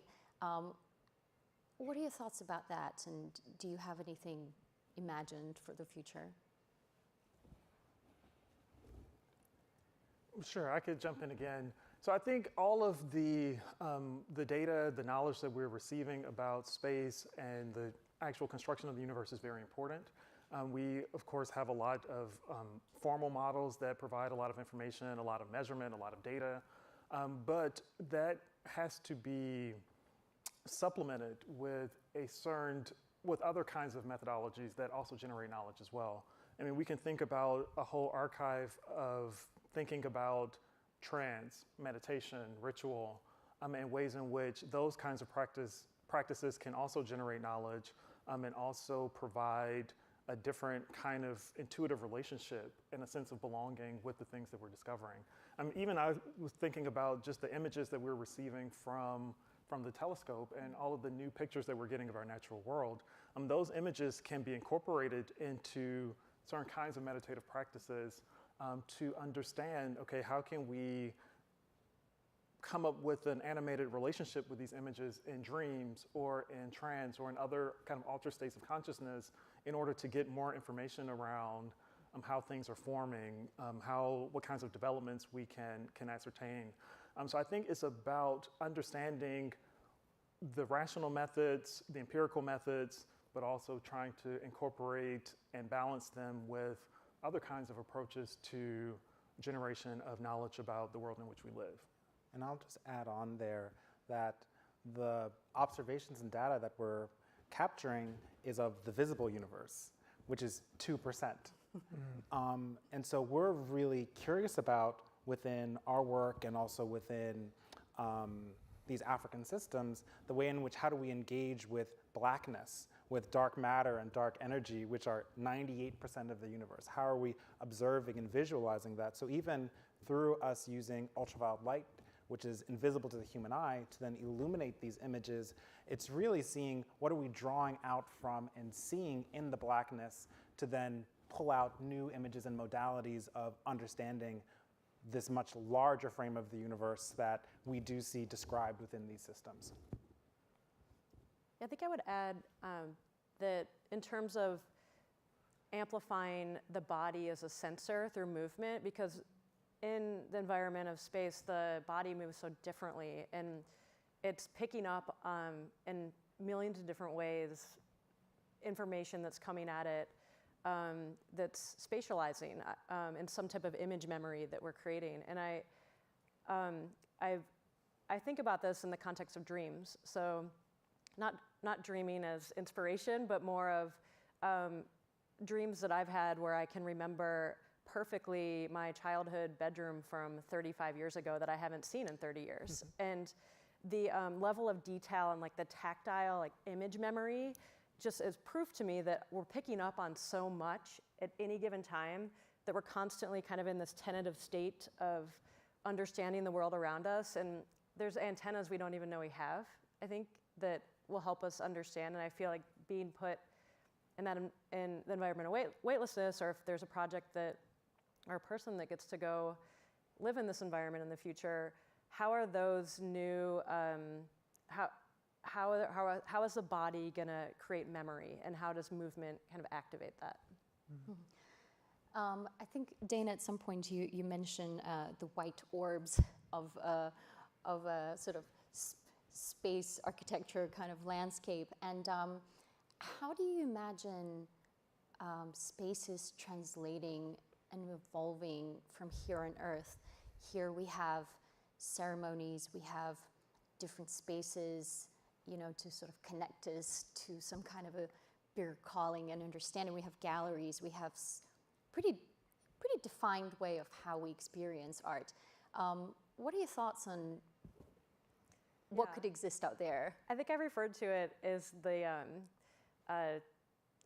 inversion of the space limousine that we are seeing in a lot of the visuals from our friends at these big companies that enable a lot of this work to happen. And I think that there's an opportunity to kind of activate that space with movement. And maybe there's like seaweed that's moving around. Like what are the movement opportunities in this space that can create serendipitous moments? Because I do think these spaces are very hyper-functional kind of systems. So how do we create moments where something surprising happens, or light comes through a lens in a way on a window? So I think it's creating unpredictable spaces, or just like in New York City, I believe there's a program that used to exist called 10% for the arts. And so 10% of any new building would have to have some type of artwork in it. So I think having some type of 10% unpredictability, and this is our friends at Axiom and Blue Origin, I think I'm speaking to you directly, give the artists some level of unpredictability to allow people to have space to think and reflect in this environment. Great, and Zach, what is your interpretation of, you know, how do we translate some of the essence of traditional arts into that completely different reality? Yeah, I was thinking about that a lot, and just I think of myself when I kind of approach that question as a surface artist. I'm not multidisciplinary, and I think that is, there's so many amazing works in that domain, and I think with painting on a surface, I think of cave paintings. I think that's one of the first things I will do in 40 years when I go to Mars, is make something on the side of a rock. And I think that as we have exposure to new materials, the materiality will inform what we make, and once we can terraform other places, I think as soon as we do that, artists will find ways to make structures that we don't need that somehow change our life, hopefully in some way. And yeah, material. Yeah, so interesting. There's a sort of a contrast between the material world and how we identify with that and the inner world. Traveling or potentially settling somewhere in space will create a much smaller, different environment. And what happens if you're not able to physically sort of explore, whatever we would do here, which is like go to a gallery? How do you think more sort of virtual experiences or experiences that are related to your inner world could advance? Are you into some of the new technologies that are happening? Can you see a way for that to be integrated, specifically with spirituality, for example? Yeah, I think that's something that we're beginning to explore and to really think about.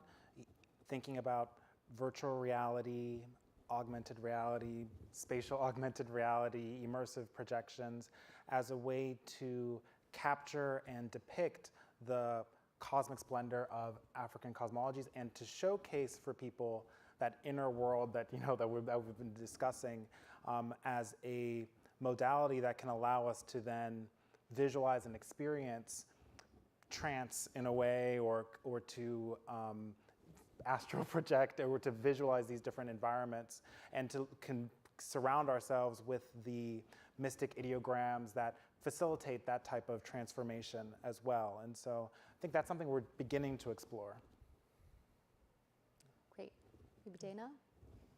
Yeah, I think that there's, at least in the work I'm exploring, there's a kind of multimedia way of observing the work and telling a story. I'm a little suspicious of VR. I'm just basically a suspicious person in general. But I think that I love that VR can provide a suspension of disbelief for one's body in an environment. So I had a student that made a piece where you walked up to the edge of a 20-story skyscraper, and I started to sweat and started really feel that displacement and that kind of, disembodiment. So I think that there's so much potential in accessing other worlds or understanding other worlds through these mediums. But at the same time, some senses were completely disappearing when I was wearing the headset and others were not. So yeah, I'm not sure how VR fits in, but I do like cinema. All right, well, the earlier panel by, or talk rather, by Akiva Goldsman was very inspiring, and it touched on the evolution of imagination and communication, and also the lack of daydreaming. So I just kind of wanted to quickly, so we can fit a few more questions, sort of prompt you to think about what are some of the new practices, creative practices that could emerge as we inhabit microgravity. Doesn't have to be super long. It could be just, first thing that pops to your mind. I can talk.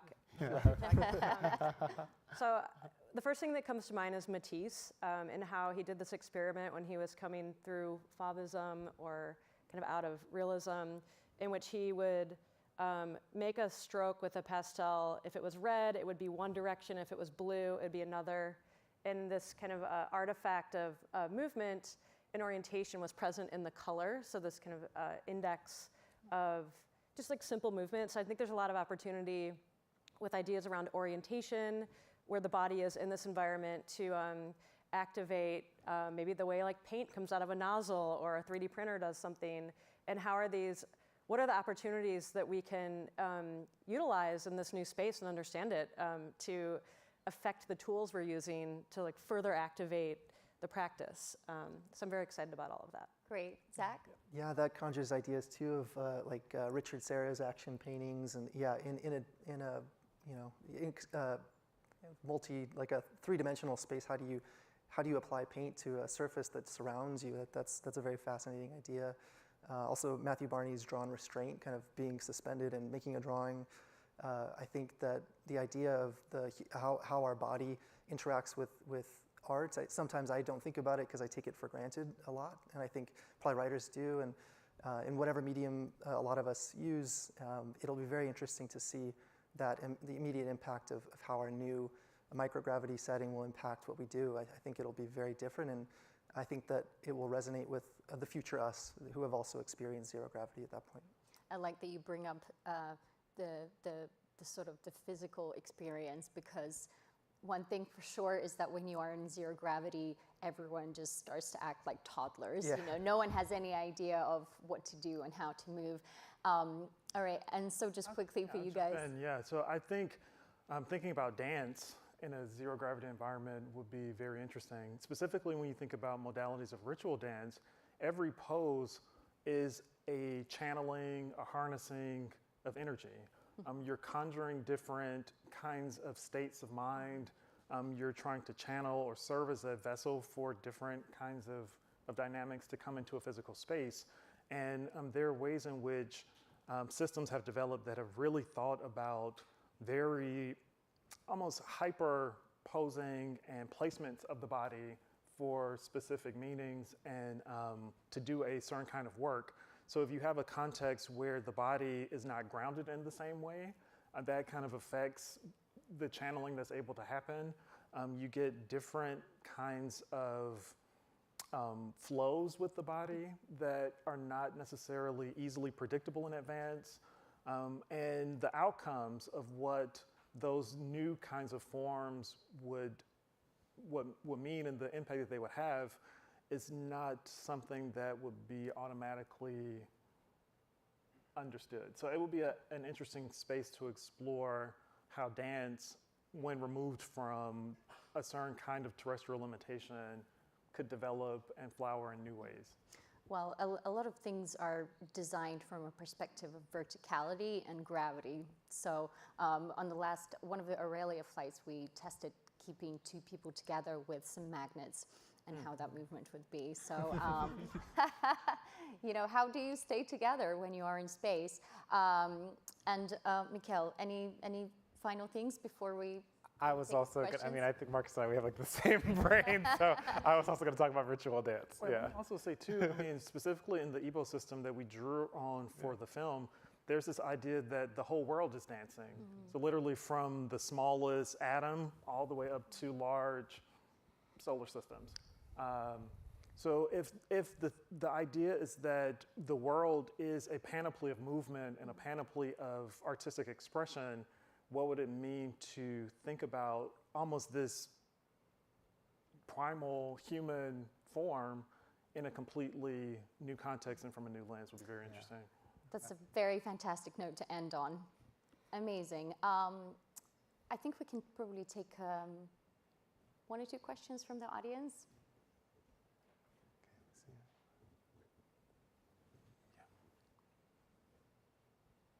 As you can tell, we could be having this conversation for the rest of the day. Hi, thank you. I had a question about how maybe in your personal practices you balance sort of optimism versus pessimism when it comes to thinking about space and the arts, because I think we've gone from, you know, space age optimism to there's very dystopian space art. I'd be curious, any of your thoughts? I want there to be more of it. I'm concerned that it has a specific look and feel, historically, space arts. There just needs to be more of it. More people need to be making it, and I'm optimistic that as we're in this new space age, or whatever we want to call it, that more people will be making art, and it will become, just saturated. Yes. I'm really excited to think about how do we reinvent and extend these modalities in art from a traditional African perspective. I mean, I think if we really understand that Africans invented astronomy, we invented the notion of time. I mean, Napta Playa, I mean, all of these pieces here. So I think, how do we think about kind of space in the art by reconnecting with our deep indigenous well of knowledge and then bringing it into the 21st century. So I think that's something that's so core to our mission, because I think it can provide totally new modalities of thinking about and visualizing, like Dana was mentioning. And there's always a question of meaning that can never be avoided in dealing with this question. So, I mean, so when you mentioned this pole between optimism and pessimism, I think at the foundation, it comes to the central question of what does it mean to be human always. And so our stories about space will always be a reflection of our own personal investments, of our own understanding of how our consciousness functions, how we think about the expansion and divinization of our consciousness, and our place in the larger world. So I think even as we continue to explore, we find, let's say, new planets, we find even new life on other planets, I think we still can never avoid the question of what does this mean? And what does this mean for us as human beings? And I think bringing a more kind of spiritually attuned perspective to that question, I think you might see this pole between optimism and pessimism develop in drastically new ways.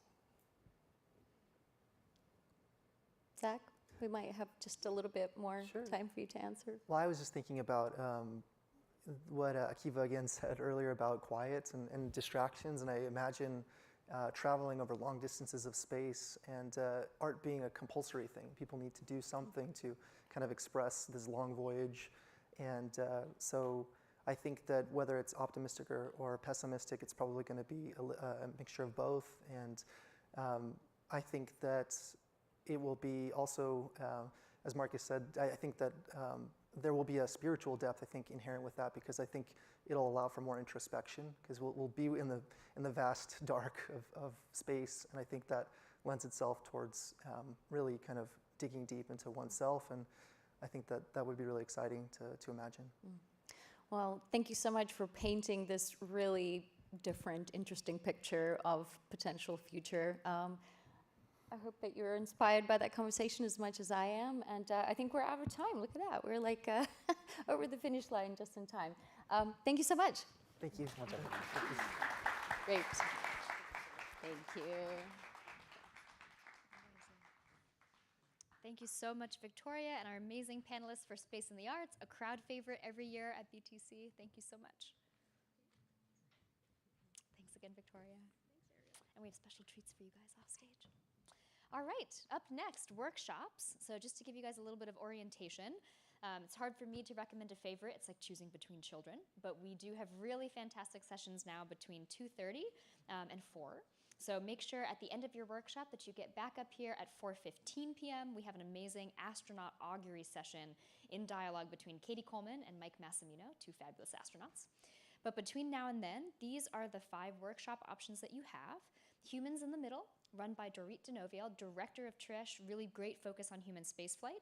That is going to be in the 6th floor lecture hall, so just behind you as you go out these doors in the other room that you've probably now seen today.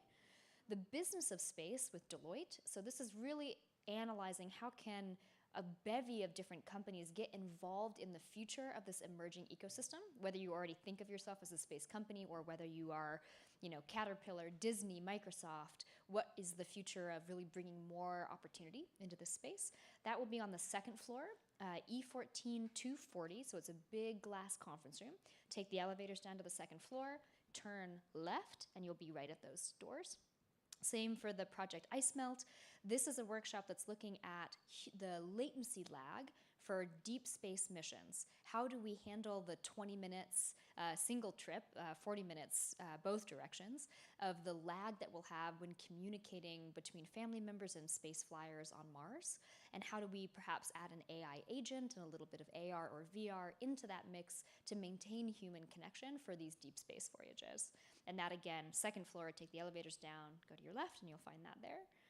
Design Rituals for Bodies, Yale CCAM, hosted by Dana Karwas, who just got off the stage for her panel. That will be on the 5th floor, so just take the elevator down one level. You can turn either left or right, go all the way around, and you'll see a fully glass conference room, and that is where Dana will be. And then finally, Inclusive Design, hosted by Astro Access and Sci Access, will be up here on the 6th floor in Silverman. That is just the open area where you had lunch today and where some of the gallery items are. So with that, please choose your own adventure and come back up here for 4:15. Thanks.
All right. Welcome back, everyone, from the workshops. Great to see you here at the end of the day. We always keep the astronaut panel here as the event finale, as the carrot for all of you to stay, because how could you possibly miss a fireside chat between two fantastic astronauts? Today we have Katie Coleman and Mike Massimino, both veterans of the MIT Beyond the Cradle event. They've been here before, but never actually in dialogue together, and they have some fantastic stories for you, experiences of their astronaut training, and then also their take on how training to become a space flyer is evolving in this case where they're no longer just the pathways through agencies, but the new openings for commercial civilian space flyers as well. So without further ado, Katie and Mike, please come on up.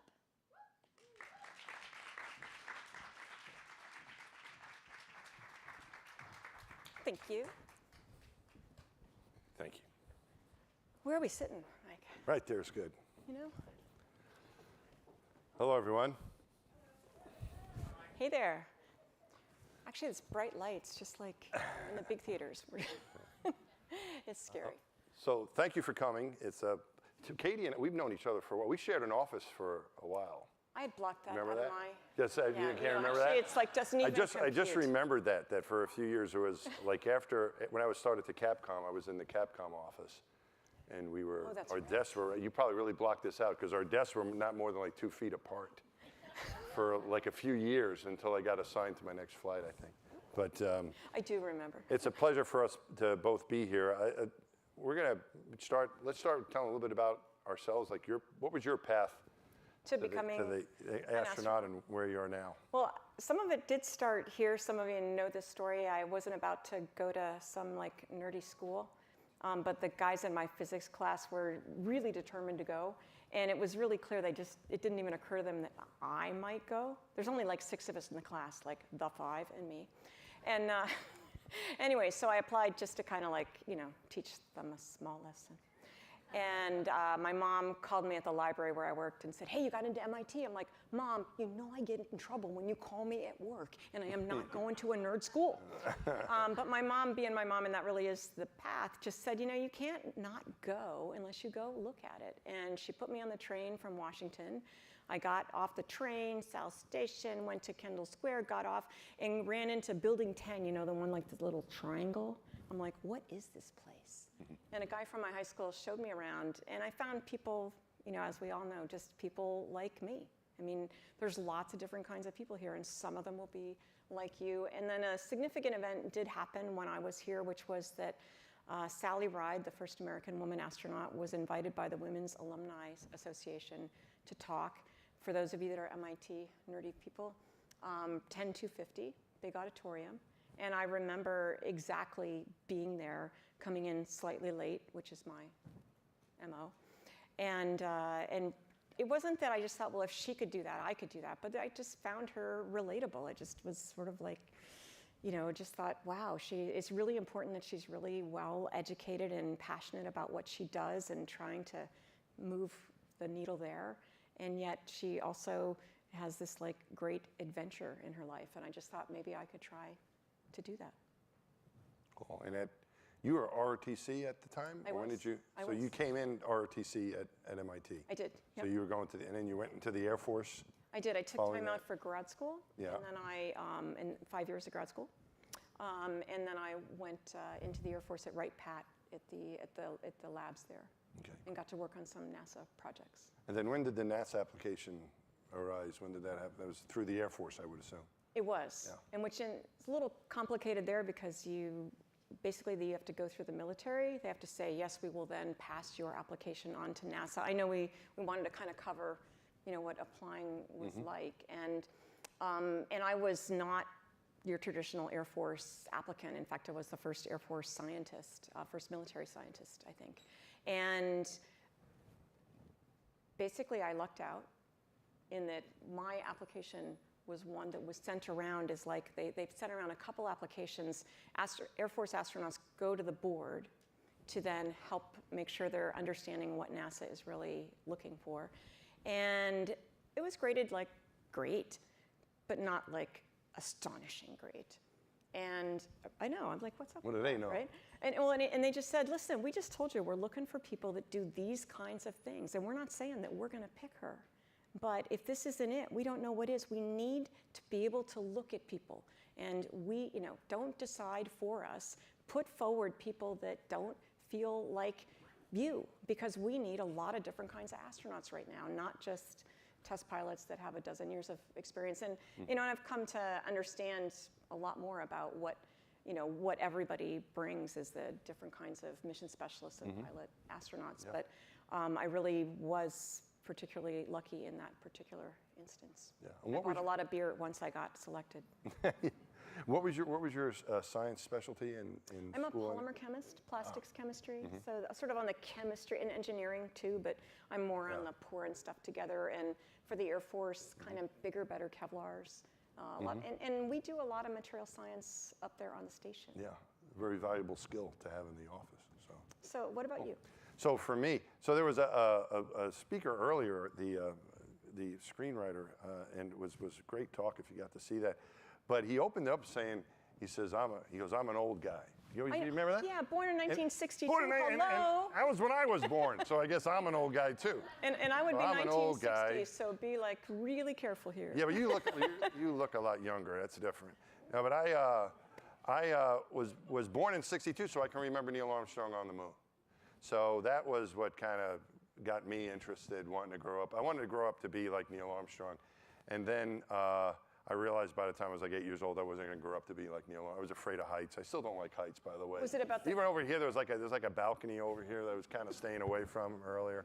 But I just, I didn't see myself becoming a military test pilot. And it's interesting as we're talking about the democratizing of space and opening the doors. But back then it was mainly military test pilots. I guess they did pick some scientists back in the 60s after the first few groups of astronauts. And it was only NASA was the only game in town, of course, right? So like Harrison Schmitt walked on the moon, was a geologist, civilian who walked on the moon. But I kind of, I guess I had in my mind this test pilot thing, and I didn't see myself doing that. And could never dream of how this could ever happen. But it wasn't when I was in college, I went and saw the movie The Right Stuff, and that started to rekindle my interest. And then when I found out about the astronaut program at that point, it had changed. It was shuttle by then, right? So this is in mid-'80s, and there were the first scientists, engineers, first women. Sally Ride, you mentioned, was the first woman in space, and first American woman in space.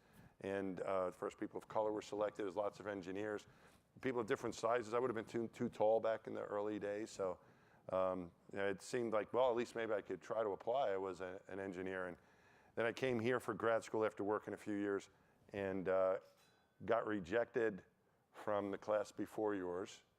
And then I got rejected for your class, and then I got rejected with the class. If I had voted, I would. Yeah, we didn't. That was all right. I didn't even get it. I just got the letter saying no thanks. And then I got an interview for the '95 class. And then again, you come in for the interview and they get to know you really well, and then they rejected me after that. And then yeah, actually I failed the eye exam and had to go through some he couldn't do any procedures, but I was able to do some vision training to help my eyesight. It's great. It's a great way to understand, no matter whether it's this job or the other ones that you want as you go along, that at least, no doesn't mean no. It means not right now, or not this, but who knows what else. Yeah, and I think the important thing is just to keep trying. I think that's what I felt like after getting rejected. Even the medical disqualification I got was pretty bad, because once you're medically DQ'd, they won't even read your application any longer for future selections, is what I was told. So I was able to do some training with my eyes. I was desperate. Now this is all different. So again, opening the doors wide. I know we're talking more than just NASA, but now that's not even an issue. The problem we had with the vision back then, so many people were rejected for visual. You probably had good eyes. I guess you didn't have an issue with it, right? But a lot of people during the selection process were failing the eye tests, and so they changed a lot of those medical standards so to include more people to be eligible, which is a good thing. But back then it was a problem. But I was able to get that fixed, more or less, to get over that hurdle medically, to be able to just apply again, and then I got picked in the class of 96. You didn't get it fixed. No, see, they didn't, back then they didn't even have LASIK, so it was I couldn't see well enough to the Landau C test. Do you remember that? So what it was this eye exam where you wouldn't just read an eye chart. It was a C, and it was like a video game or something. You would have to tell them where the opening in the C was with a joystick, and you didn't have that much time to think about it. And so I didn't pass that. And I couldn't see as well as they wanted me to. But there was some, and they didn't accept any, I don't even know LASIK existed back then, but they didn't accept any of that stuff back then. So I started talking to people, not to get totally into selection, but I saw Bob Overmeyer. Do you remember Bob Overmeyer? He was my boss at McDonnell Douglas. He was a Marine pilot, and he knew that I was applying. And so when I got DQ'd, he saw me in the hallway, and he said, "Oh, what happened?" I go, "Well, I got DQ'd." He goes, "What, your eyesight?" And I go, "Yeah." And he says, "Well, there's a problem for pilots. They got to worry about your eyesight." So he said, "You know what you got to do?" I go, "What's that?" He goes, "You got to dehydrate yourself before you take your eye exam." I was like, "Really?" I go, "Why is that?" He says, "Well, he makes the eye flatter and the light bends." And he said, when I said take me in the Marine Corps, he was a Marine Corps pilot, but he wouldn't drink anything over the weekend. He would run, get all the water out of him, you know, and go in there totally dehydrated and take his eye exam. And he says, "That's what you got to do." That afternoon, Kevin Kriegel, our friend, an Air Force test pilot, sees me in the hallway, and I knew Kevin. I was over at NASA now, going walk through the hallway doing something. And he goes, "What happened?" I go, "I got DQ'd." He goes, "With your eyesight?" And I go, "Yeah." He goes, "You know what you got to do, don't you?" And he goes, I go, "What's that?" He goes, the same day, he tells me, "You got to drink a lot of water." I'm like, "What are you talking about?" He says, and he goes into this long explanation. "Oh, you drink a lot of water and makes the eyeball more viscous." You know, Kevin, right? You can appreciate this. He's going like diagrams in the sky. You know, you're this, and the light goes this way. And he goes, Kevin doesn't have a lot of formal medical training. Yeah, but his, you know, so when I heard that, that actually gave me hope. That everyone has something that they're getting around with different methods, and so I was able to find out about this vision training where you try to teach your eyes to see further than they can. It's kind of almost like a mind, trying to train your mind to focus further away. But it was able to get me into the hurt. You know, I couldn't do anything physically to my eyes. And when I told the flight surgeons about it, they go, "Well, you can give it a try. It won't disqualify you." But they didn't think it would work, but it did. And you know, when you don't have any choice, you try to make do with what you have. And so I was able to train my eyes to see better. But I think it's almost a gift, really, in a way. Like you had a certain path in mind, and I think we both probably have other friends that, you know, had something happen during selection where it wasn't no, not right now. It was like, nope, got a rule about that, and it's never going to happen for you. And they had to actually recalibrate life. Like, what are my goals if I really can't do this? You know, there's a path maybe to, you know, and some of these medical regulations were really old-fashioned and just hadn't, you know, they just hadn't been able to take the time and bureaucracy to get them off the books. But I mean, I don't want to, you know, speak specifics or whatever, but I think it's an important thing to keep in mind. Like when you set a goal, and we've heard a lot of different interesting enterprises today, different ways to space, different paths, thinking about different people and what you would do up there, and you've got to have a goal and a path in mind. But if the path turns out to be not the path, it forces you to look wider and figure some other things out. And those might be really valuable, not so much detours, but, you know, changes in the path. And so, I don't know, I just think things happen for a reason, but that is a pretty valuable thing to have happen. Yeah, I wanted to be able to keep trying, and it's interesting what you said. I thought what you might say is that people do give up sometimes. You know, after they get told no, they give up. And after I got that third rejection, I went to teach at another, not here, but at another university, and it was a guy there who had interviewed in the same, not in my group, but he had interviewed for the same class and didn't get in. And so someone said, "Hey, you know, there's a guy over in like electrical engineering that interviewed as well." So I called this guy. I was new to the school, so I called this guy up, and he invited me and my family over for barbecue, like on a Sunday. He's a very nice guy. And I'm watching this guy, and he was already like on his way to tenure and was really smart. And he's like flipping burgers and supervising his children. He could multitask. So he was like doing that. I was like, this guy's unbelievable. You know, they'll never pick me with a guy like this available. So I asked him, you know, I said, "Are you going to apply again?" And he puts down the burger flipper, and he looks at me, and he says, "No, I decided I'm not." And I said, "Well, why wouldn't you try again?" And he said, "Well, they told me no once. I figured they're just going to tell me no again." And I hate to tell you, I gave him no encouragement. You know, I should have. You know, usually I would say, "Oh, come on, you could." I just kept quiet and didn't say anything. But I think, you know, you don't want to. If it's something, maybe I'm sure he had other reasons, like you're saying, different paths, and you try this, it doesn't work. But you know, you want to make sure that you don't give up for the wrong. Not because someone told you no. Just, you know, give it a. Keep going. Keep and things, especially because don't maybe give up. it wasn't the right time yet, or when people, I mean, people say, you know, I want to be in the space program, I want to work for NASA. And maybe 15 years ago, I would have gone straight to, well, okay, there's internships, there's this. Now I go, why NASA? I mean, because, why not this way or that way? Like, what is a fulfilling, you know, lifestyle for you, or a fulfilling, I mean, you know, when your input is, you know, accepted, and you know, the traditional government ways, you know, they bring some benefits, but there's other things that they don't, and that's what I think is really wonderful about opening the doors, so to speak, and having different companies, different countries. I think Erica Wagner was talking this morning about they're working, Blue Origin is working with Brunei. And I actually went to Brunei as part of a public affairs thing, that kind of thing that we do.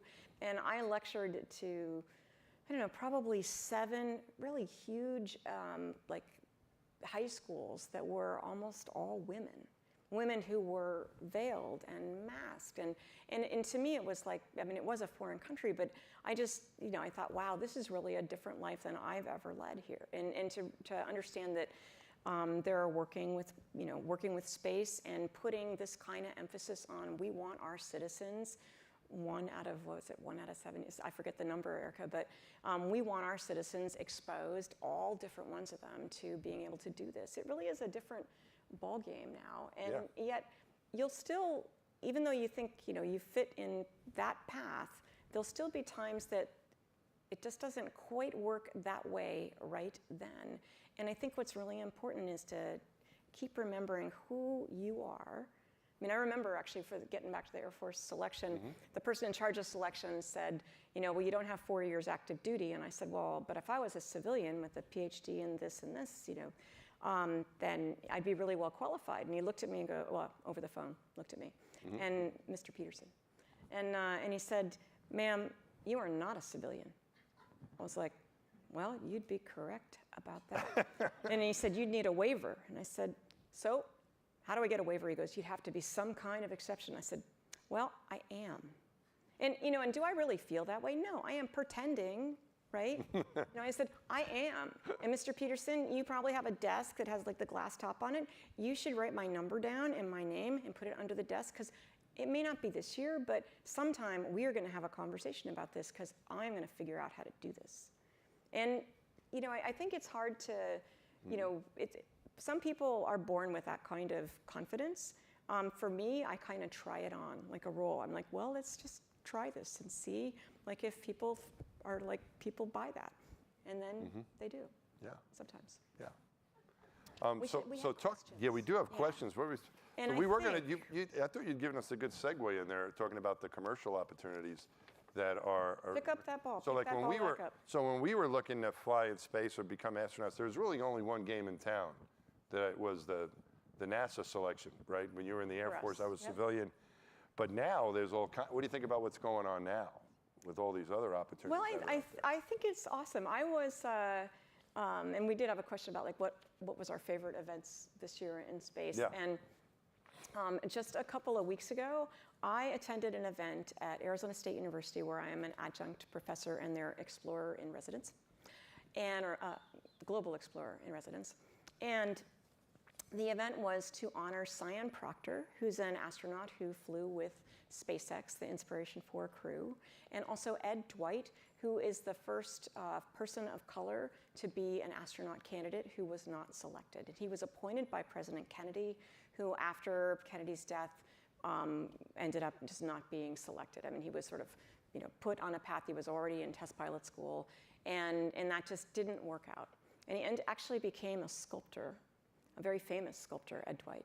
And so this was a weekend to honor Ed Dwight. The plan was to have on the football field Cyan's and Ed's faces because they were both graduates of Arizona State University. And that weekend we had 5 women astronauts and Ed Dwight. Can you imagine? I mean, I don't know how many things I've done, except for every once in a while when all the women in the office and we, can barely plan something like that to see each other, and get together. I mean, to be, let's make an event. Who could come? And then there we were. It just happened to be literally 5 women astronauts.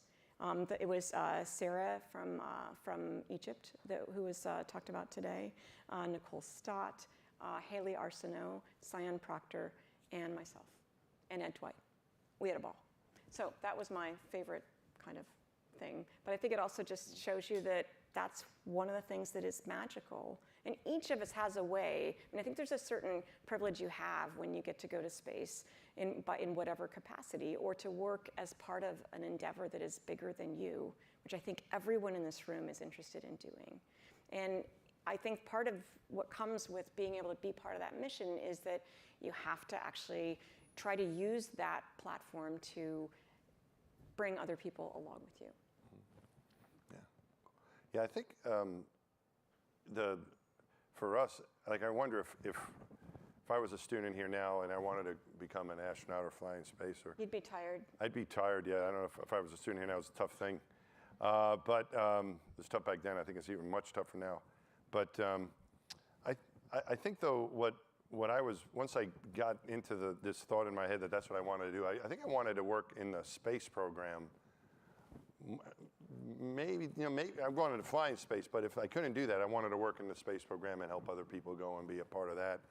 And so I think what's kind of interesting now, there's more options. So I don't know how I would feel about it now, working for a company and becoming maybe a commercial astronaut for a company, or maybe taking a time out from research to try to do some research in space. I think those are open to others as well, to open it up so more people can go without having to have this huge career change. Because when you become an astronaut, that's a NASA government astronaut. I know there are people here, students here that want to do that as well, whether it's for NASA, for ESA, or whatever. That's a big commitment, but that's what I really wanted. I wanted to be part of the team that you were on. I wanted to be in Houston and working these issues, whether it was in Capcom or in the control center or working on spacesuits or whatever it was. That's what I wanted to do. I think what the commercial program does, I think it opens up more options. That there's not just this one way to get there. Now there's other ways to get there. Exactly, and still be part of a mission. I mean, one of my first missions was basically a pathfinder for doing experiments on the space station. It was a laboratory flight. We were the longest shuttle flight at the time, doing about 30 different science experiments as a way to figure out how should we build that space station anyway, so that science can be done. What do the astronauts have to learn? What do we need to do to feed the scientists on the ground? And at the time on the shuttle side, we had what we called payload specialists. These were full-time, experts and scientists who then became part-time astronauts. But I mean, the ones on our mission, the primes and their backups, this is 4 scientists, gave up basically 3 years of their career. And and everybody back at your school is kind of, it's a hard balance between you're not there, you're training at NASA, you have all this PR, and yet you're part of that team, you're part of this team. And the fact that now with less training, but still staying as safe as we can be up there, you can be the person that goes to space and does your experiments up there. But I also like the collaborations, and this whole meeting is about collaborating in the different kinds of disciplines. For example, we have some people who are very art-oriented, who've gone to space. I do some music. I tell people I play the flute, that I am an amazing musician. I wouldn't actually say that, but I do love to play, and it's not always painful for the people who are listening, right? Did you bring it today with you? Do you have your flute with you? In the car, I have to stop, charge the car, play, only under a deadline. But I think the fact that Paolo on my crew was an amazing photographer person, but a really amazing photographer wanted to really bring the inside of the space station to light. and we put them together as a collaborative team. Because, you know, Paolo was somebody who really could hear what somebody else was saying about what things looked like and how you wanted them to be in the picture. That would have, you know, not worked for me. Maybe it works for you. But the fact that we can now bring artists up to space and have their perspective, this is the way that the space program continues, is to be able to tell the stories. Yeah, and I think it's what NASA has wanted. The Big Bang Theory. The Big Bang. Well, but it's great stories. Yeah, that was, yeah. No, it was great. No, I'm saying it was a great experience. And if you've never heard Mike on The Moth, I think you have 2 episodes on The Moth, and I mean, I love to listen to you telling stories. Thank you, Katie. I mean, it's really, he's a profound storyteller. He's also was actually very well known back in the Astronaut Corps as part of, and pretty much the ringleader of the all New York crew, which you have to mention. I think we're now at 15 minutes. We're going to take questions, so be lining up your questions. So tell the New York crew, and what else you were going to say too. Well, I was just going to say that I think that this whole new age of commercial opportunities is what NASA wanted for a very long time. I think their attempt with the space shuttle was for that, to hopefully turn it over to private enterprise, and then the first accident happened, and that was kind of the end of that, and it just never made it there the way that they had hoped. Plus the training, you didn't mention how much training it was. I remember becoming an astronaut candidate when you get selected, most of our training, a lot was the shuttle, right? Just working the shuttle and the systems. Jessica Watkins, who's in, I think she was in the class of 2017, recently flew a few months ago, landed, was in New York a few weeks ago, and was talking to her about it. She said when she came into the program, they don't even train a vehicle. A launch vehicle. So they'll go into space station training, spacewalk training, all the stuff that you would do on orbit. And then once you get assigned to a flight, then you'll worry about the vehicle. Can you imagine? Because it was so intense, especially for the pilots that we flew with, the test pilots. It was all about the shuttle because it was so manually intensive to fly that vehicle. So I think the new spaceships we have available to us that allow more people to go with less training. It's not just an advantage to those folks. It's also an advantage to the NASA astronauts or the ESA astronauts that they don't have to spend all that time just to learning how to get there and all the emergencies that might happen for those 8.5 minutes.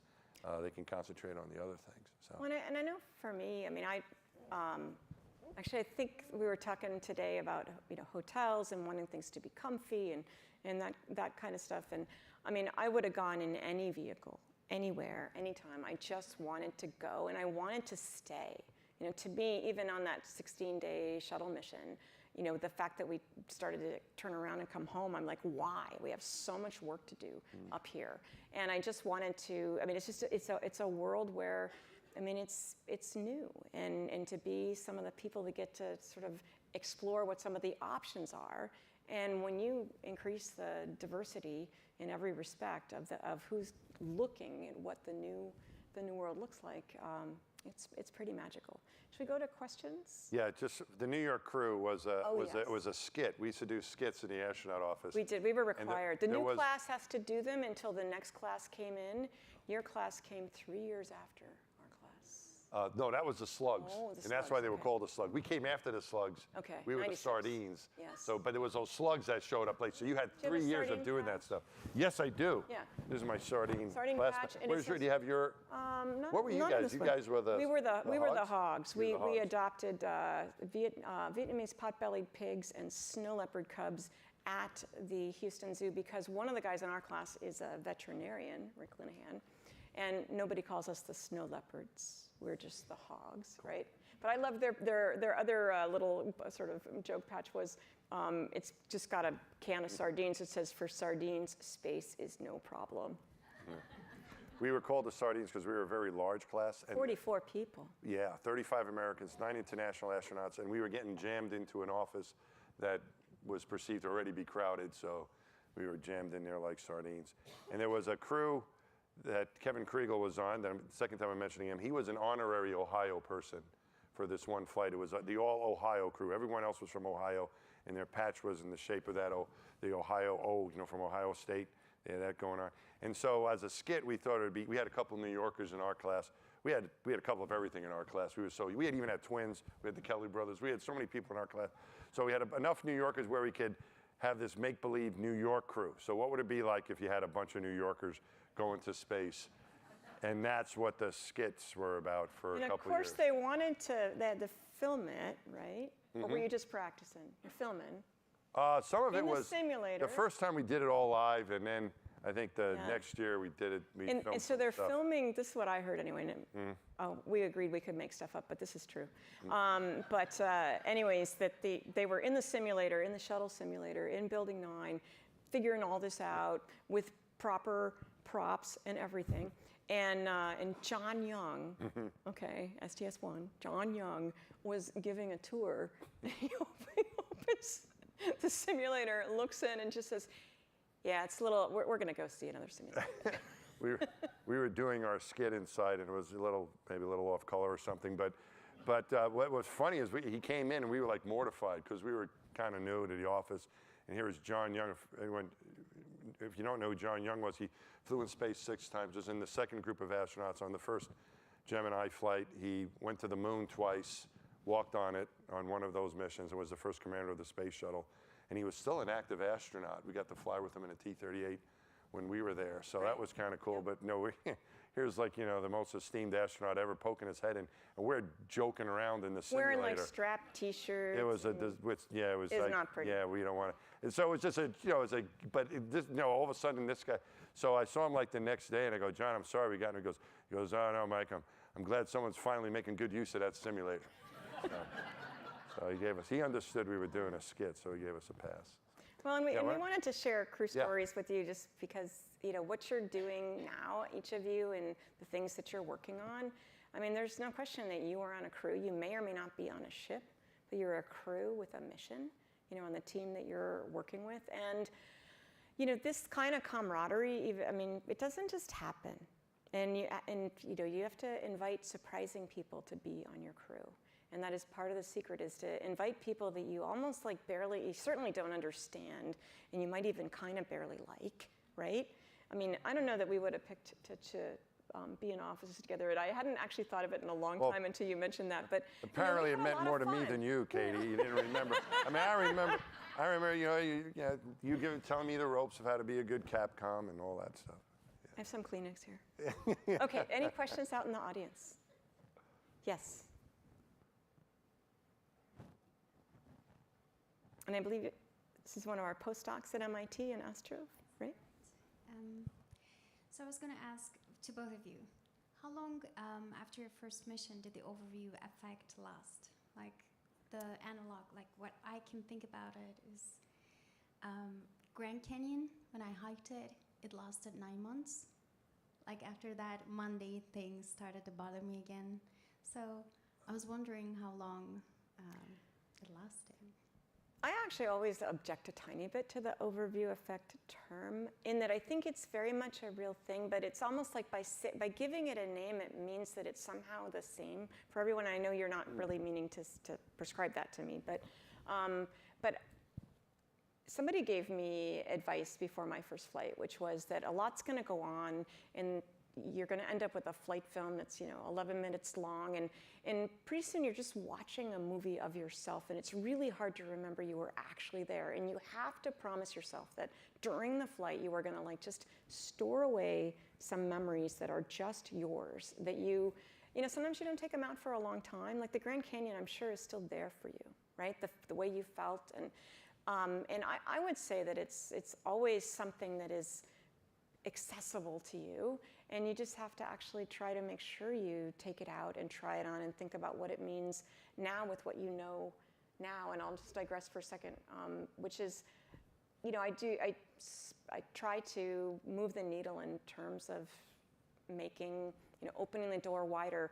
Pat Schroeder from Colorado, first Congresswoman, died this week, and there's an interview with her, and she said, "After I'm gone, I want to be cremated and put into some kind of a doorstop, because that's what I do. That's what I think is important, and my mission here in life is to hold doors open." The first American woman Congresswoman. And I can't say that I've done as much as she did, but it's one of my goals. And I think I'm I make some progress. And then I got involved with Astro Access. And Victoria's here, Sherry's here, Dina's here. and you've heard from them. And I just have to say that I've gotten to go and be part of some of their flights and their experiments. And, you know, for somebody who thinks that they are always looking wider, I realize that there's, you know, basically a whole population that I have been leaving out of my scan because it was hard. It was conversations that were hard for me to have, perhaps. Hard for them to have? Well, I don't know. I never asked, right? Because, I mean, they may be, they may not be. But it was a really humbling experience for me in a wonderful way to realize that you can just never stop looking to be wider and wider. And when you're thinking about who you want to be on your crew, I would put problem solvers as the first people I would love to have on my crew. And I would say that every person who struggles with a disability is in that club there. And so, I don't know, I think that that's just something, I don't know, I just wanted to share that that's something that still makes me think a lot about what we can all do to move the needle in the things that we see, and when we see new things, reevaluate. As far as when you mentioned overview effect or whatever, you know, the viewing of the planet, however we want to term that, I think about it every day, and I think it has affected me as far as the way I think about our planet. For example, it was during it was my second spacewalk. On my first flight, had a time to enjoy the view, and it's just I kind of forgot what I was doing. You know, the spacewalk was going well. I was feeling comfortable, so I just kind of lost myself in the view of our planet. It was a day pass. I had a break in the action where I had a few minutes to take it in, and just lost myself in it. And the first thing that went through my mind was, you're not supposed to be seeing this. This is too beautiful for human eyes to see. And I actually turned my head like this, and then I realized, you idiot, of course you're supposed to go look at it. When you're going to get here. So I looked a second time, and I started to get a bit emotional, and I could feel like a tear building up here, and I became horrified, because it was right after Hadfield had the problem with the drink bag. So we had an issue on a previous flight where we had a new drink bag. It was kind of like a bite valve on it, like a Camelback, right? And that thing, when you go to different pressures, it was having a little trouble where it was burping out water. And Chris Hadfield, and I think another astronaut might have happened to too, but certainly with Chris, it mixed, the water found itself to the visor, and the visor has this, we just coat it with this soapy stuff, so you wouldn't fog up. And then it came back, and you know, you can't do anything. You're just in there with this thing coming at you, and it got in his eyes. He had soapy water in his eyes, and he couldn't see for a while. It was a big issue. So here I am, like tearing up inside of my spacesuit. And I was like, if I create this problem with my own water, and there's going to be an investigation, right, Katie? And I can't lie. I'm going to say I was crying during my spacewalk.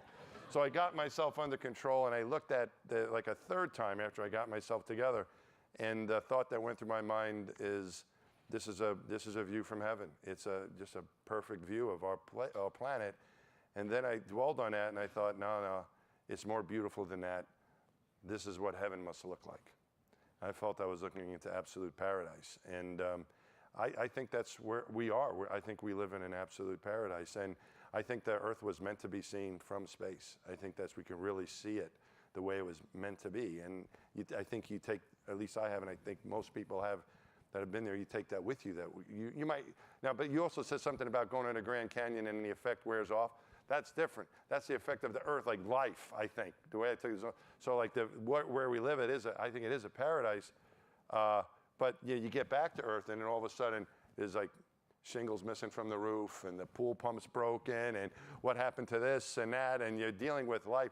It's a lot tougher, I think, being down here than it is up there. So you get hit with, and I thought, I won't be able to take anything, to heart anymore. I'm going to be different. Nah, the Earth the daily life will still get to you. There's still stuff to do.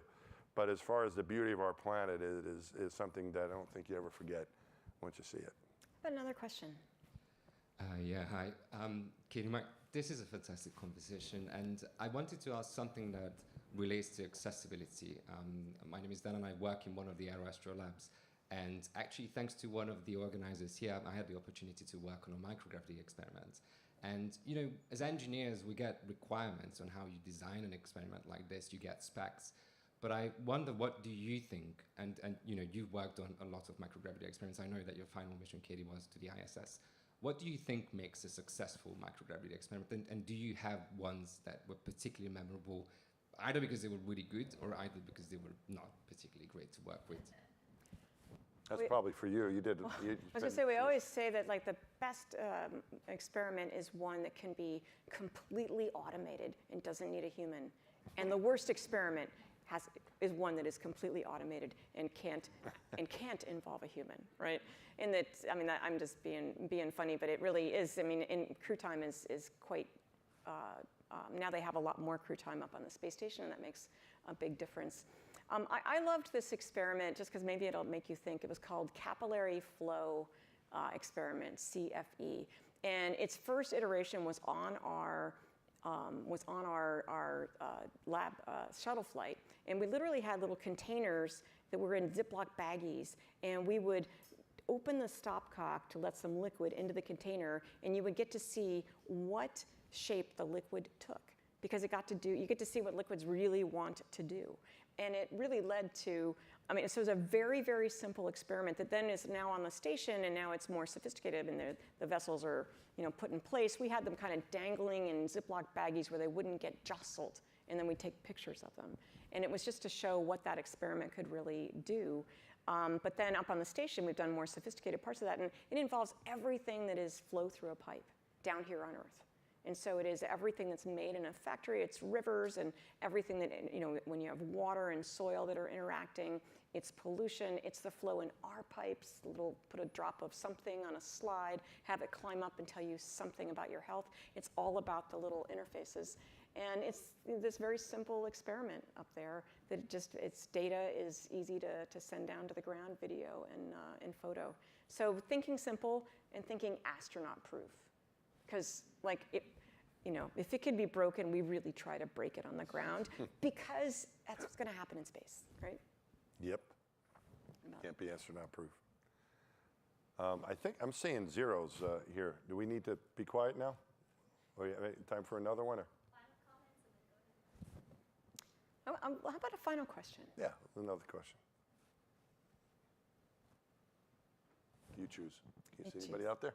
Okay, we're going to do two really quick ones. Don't look, Ariel. Okay, Victoria, you're first. And then this one right here. Yeah. I have a question for you. You just mentioned actually how easy it was to send pictures and video of that specific experiment. Were there any times up on the station where you really wished that there was documentation of it, that there was a video, that some kind of moments that you just really wish that were captured? Absolutely, just all the time. And in fact, you'd see something, and this is the reality of photography. I don't know if it happened this way for you, but you see something, you're like, I should take a picture of this. It just sort of tells this whole story.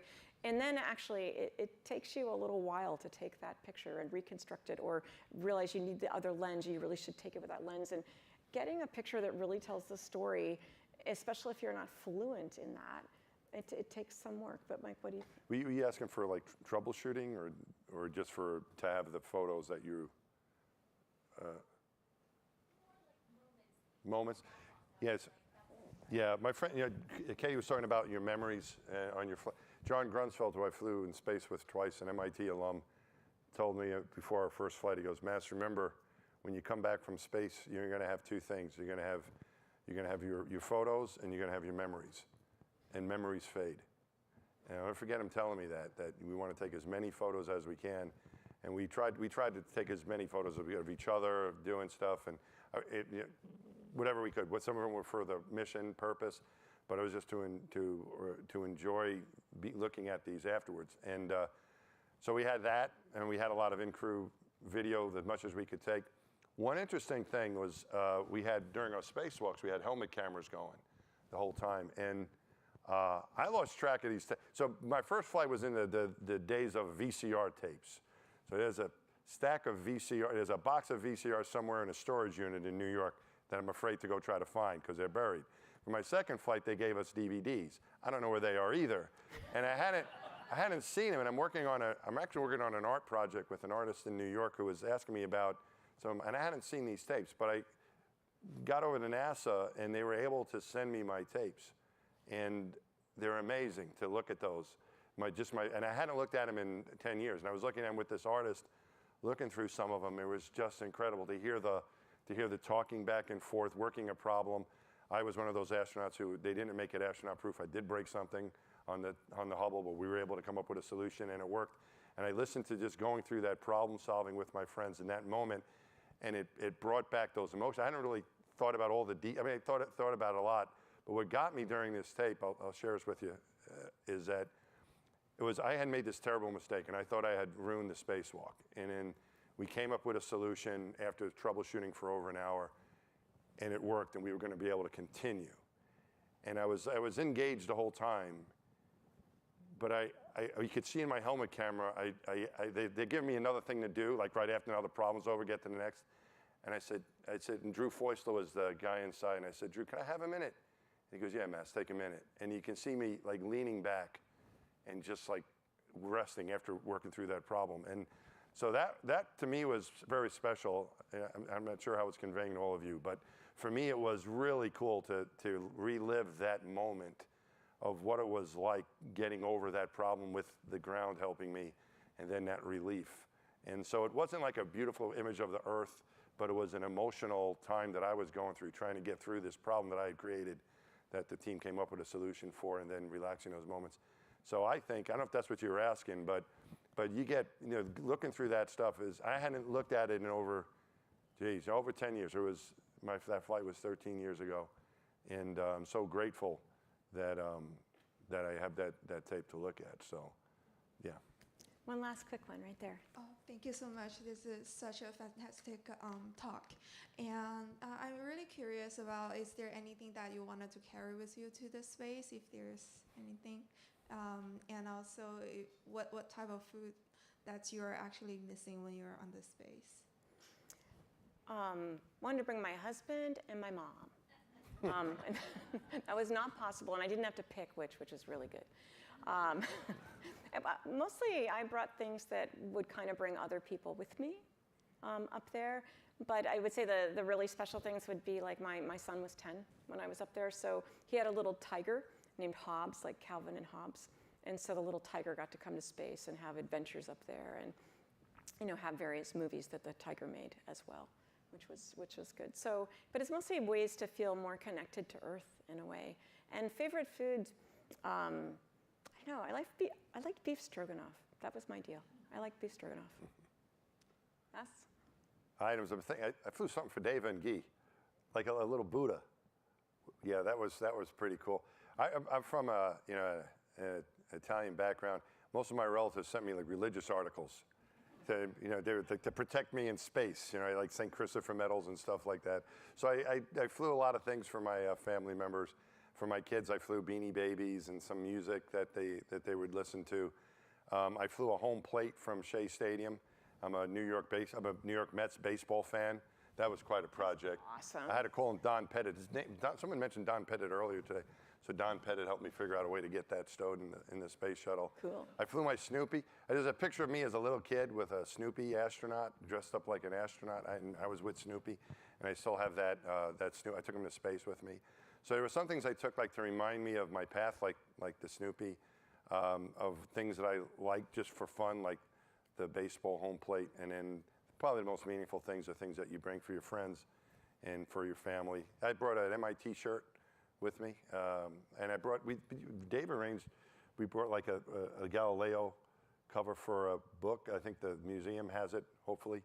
We returned that. So I did some things for my school, for MIT, for Columbia, where I was an undergrad, for my high school, for my elementary school, for my family. So it's really kind of an interesting question, I think. What would you bring with you if you were going to go to space? You want to pay tribute to the people to help get you there, and also have a little fun. And as far as a favorite food, I think I'm only one of two guys that I know of that gained weight in space. The other guy was Mark Lee. Oh, I don't think that's private medical information, but he only did it once. I did it twice. I was 2 for 2. They were astonished when I came back because they're like, you gained like a pound. It was like a pound each time. They were in shock. How did you gain weight up there? I like that food. So I just liked just about all of it. Did they have pizza when you were up there? No. They didn't have pizza. I had to call the pizza. Before we shut down the computers, I put my pizza order in at the end of so I ordered pizza from space. So before we shut, that was the last thing. This is the pizza, and I sent it over to Abatino's at the Cape because I wanted to make sure we got it right. I didn't trust anyone else to order that. So I miss pizza, but other than that, I like just about everything, I guess. The macaroni and cheese and was really good, and it's about dinner time now, right? I'm getting hungry thinking. Lasagna, even, it was easy to cook, so I enjoyed all the food, really. I just have to say that when we get to bring stuff, it all goes on a list, right? Mm-hmm. And then your family's like, my dad's like, oh, my watch, oh, my ring, oh, and changing their minds. And my little brother said, well, I want to bring my puppy Willie, right? And then Josh, my husband, said, well, if he gets to bring Willie, I want to bring our riding lawnmower. And so I put these things on the list. I gave it to the crew secretary, okay, and who's got Beth Turner, big sense of humor. And I was like, hey, Beth, what'd you think of my list? She goes, oh, it's all formatted, right? I just sent it over. I'm like, you didn't read it? So we had to kind of grab that list back. But I have one more tiny thing, which is that because that was really a lot of work on my part to have all those negotiations with all your family members. I'm like one of 10 really with divorces, marriages, all those things, right? And so on the second flight, we decided that we would bring my husband's glass planets out there. And I am a big fan of space and art, and I loved actually his artwork long before we ever met. He was making glass planets like a dozen years before we ever met. And in fact, when I finished my dissertation, the day I defended my dissertation, I went to the real gallery that sold his work to buy my own sort of small planet to have on my desk to remind myself of what was going to try to be next. And that was to try to join the astronaut program. And Josh is also a friend of the Media Lab, and is one of the people. We have a lot of different artists here, and everyone tells stories in different ways, and everyone explores in different ways. And I think that the artists, and not just because I'm married to one, are the people that can, in a wider way, share what we're all trying to do here. So I did actually come late because we live out in Western Mass and had 38 inches of snow yesterday. And so he's still digging out the studio where we still are on generator power and not power. But I did bring some of his work, and there's sort of transparencies hanging up in the window out there. And that's probably where I'll be when we're done. So much. Thanks very much. Well done. Okay.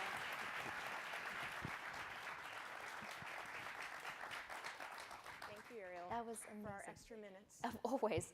We're never going to tell you guys you have to leave early. You can have the rest of the night. Thank you.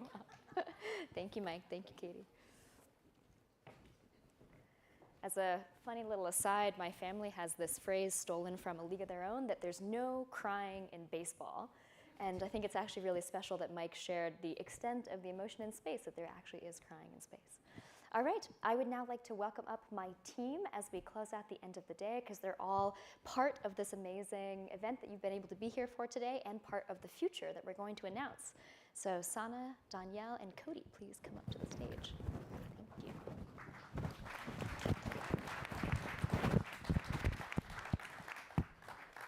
All right, long day today. I hope you guys are still bearing with us. But at the end of each Beyond the Cradle, we first like to thank all of the speakers and the amazing community that comes together for this. We have almost 60 speakers this year. And then if you also give credit to the amazing students at the Media Lab and the artists, we are over 60. So first of all, just thank you to everyone who came and contributed to the event and the program today. We're so honored to have had your time at MIT and with Aurelia. Thank you.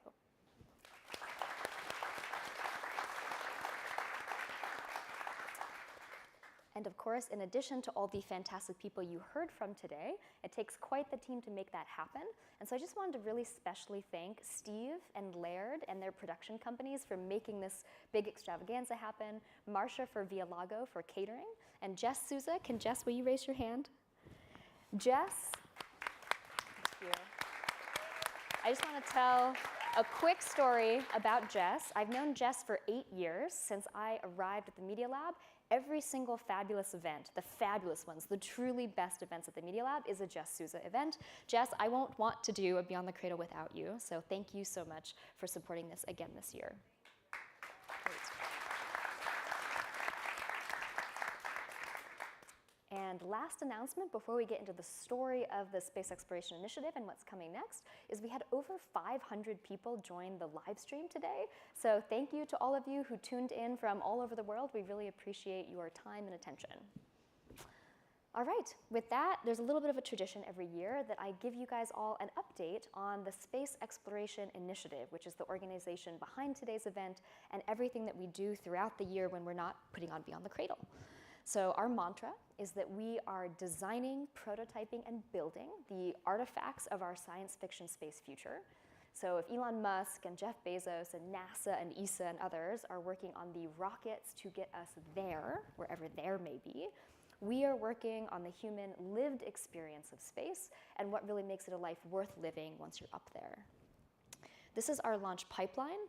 We always like to emphasize that we're not just a design house, although we are here housed at the Media Lab with so much creative intent.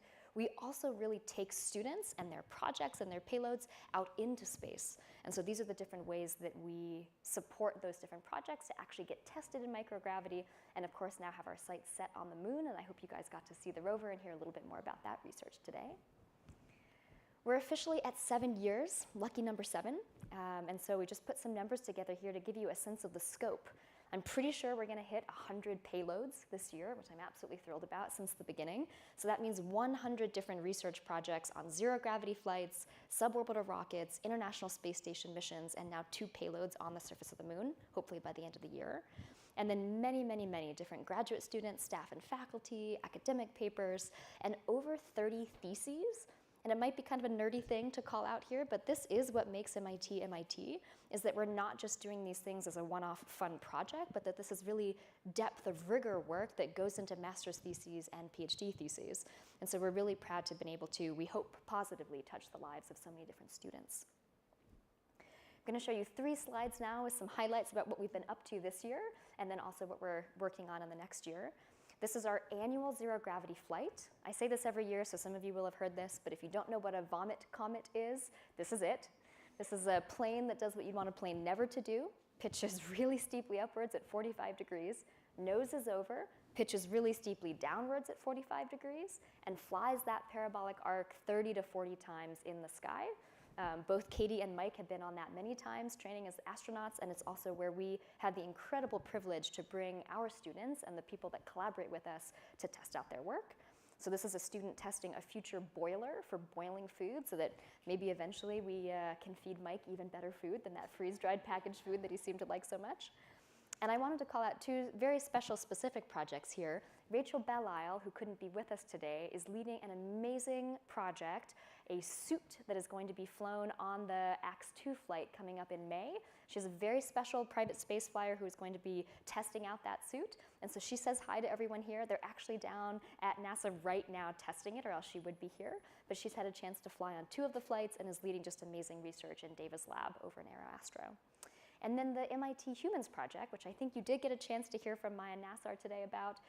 More to come on this when it's announced later in May, but a fantastic example of an education and outreach project gathering voices from all around the world that will be able to be shared on the International Space Station as part of AX-2.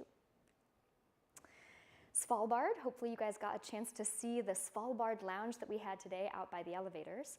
This is an extreme environments analog mission. So it's really field work in an Arctic environment that we're able to use to learn about extreme environments and deploying payloads in space. Part of this is because of the low light. Part of it is because of the extreme temperature, and really just the ConOps, the planning and the forethought that needs to be going into the different types of projects that were deployed, from a rover and a camera that's testing out the payload that will be going to the moon, to future architecture, to robust and resilient habitats for plants, all kinds of really amazing projects. And several of these ladies that you actually are going to get to hear from in a moment were part of that mission. And this is an area that we're really excited about for our new director to lead in the future. And you'll hear more about that in a moment. Finally, to the moon to stay. As you heard Deva say this morning, the new era of going back to the surface of the moon should be for a sustainable lunar settlement. And what you're seeing here is our little Astro Ant swarm robot that will be on the top surface of the Lunar Outpost Map rover. And in addition to that, a camera that Cody and some others are leading here at MIT to take the first ever depth field imagery of the surface of the moon. Now, some of you have heard me say this before at other MIT updates, but part of the reason we're so excited about this mission is that it is establishing research and data taking, and in this case, getting footage of a portion of the moon which is a candidate for the Artemis 3 landing, NASA and humanity's first crewed return to the moon in decades. And so it's really an honor that MIT has an opportunity with Lunar Outpost to get these payloads out to the moon again later this year. I think some of you will have seen the book outside today, but if you'd like to learn more about all of the different types of projects that we worked on over the first 5 years, so this is actually 2 years old now, we're gonna have to do a second volume, but it's a really fantastic collaboration and exhibition, essentially, of all of the different projects that we've worked on. Now, last year, a few of you may remember that we teased a new thing. We launched it here on this stage, which was a new organization that we're spinning out of MIT, inspired by Starfleet Academy, and of course, building on Akiva's great session today, the role that Starfleet Academy has played in inspiring so many of us at MIT is really quite great. It is an MIT. It's the place where the space cadets go to learn to participate in the future of space exploration. It's also where the technology of the Enterprise was built. And I'm going to do a quick overview and then pass it to my co-founders who you're meeting today, Sana and Danielle, to tell you more about what we have been up to in the last year for our humanist approach to scaling access to space.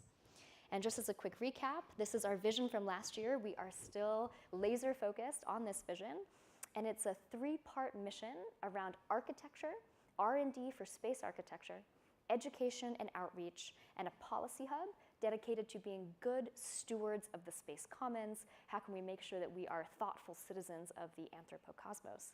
And so with that, I'm going to pass it to Sana to tell you a little bit more about what we've been up to. Alrighty, let's see here. As Aurelia's Chief Design Officer and one of our co-founders, I wanted to talk to you a little bit today about what we're working on in the realm of space architecture. Now, for context, in 2022, we had the opportunity to send Tesserae hardware to the International Station via the historic AX-1 flight. This year, we've been working on something life-size, which you can see in the photos over here. We have been building a life-size model of Tesserae for Earth-based architectural demonstrations. And I will quickly shout out the fantastic team, design and build team you can see in this photo, a really wonderful and diverse group of folks with respect to backgrounds, interests, and skill sets who have been instrumental in pulling this structure together. In 2023, so this year, over the next coming months, we are going to be building out both the structure of this Tesserae pavilion as well as its interior in order to communicate to all of you through architectural exhibitions, trade shows, space conferences, other ways of engaging with folks about our vision of what a meaningful life in space might look like in the mid to long term. What a human-centered, a human-focused life in space might look like in a structure like this. But that's not all we do at Aurelia Institute. And so I'm going to pass the mic over to Danielle. This program really represents and shows the magic that happens at intersections. Through our Horizon program, we partner with incredible organizations that work themselves at the intersection of space, Earth, and STEAM, and have them select projects and people from their communities to fly with us in zero gravity. Aurelia charters an annual microgravity parabolic flight from Zero Gravity Corporation, and we work with the flyers to help them refine their ideas for this really special environment. We are always looking for new partners, so if you have any ideas, we certainly welcome your input. And this is a really special program that's both very research and outreach heavy, so we look forward to working with you.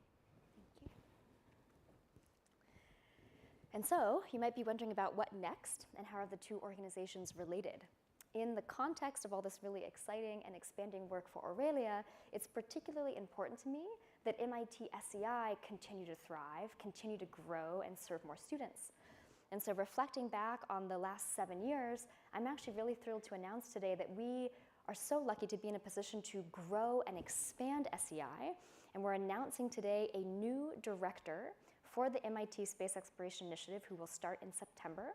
We'll continue to work together, but this really is the passing the torch moment, and the new director will take the reins. And so I'm delighted and very honored to say that Ms. Cody Page has accepted our offer. Cody Page will be the next director of MIT Space Exploration Initiative.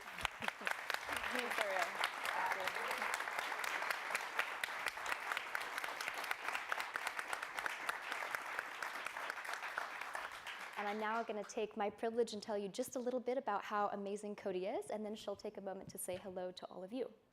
So Cody is about to finish up not one, but 2 PhDs.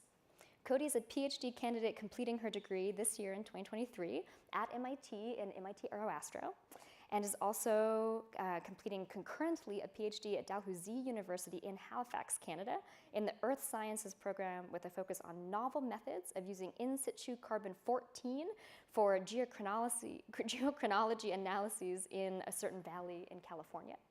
What's so special about this for us is that Cody brings not just this expertise in aerospace from her degree with Aeroastro and a career also dedicated to aerospace, but brings this fantastic expertise in field work and connecting our space work to analog missions, to understanding more about the Earth. And I think that this will be a novel and really exciting new direction for SEI.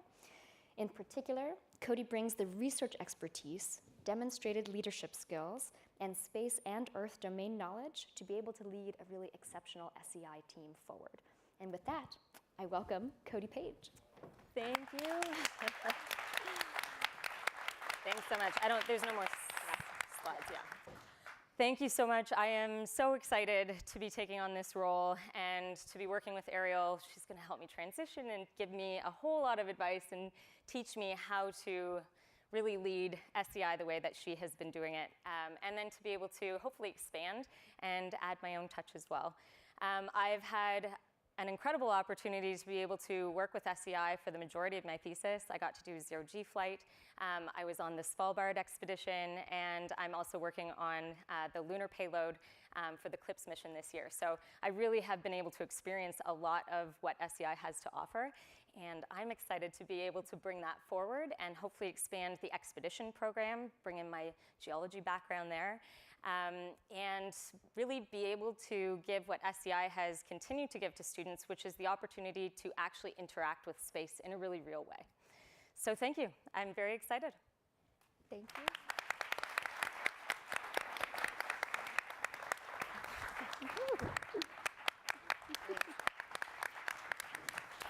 All right, and this is Cody in action in Svalbard, and as Porky the Pig says, that's all, folks. So thank you so much. Thank you so much. It's been a really great event. Please enjoy a nice reception and come on back next year. Thank you.